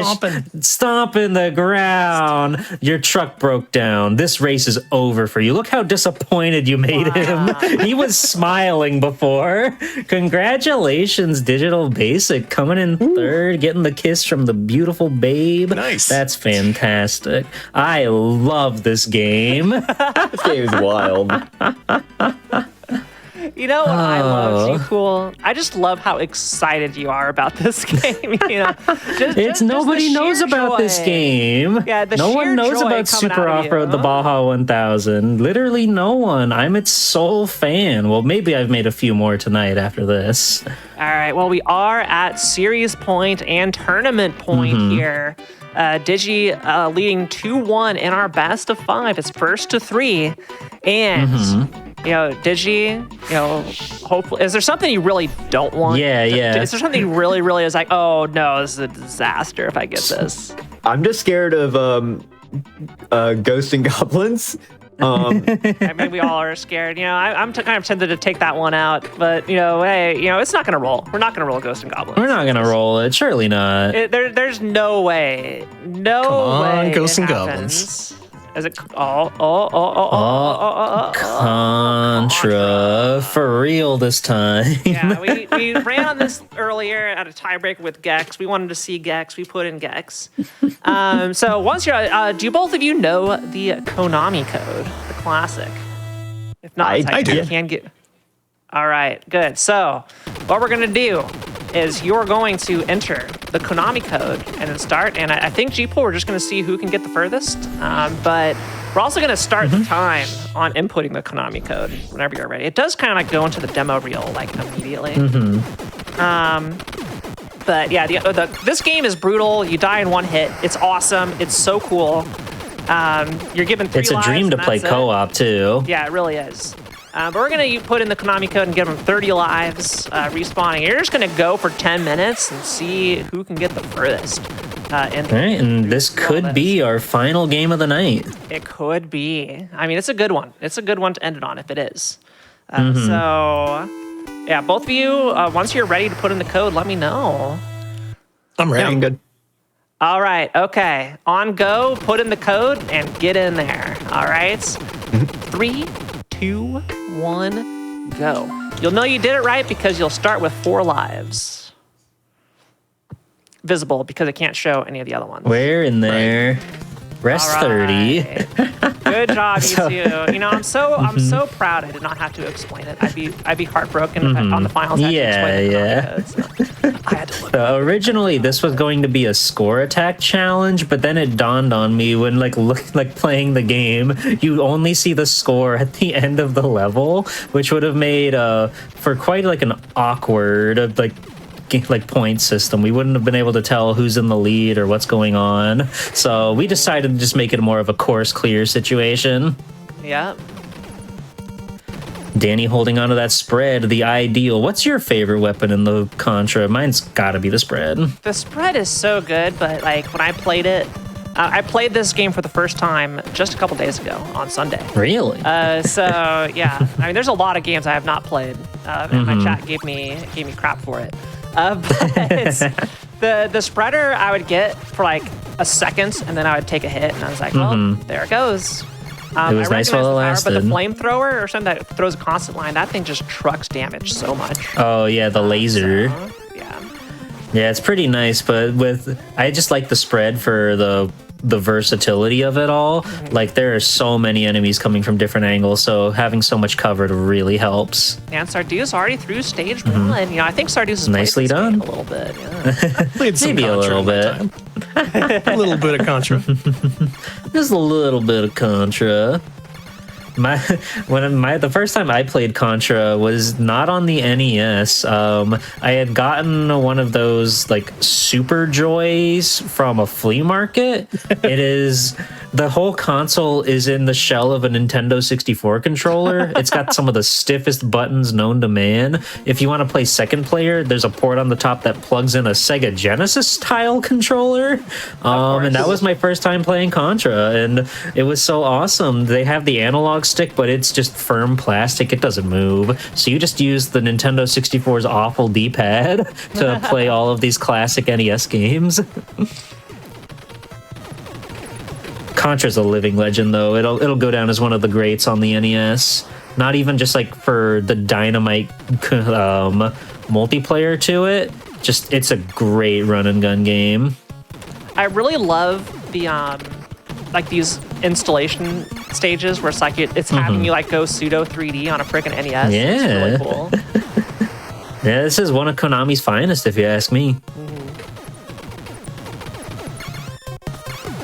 Yeah, I think this is also the game that popularized the Konami code, at least. My yeah. So. Yeah, I think there are some games where they like almost like made jokes out of it. I'm pretty sure if you do it on Gradius 3's pause menu, it just it kills you. But it's a game that'll stand the test of time. Do they still do the Konami code in anything? Like, does that show up in anything anymore? Probably not. I don't know. I know in DDR, they brought back a song, and the beginner chart actually is just up, up, down, down, left, right, up, down, down, left, right. Nice. It is. That's awesome. That's good. Because like they don't really make games with A, cheat codes anymore, or B, games that you could really like utilize something like that nowadays. Well, like what would they do in Metal Gear? Give you just like a bunch of grenades or something? And there's always something. There's always something. It's like now you can do it and you get like V-Bucks or something. You know? It's like, all right. Yeah, now you have to pay for that if you want it. Yeah, pay for the ability to do the Konami code. Danny making short work of the waterfall stage here. Digi catching up on that boss there. Again, thank goodness for the Konami code, because this game does not hold your hand. One touch of death. The waterfall, much like the Castlevania we saw at the beginning of tonight's show, if you touch the thin air on the bottom of the screen, that's no different from getting shot by a rifle. But Danny's already made it to the boss here. We might be seeing a game 5 tonight. That's crazy. It could be, yeah. You know, yeah. So glad we got the go ahead. Having the finals, you know, go to the final game, like what, like, and who knows? You wouldn't like, have it any other way. Literally, whatever game shows up, if the course here continues, like it really could be anyone's game here. It could be Ernest Evans. Like, And I'm really hoping it's Ernest Evans. What are you hoping for, Kiara? We have potentially one more spin on the wheel tonight. What's the last game on the chart that you would love to see? I'm hoping to see Digi actually like get this B and then just go wreck it on this level on the waterfall. Okay. What I want to see. Yeah, Pretty nice. There we go. The very short-lived invulnerability state. You gotta enjoy it while you can. Okay, just blitz up. I also love the guys snorkeling in the waterfall. Yeah. You'll never find them there. Maybe it's just a river from a different perspective. You know? Maybe. Oh, yeah. I mean, the way the gravity works, it wouldn't make sense, but you can think about it as, you know, You could take liberties in video games. Yeah, you do whatever You had to really stretch your imagination with some of these. Danny already on stage 4, the second of these 3D stages. Look at that guy just jumping out. Like, there's so much charm. Oh, In the wrong yeah. game, buddy. You need to go to a gymnastics competition. Yeah. Yeah, if you out there have never played Contra before, go grab your closest bud and find a way to do it. There are ways, modern and everything. It's got a port on just about everything nowadays. You can play Contra, you can play Super Contra, you can play the Alien Wars. Wild Corp on the Genesis is one of the most high-octane games I've ever played in my life. They put blast processing to the limits with that one. It's crazy. Yeah, you know, G-Pool, I thought this game was just like jungle environments. You know, kind of realistic run and gun stuff off of 80s action movies. And then when I played it and I saw, I was like, wait, what is this like H.R. Grieger stuff from Alien popping? I was like, wait. This game is like contentious for being just like quite literally ripping off Geiger designs. It's quite insane. Yeah, if we get they just made it to stage 4. It's something. Yeah, for like folks that are really skilled at this game, they can beat it in like 20 minutes. It's a very short game if you know what you're doing. World record's but like it's 10 minutes. Goodness. I can't It's imagine a great personally. game. No, that's such a grind. Like the motivation to not just like play this game perfectly, but do it efficiently too. Making quick work with this boss, the Optimus Prime boss. Now just a couple shots away to stage 5. How are we doing on time? We're at 7 minutes and 40 seconds here. All right. We may get to the Geiger. We just might. And that's another stage down for Danny. One half of the Retro Pals. Really carrying the torch right there. Dude, he's got the spread Snowfield. shot. I want the spread shot. I've been mashing. Should have got you a turbo controller.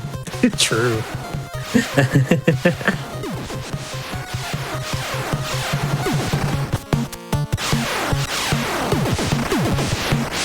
Really hanging onto the laser there. That really helps against some of these stages where you can have enemies actually like show up in a line.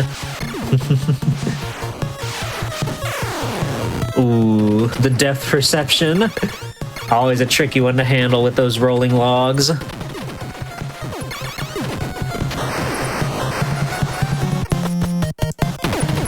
Danny getting a real smorgasbord of items there. The spread and the party wipe.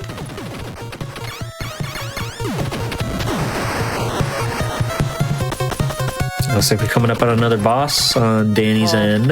These are armored the tanks. There's 2 of these in this stage. And if you do not have a power Short work. if you do not have a power up, they kind of just pull you over. Yeah, spread and laser really come in handy against those boss characters.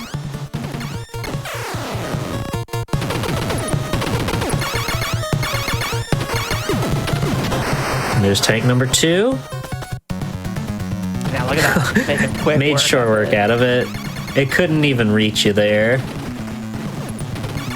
right, well, Oh, what a see if- cheeky little sniper guy there after you fight the giant tank. Don't pick up the L. We don't want that. Not today. We're going for the W. We're only going for W. Exactly.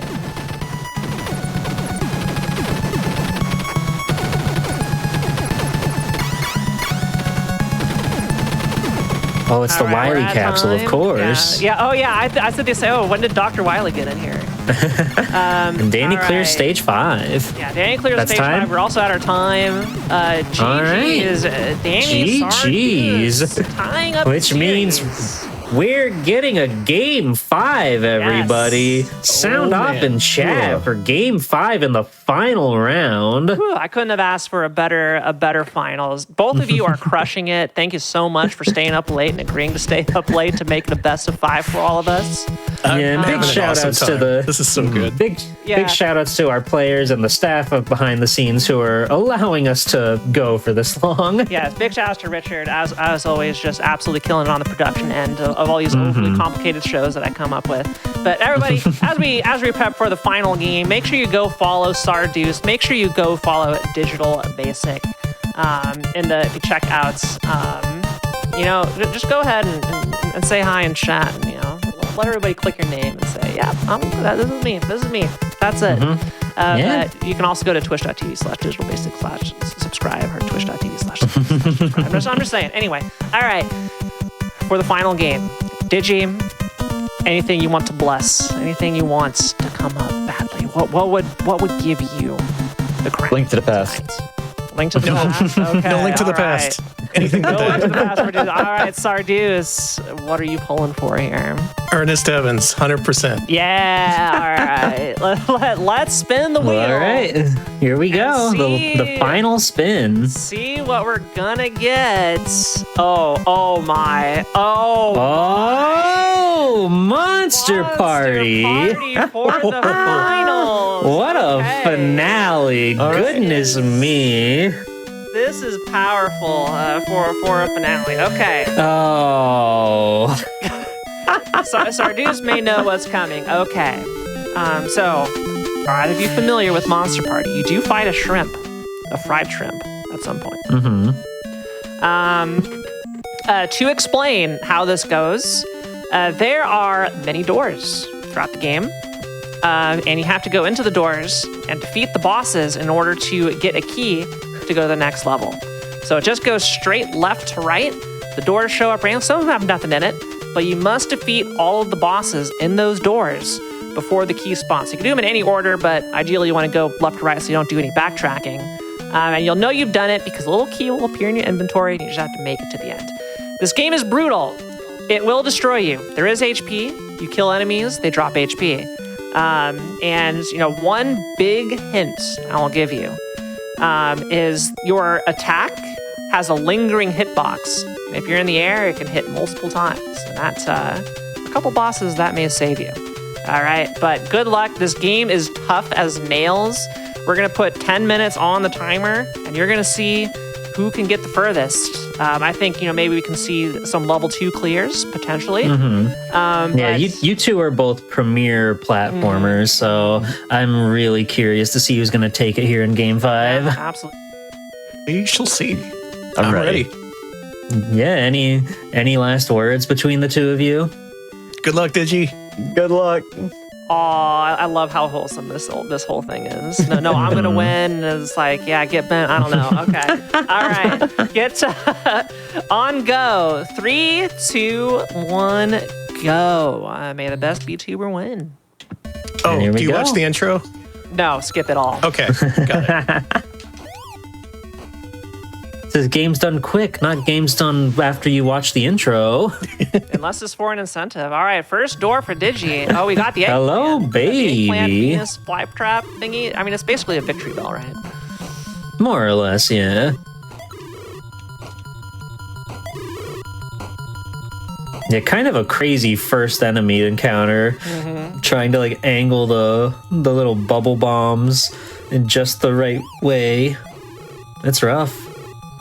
Danny taking a little bit of a beating early on, but nails the does get first boss. kill.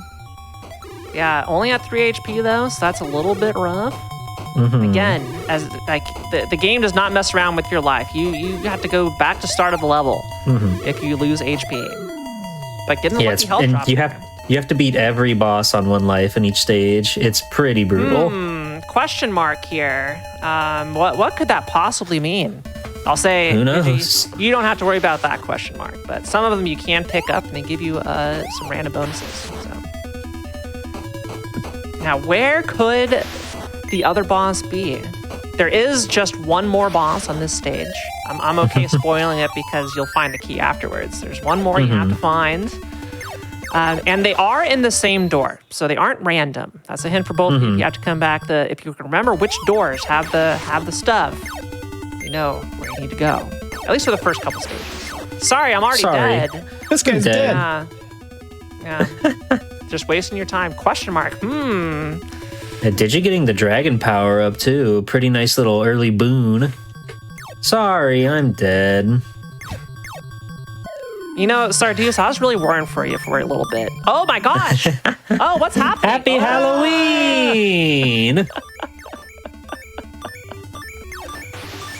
Can you show this on Time's GDQ? about to run out. Jeez. Disgusting. You know, hey, there's some stuff they didn't mess around on the NES. No. The pitch and the music changing is super fascinating. Oh, now we got eyeballs on baguettes. My favorite NES. Yeah, there's a lot of diabolical designs to deal with here. I've been big on alliteration lately, if you couldn't tell.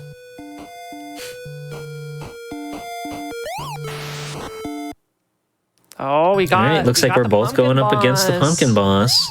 I really do love like just the happy Halloween motifs that this game has. Danny on 1 pip of health has to be really careful, or they're gonna end up doing this entire level over again. Nice try, Danny. Nice try. Digi's still hanging in there. It's getting pretty dicey, but Oh, 1 HP for Digi. 1 Can HP they for do it? Digi. Gonna have to really play this one safe. Oh, with the Jacko bombs just getting the better of them. And that Not an easy game. That everybody is by Monster no Party. means. Yes. That's Monster Party. 8 stages of this nonsense. I do. Okay. I do hope we get to the shrimp in our time limit here. We can only hope we get to the shrimp.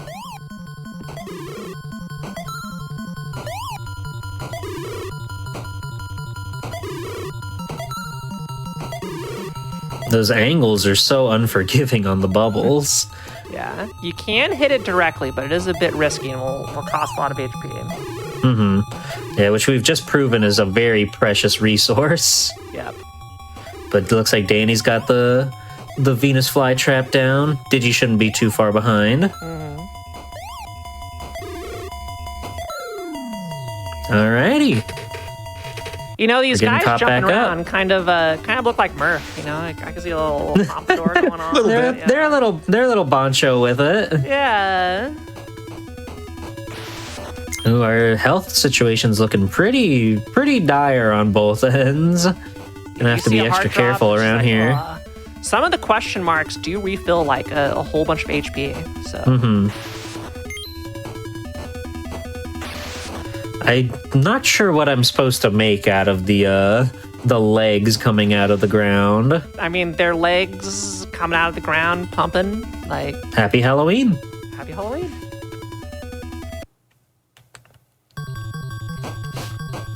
Sorry, I'm dead. I can't even like tell what that's supposed to be. Ooh, getting like a dragon spider. upgrade out of it. A spider, I always thought. But, I guess so.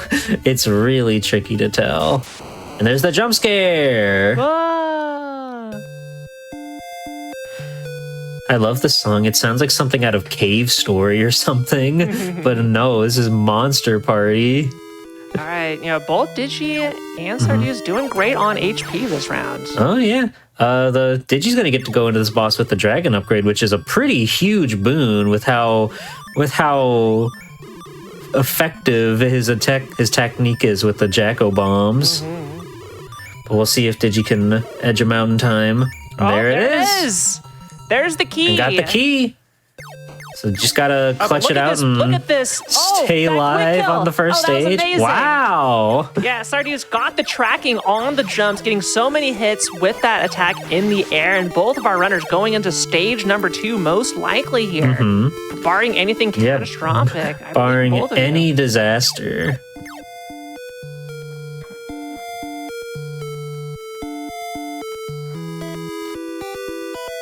Empty. What could be in here? Empty. Yeah. And there it is. There's that final door. Digi's the first one to make it to stage 2. I don't have the key. You don't have the key. You forgot to pick up the key. I'm so foolish.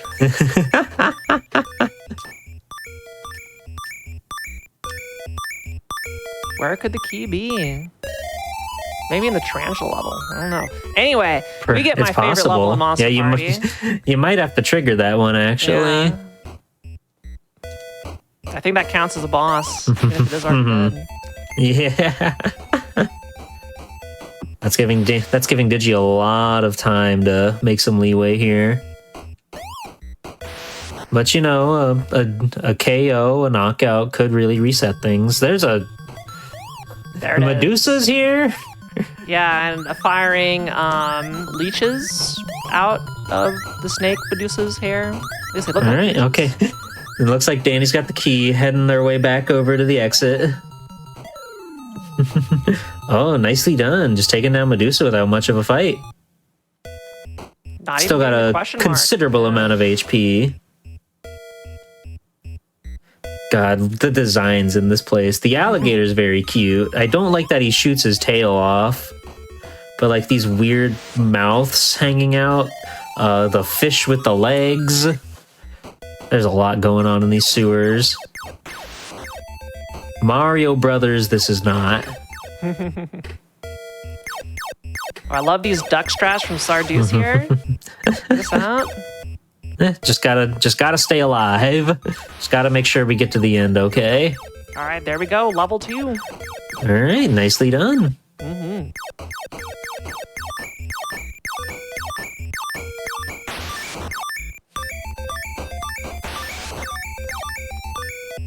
Yeah, I guess I'll take fault. I didn't know the spider counted as a boss requirement. I didn't either. That's new to me. Yeah, I misled. You can blame me, Sardius, for having to go backtrack. No, today I learned.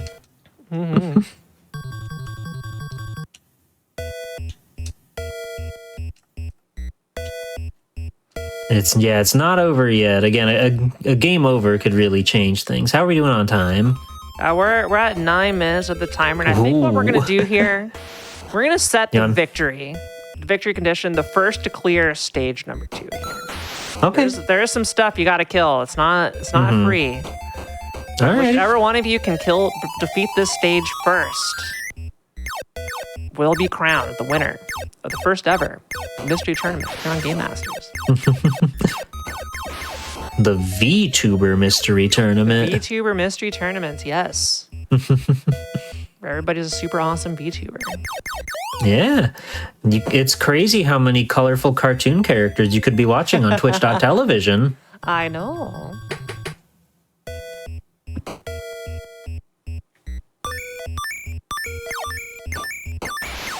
I do these little alien eggs that pop out and throw bubbles at you. They're pretty scary, yeah. Yeah, but it looks like these two have really started to get a hang for Monster Party after that first run. Yeah, literally just right away. Really getting into it. Oh, and here we are. Look out, baby. Here I come. It is the fried shrimp. It's the fried food. Yeah. And not just the fried shrimp. This is unironically a tough boss battle. So. Oh, yeah. You wouldn't think a guy going left to right could be that much of a struggle, but you'd be surprised. Look at Digi instantly finding the duck tech here to plank on the ground to avoid the fried food. Yeah, it's not often you see your protagonists have such a low duck to lay flat on the ground like that and inch around like a worm. How wonderful. Oh, the shrimp is down. We're on onion ring. Yeah, we have a whole meal on our hands right now.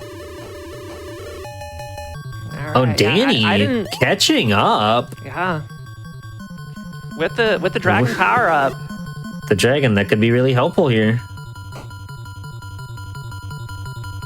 Oh, and already on the onion ring here.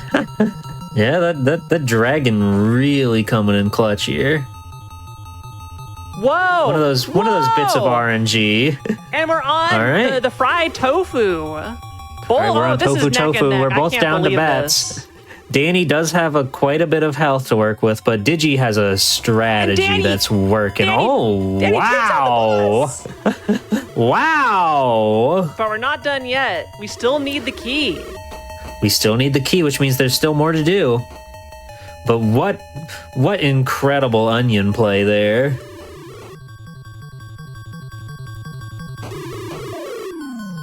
Nicely done. Digi takes down the whole fried food. Wow, what a Oh, and getting pranked by that egg. How rude. Hey, Sarduce, did you kill the Medusa head snake thingy? I think I did.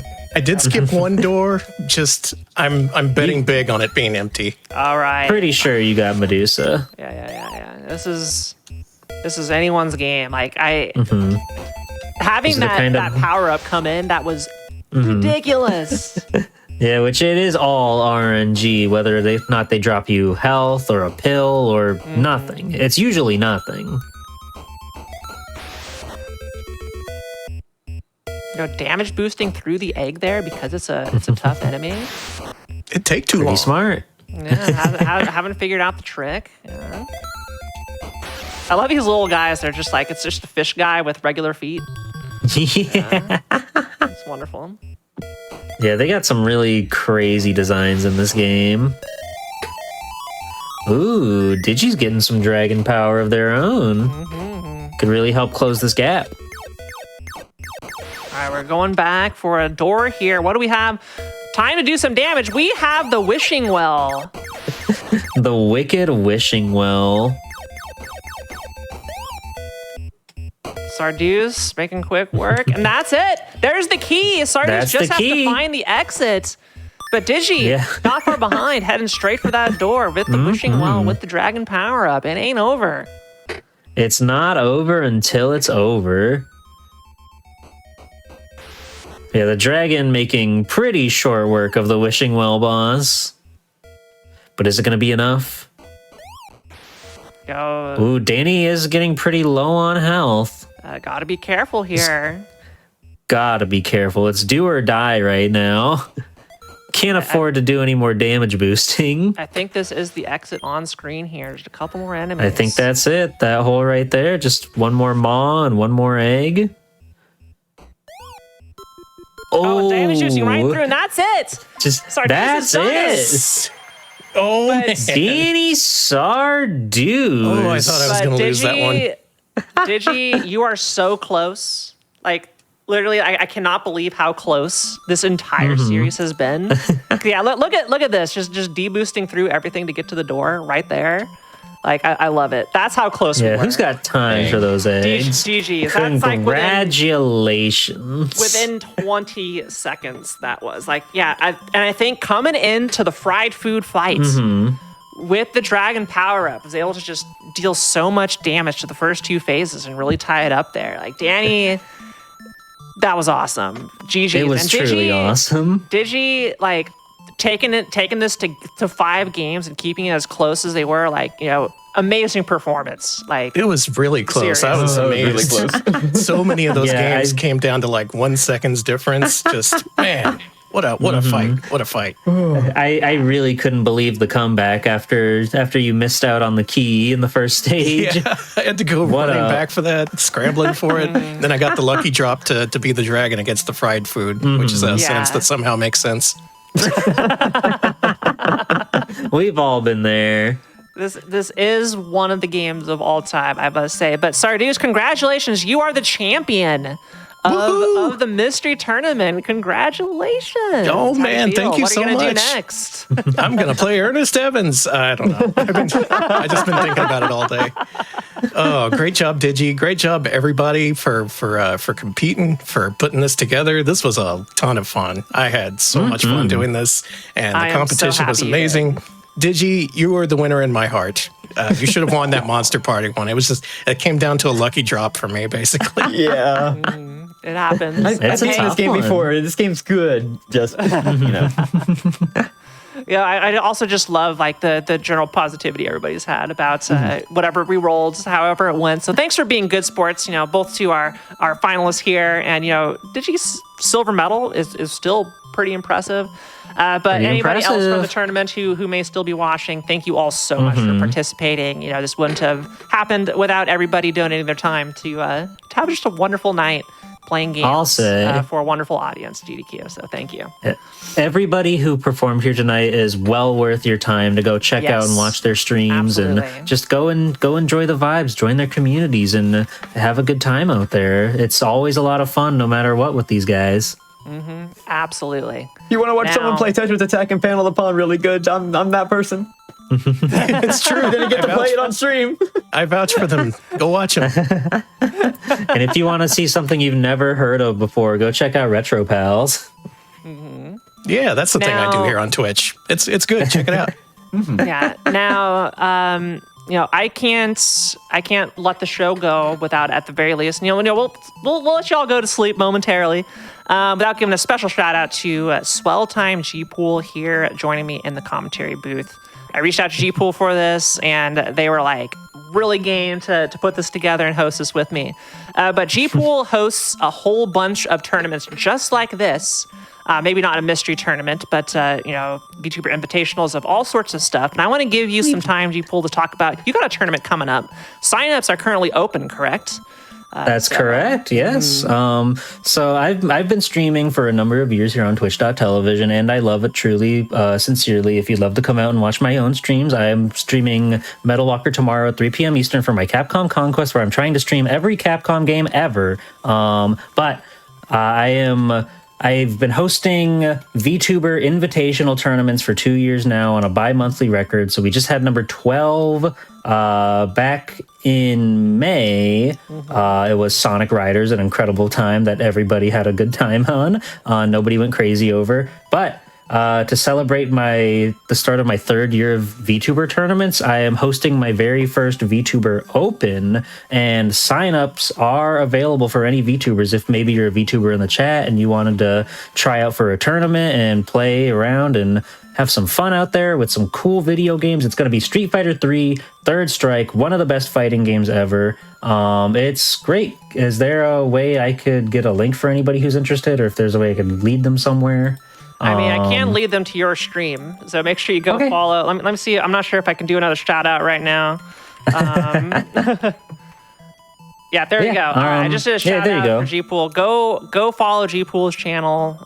Head on over there and say, hey, I want to sign up. They will get you all the information you need. Okay. Again, thank you all so much for being good sports all night long. I don't want to keep y'all too much, so I'm just going to sign out here and say, first of all, big shouts to all of our competitors, big shouts to G-Pool, big shouts to you, the audience, for sticking around and supporting us this whole time, and everyone, if you missed out on Random Number Generation or the Game Master Mystery Tournament, stay tuned as we're going to replay both shows right after the break, back to back. Tune in tomorrow at 7 p.m. Eastern for Out of the Box and Creature Corner. I've been Kiara, and I'll see y'all next time.